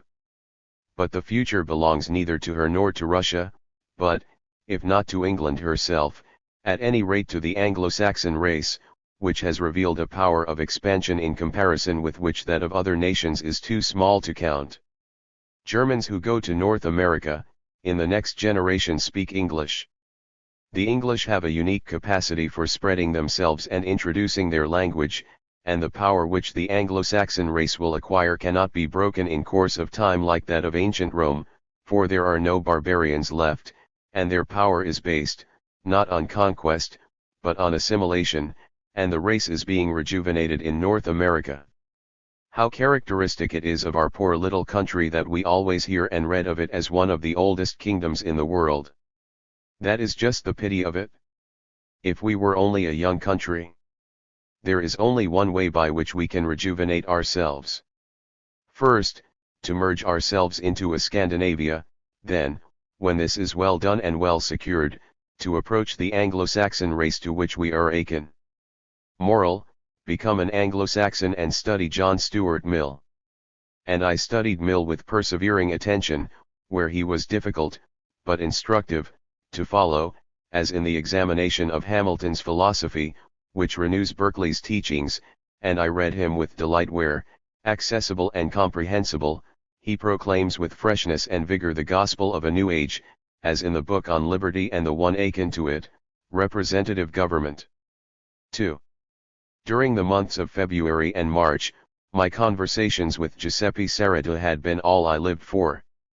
We discussed all the questions which one or both of us had at heart, from the causes of the expansion of Christianity, to the method of proportionate representation which Sar. 272.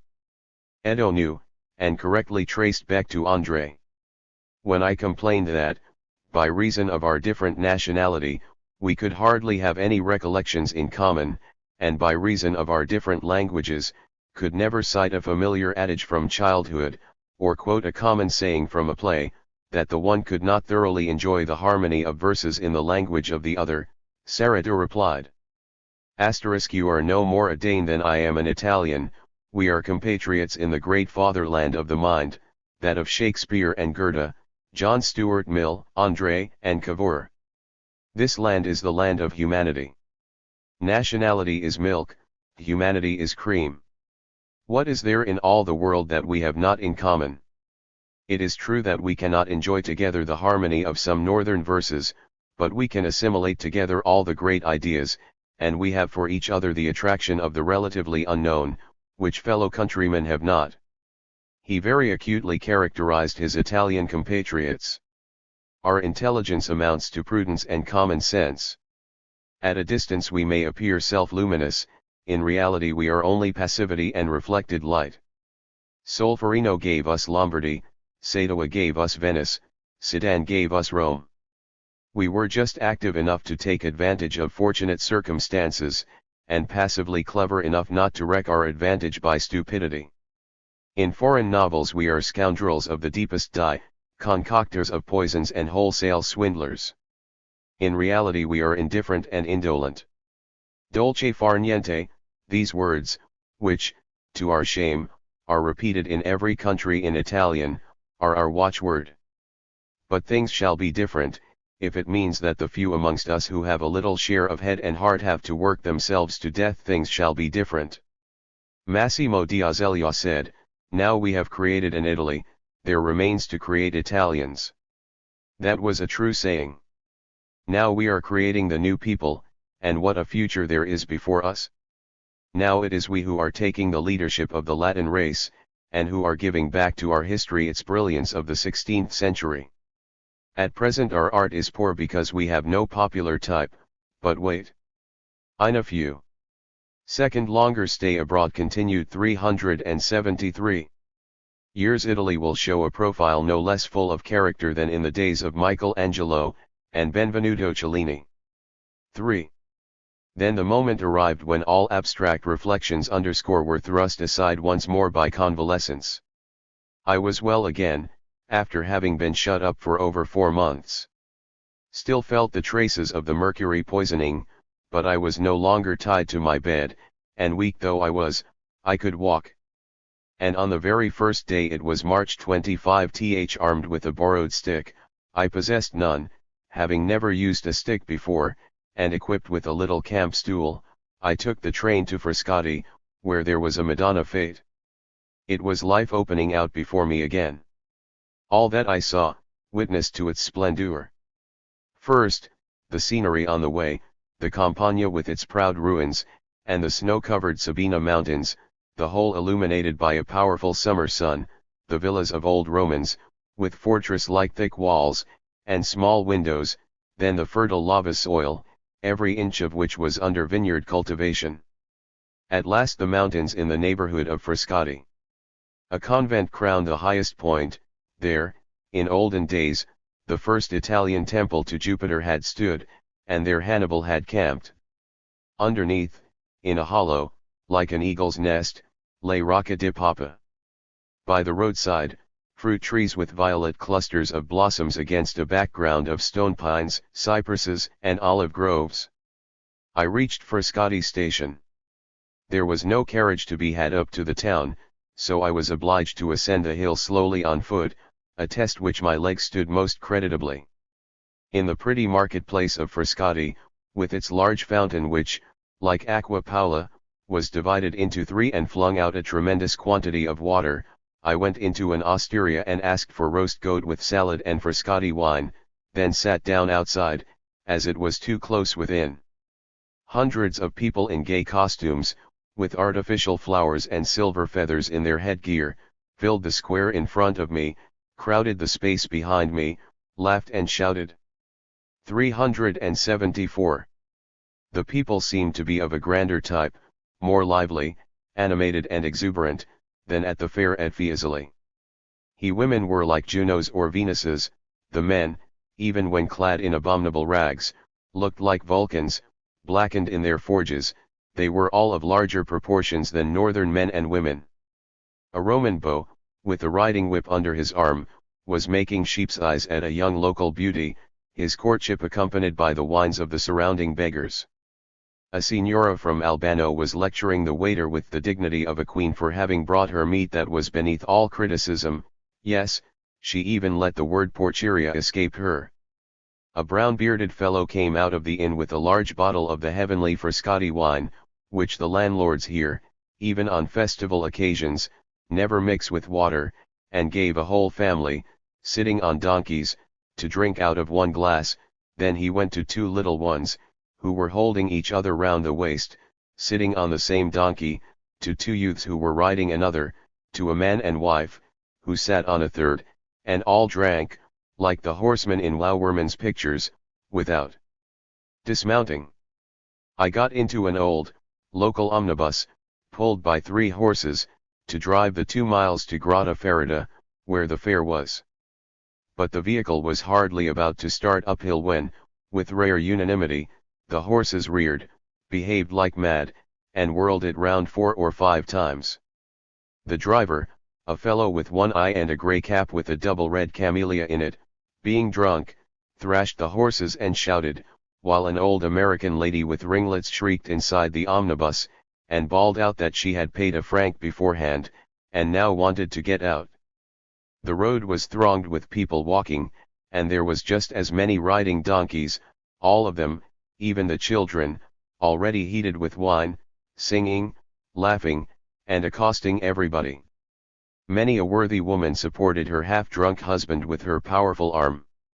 Many a substantial signora from Rocca di Papa sat astride her mule, showing without the least bashfulness her majestic calves. At Grotta Ferrata, the long street presented a who. Second longer stay abroad continued 375. Man throng of absolute density without the slightest crush, for no one stuck his elbows into his neighbor's sides. The eye could only distinguish a mass of red, yellow, and white patches in the sunlight, and in between them a few donkeys' heads and mules' necks. The patches were the kerchiefs on the women's heads. Folk stood with whole roast pigs in front of them on a board, cutting off a piece with a knife for anyone who was hungry. There were sold, besides, fruits, knives, ornaments, provisions, and general market wares. One osteria, the entrance to which was hung all over with sausages, onions, and vegetables, in garlands, had 5 huge archways open to the street. Inside were long tables, at which people sat, not on benches, but on trestles, round bars supported by 2 legs, and ate and drank in the best of good spirits, and the blackest filth, for the floor was the black, sodden, trampled earth. Just over the way, arbors had been made from trees, by intertwining their branches and allowing them to grow into one another. These were quite full of gay, beautiful girls, amongst them one with fair hair and brown eyes, who looked like a Tuscan, and from whom it was difficult to tear one's eyes away. After having inspected the courtyard of an old monastery, the lovely pillars of which rejoiced my heart, I sat down a little on one side in the street where the fair was, on my little camp stool, which roused the legitimate curiosity of the peasant girls. They walked round me, looked at me from behind and before, and examined with grave interest the construction of my seat. In front of me sat an olive and lemon seller. Girls bargained with him as best they could in the press, others stood and looked on. I had an opportunity here of watching their innate statuesque grace. When they spoke, the right arm kept time with their speech. When silent, they generally placed one hand on the hip, bent, but not clenched. There were various types. The little blonde, blue-eyed girl with the mild Madonna smile, an absolutely straight nose, and the large maid, pronounced brunette. But the appearance of them all was such that an artist or a poet could, by a slight transformation, have portrayed from them whatever type of figure or special character. 376.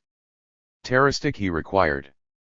In my opinion, the form Italian beauty took, and the reason of the feeling one had in Italy of waiting in beauty, whereas one hardly ever saw anything in the strict sense of the word beautiful in Copenhagen, and rarely in Paris, was, that this beauty was the beauty of the significant. All these women looked to be unoppressed, full-blown, freely developed. All that makes woman ugly in the north, the cold, the thick, ugly clothes that the peasant women wear, the doublet of embarrassment and vapidity which they drag about with them, the strait waistcoat of Christians' felt morality in which they are confined by the priests, by Protestantism, by fashion, by custom and convention, none of this oppressed, confined or contracted women here. These young peasant girls looked as if they had never heard such words as you must not, or you shall not, and as here in Italy there is none of the would-be witty talk, the grinning behind people's backs, which takes the life out of all intrepidity in the north, no one thought, what will people say? Everyone dressed and deported himself with complete originality, as he, or rather as she, liked. Hence eyes were doubly brilliant, blood coursed twice as red, the women's busts were twice as rounded and full. 4. From this time forth I had a strange experience. I saw beauty everywhere. If I sat at the window of a café on the Corso on a Sunday morning, as the ladies were going to Mass, it seemed to me that all the beauty on earth was going past. A mother and her 3 daughters went by, a mere grocer's wife from the Corso, but the mother carried herself like a duchess, had a foot so small that it could have lain in the hollow of my hand, and the youngest of the 3 daughters was so absolutely lovely that people turned to look after her. She might perhaps have been 15 years of age, but there was a nobility about her austere profile, and she had a way of twisting her perfect lips into a smile, that showed her to be susceptible to the sweetest mysteries of poetry and music. My long illness had second longer stay abroad continued 377 so quickened the susceptibility of my senses to impressions of beauty that I lived in a sort of intoxication. In the Scandinavian club I was received with endless expressions of sympathy, courteous remarks, and more or less sincerely meant flatteries, as if in compensation for the suffering I had been through. All spoke as though they had themselves been deeply distressed, and especially as though Copenhagen had been sitting weeping during my illness. I certainly did not believe this for a moment, but all the same it weighed down a little the balance of my happiness, and the first meetings with the northern artists in these glorious surroundings were in many respects very enjoyable. The Scandinavian Club was in the building from which you enter the Mausoleum of Augustus, a colossal building in the form of a cross, several stories in height. A festival had been got up on the flat roof for a benevolent object one of the first evenings in April.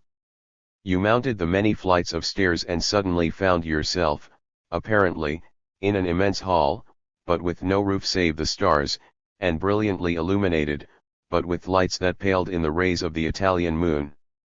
We took part in the peculiarly Italian enjoyment of watching balloons go up.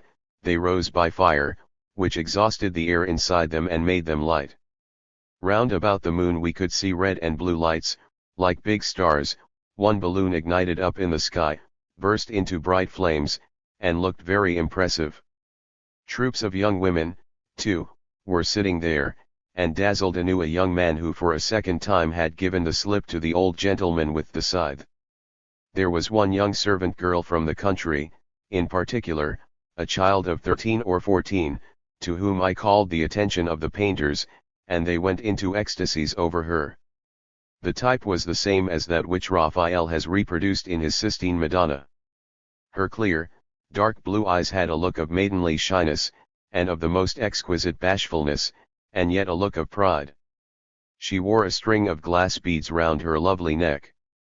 We ordered 2 bottles of wine to drink her health, and, while we were drinking it, the rotunda was lighted up from a dozen direct.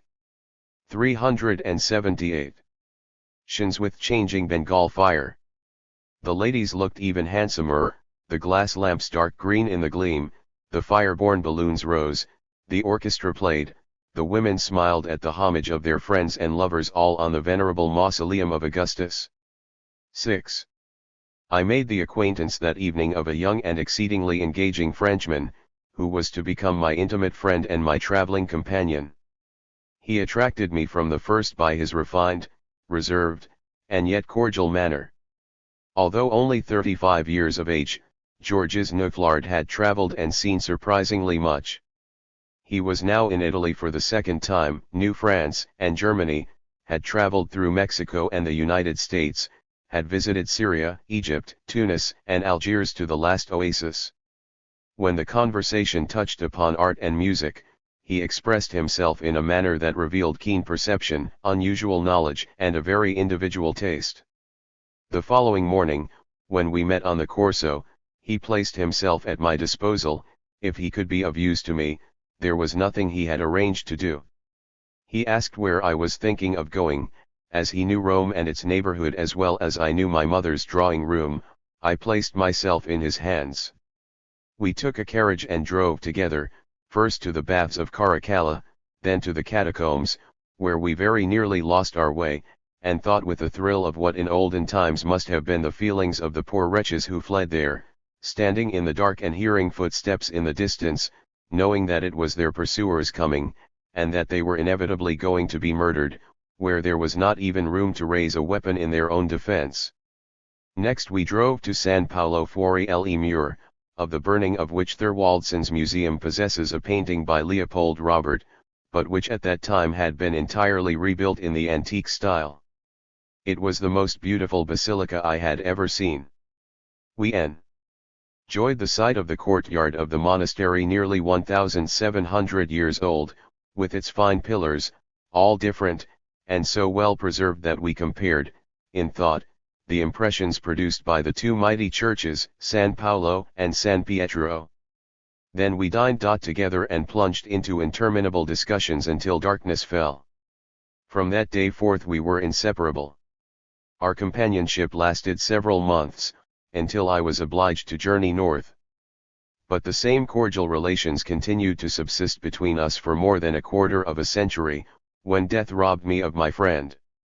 Georges Neuflard was the son of a rich cloth manufacturer at Roubaix, and at an early age had come into possession of a considerable fortune. This, however, was somewhat diminished through the dishonesty of those who, after the death of his father, conducted the works in his name. He had wanted to become a painter, but the weakness of his eyes had obliged him to give up art. Now he was an art lover, and was anxious to write a book on the memorials and works of art in Rome, too great an undertaking, and for that reason never completed, but at the same time, he pursued with passion the study of music, played Beethoven, Gluck, and Berlioz for me daily, and later on published books on Berlioz and Richard Wagner.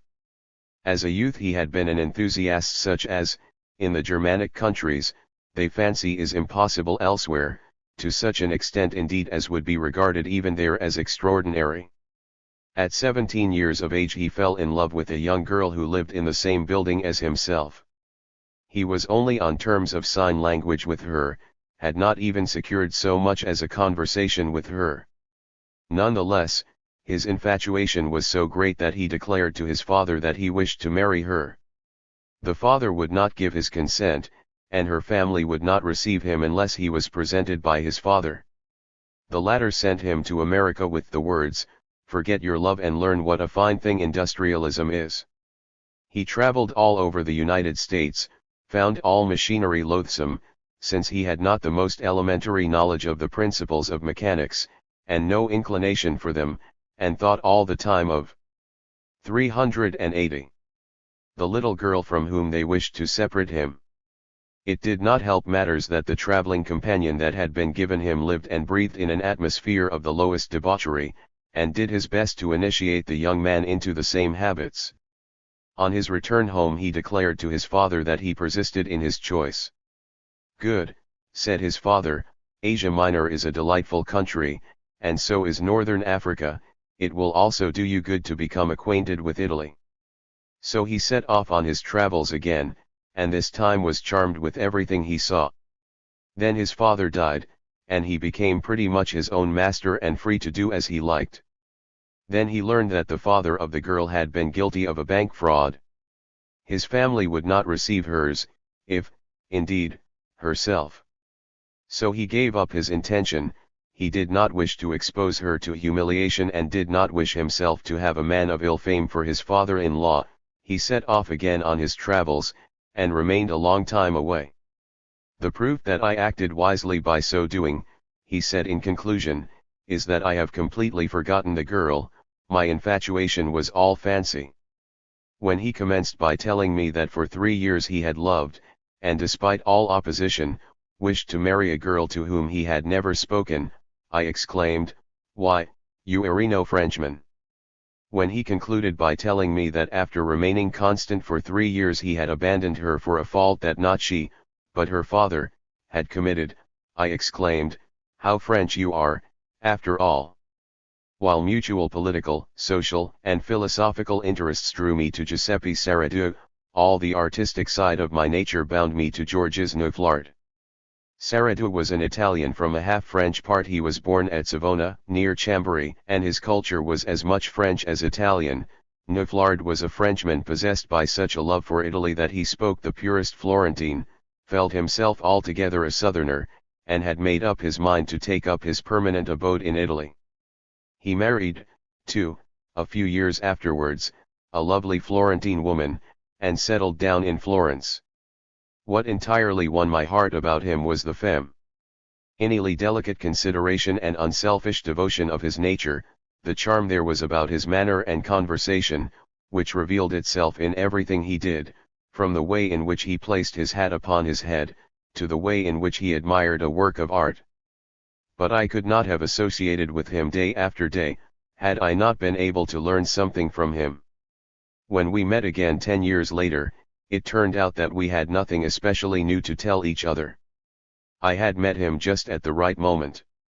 It was not only that Neuflard was very well and widely informed about the artistic treasures of Italy and the places where they were to be found, but his opinions enriched my mind, inasmuch as they spurred me on to contradiction or surprised me and won my adherence.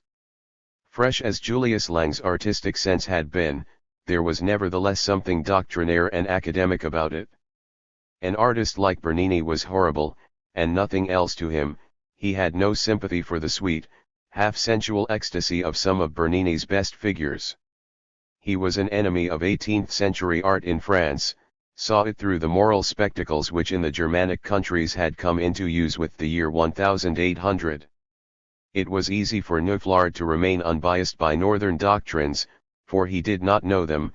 He had the free eye of the beauty lover for every revelation of beauty, no matter under what form, and had the intellectual kinship of the Italianist Frenchman for many an artist unappreciated in the North. On the other hand, he naturally considered that we Northmen very much overestimated our own. It was impossible to rouse any interest in him for Thorwaldsen, whom he considered absolutely academic. "You cannot call him a master in any sense," he exclaimed one day, when we had been looking at Thorwaldsen bas reliefs side by side with antiques. I learned from my intimacy with Neuflard how little impression Thorwaldsen's spirit makes on the Romance peoples. That indifference to him would soon become so widespread in Germany, I did not yet foresee. Neuflard had a very alert appreciation of the early Renaissance, especially in sculpture. He was passionately in 382. Love with the natural beauties of Italy, from north to south, and he had a kind of national psychological gift of singling out peculiarly French, Italian, or German traits. He did not know the German language, but he was at home in German music, and had studied a great deal of German literature in translation. Just then he was reading Hegel's Seven Aesthetics, the abstractions in which veritably alarmed him, and to which he very much preferred modern French art philosophy. In English science, he had studied Darwin, and he was the first to give me a real insight into the Darwinian theory and a general summary of it, for in my younger days I had only heard it attacked, as erroneous, in lectures by Rasmus Nielsen on teleology. Georges Neuflard was the first Frenchman of my own age with whom I had been intimate and whose character I partly understood and entered into, partly absorbed into my own. If many of the various opinions evident in my first lectures were strikingly emancipated from Danish national prejudices which no one hitherto had attempted to disturb, I owed this in a great measure to him. Our happy, harmonious intimacy in the Sabina Hills and in Naples was responsible, before a year was past, for whole deluges of abuse in Danish newspapers. 6. One morning, the consul's manservant brought me a permesso for the collection of sculpture in the Vatican for the same day, and a future permesso for the loggias, stanzas, and the Sistine Chapel. I laid the last in my pocket-book. It was the key of paradise. I had waited for it so long that I said to myself almost superstitiously, I wonder whether anything will prevent again. The anniversary of the day I had left Copenhagen the year before, I drove to the Vatican, went at 1 o'clock midday up the handsome staircase, and through immense, in part magnificently decorated rooms to the Sistine Chapel. I had heard so much about the disappointment it would be that not the very slightest suggestion of disappointment crossed my mind. Only a feel. Second longer stay abroad continued 383. Ing of supreme happiness shot through me, at last I am here. I stood on the spot which was the real goal of my pilgrimage. I had so often examined reproductions of every figure and I had read so much about the whole, that I knew every note of the music beforehand. Now I heard it. A voice within me whispered. So here I stand at last, shut in with the mind that of all human minds has spoken most deeply home to my soul. I am outside and above the earth and far from humankind. This is his earth and these are his men, created in his image to people his world. For this one man's work is a world, which, though that of one man only, can be placed against the productions of a whole nation, even of the most splendid nation that has ever lived, the Greeks. Michelangelo felt more largely, more lonely, more mightily than any other. He created out of the wealth of a nature that in its essence was more than earthly. Raphael is more human, people say, and that is true, but Michelangelo is more divine. After the lapse of about an hour, the figures detached themselves from the throng, to my mental vision, and the whole composition fixed itself in my brain. I saw the ceiling, not merely as it is today, but as it was when the colors were fresh, for in places there were patches, the bright yellow, for instance, which showed the depth of coloring in which the whole had been carried out. It was Michelangelo's intention to show us the ceiling pierced and the heavens open above it. Up to the central figures, we are to suppose that the walls continue straight up to the ceiling, as though the figures sat upright. Then all confusion disappears, and all becomes one perfect whole. The principal pictures, such as the creation of Adam, Michelangelo's most philosophical and most exquisite painting, I had had before my eyes upon my wall every day for 10 years. The expression in Adam's face was not one of languishing appeal, as I had thought. He smiled faintly, as if calmly confident of the dignity of the life the finger of God is about to bestow upon him. The small, bronze-painted figures, expressed the suspension and repose of the ceiling. They were architectonic symbols. The troops of 384 young heroes round about the central pillars were Michelangelo's ideals of youth, beauty, and humanity. The one resting silently and thoughtfully on one knee is perhaps the most splendid. There is hardly any difference between his build and that of Adam. Adam is the more spiritual brother of these young and suffering heroes. I felt the injustice of all the talk about the beginnings of grotesqueness in Michelangelo's style. There are a few somewhat distorted figures: Haman, the knot of men and women adoring the snake, Jonas, as he flings himself backwards, but except these, what calm, what grandiose perfection! And which was still more remarkable, what imposing charm! Eve, in the picture of the fall, is perhaps the most adorable figure that art has ever produced. Her beauty, in the picture on the left, was like a revelation of what humanity really ought to have been. It sounded almost like a lie that one man had created this in 22 months. Would the earth ever again produce frescoes of the same order? The 360 years that had passed over it had damaged this, the greatest pictorial work on earth, far less than I had feared. A large aristocratic English family came in, man, wife, son, daughter, another daughter, the governess, all expensively and fashionably dressed. They stood silent for a moment at the entrance to the hall.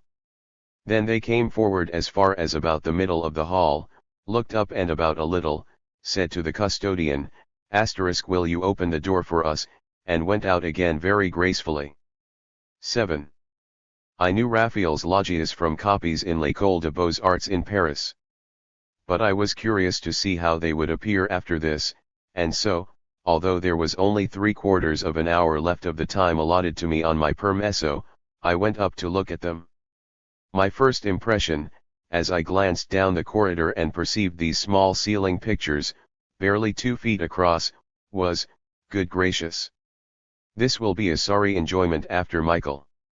Second longer stay abroad continued 385.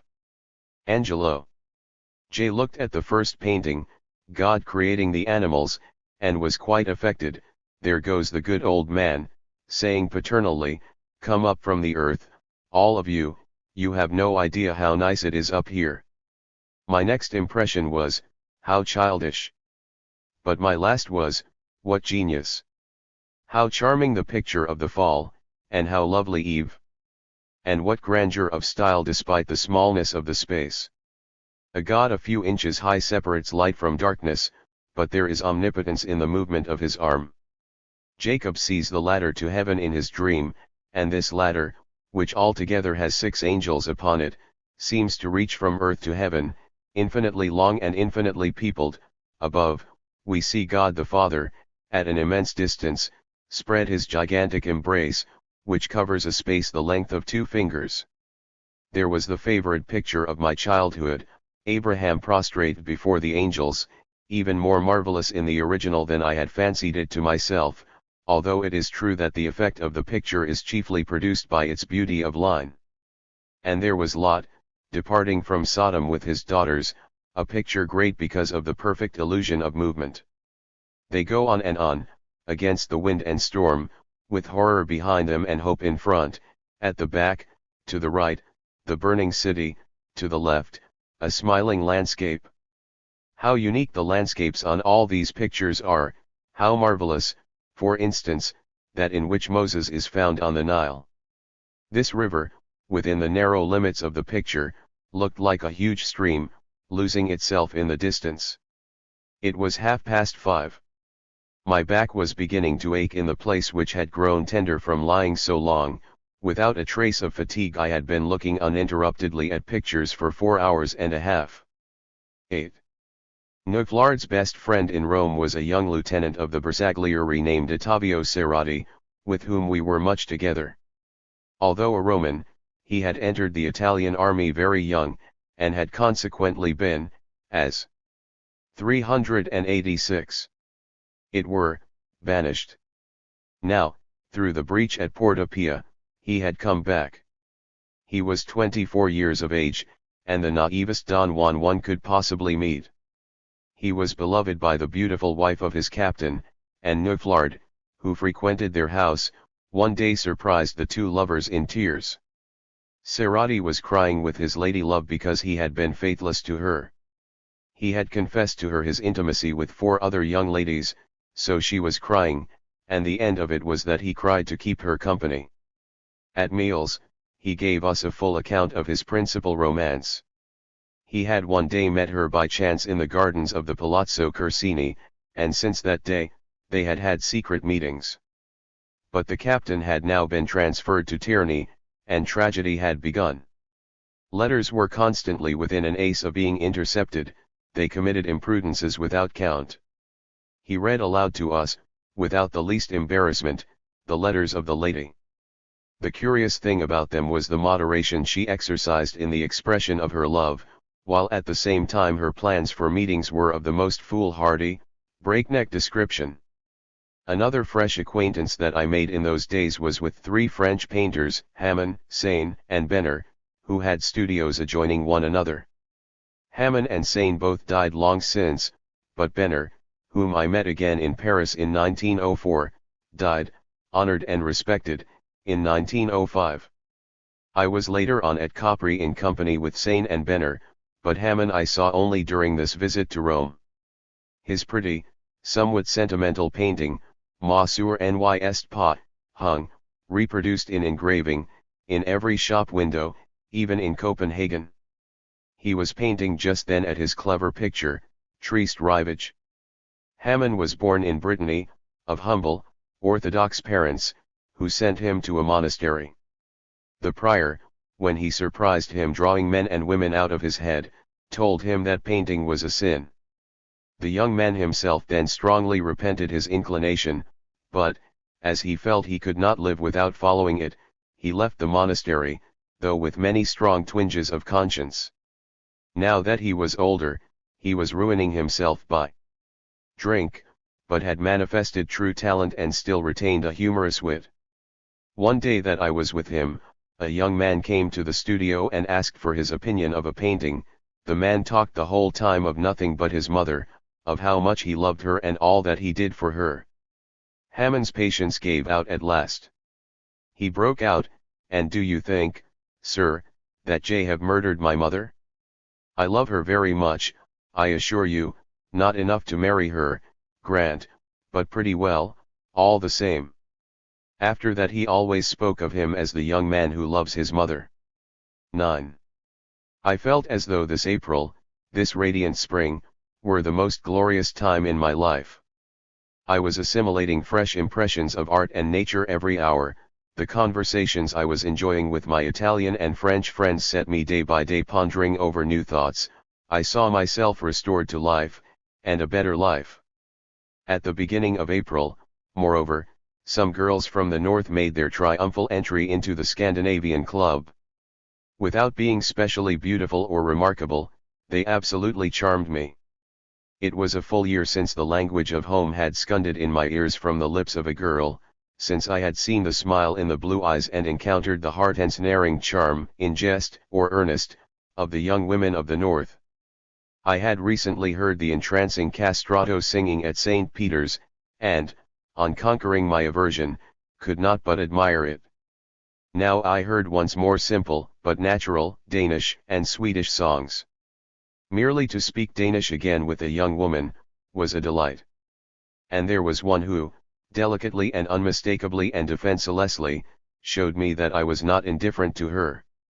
That melted me, and from that time forth the beauties of Italy were enhanced tenfold in my eyes.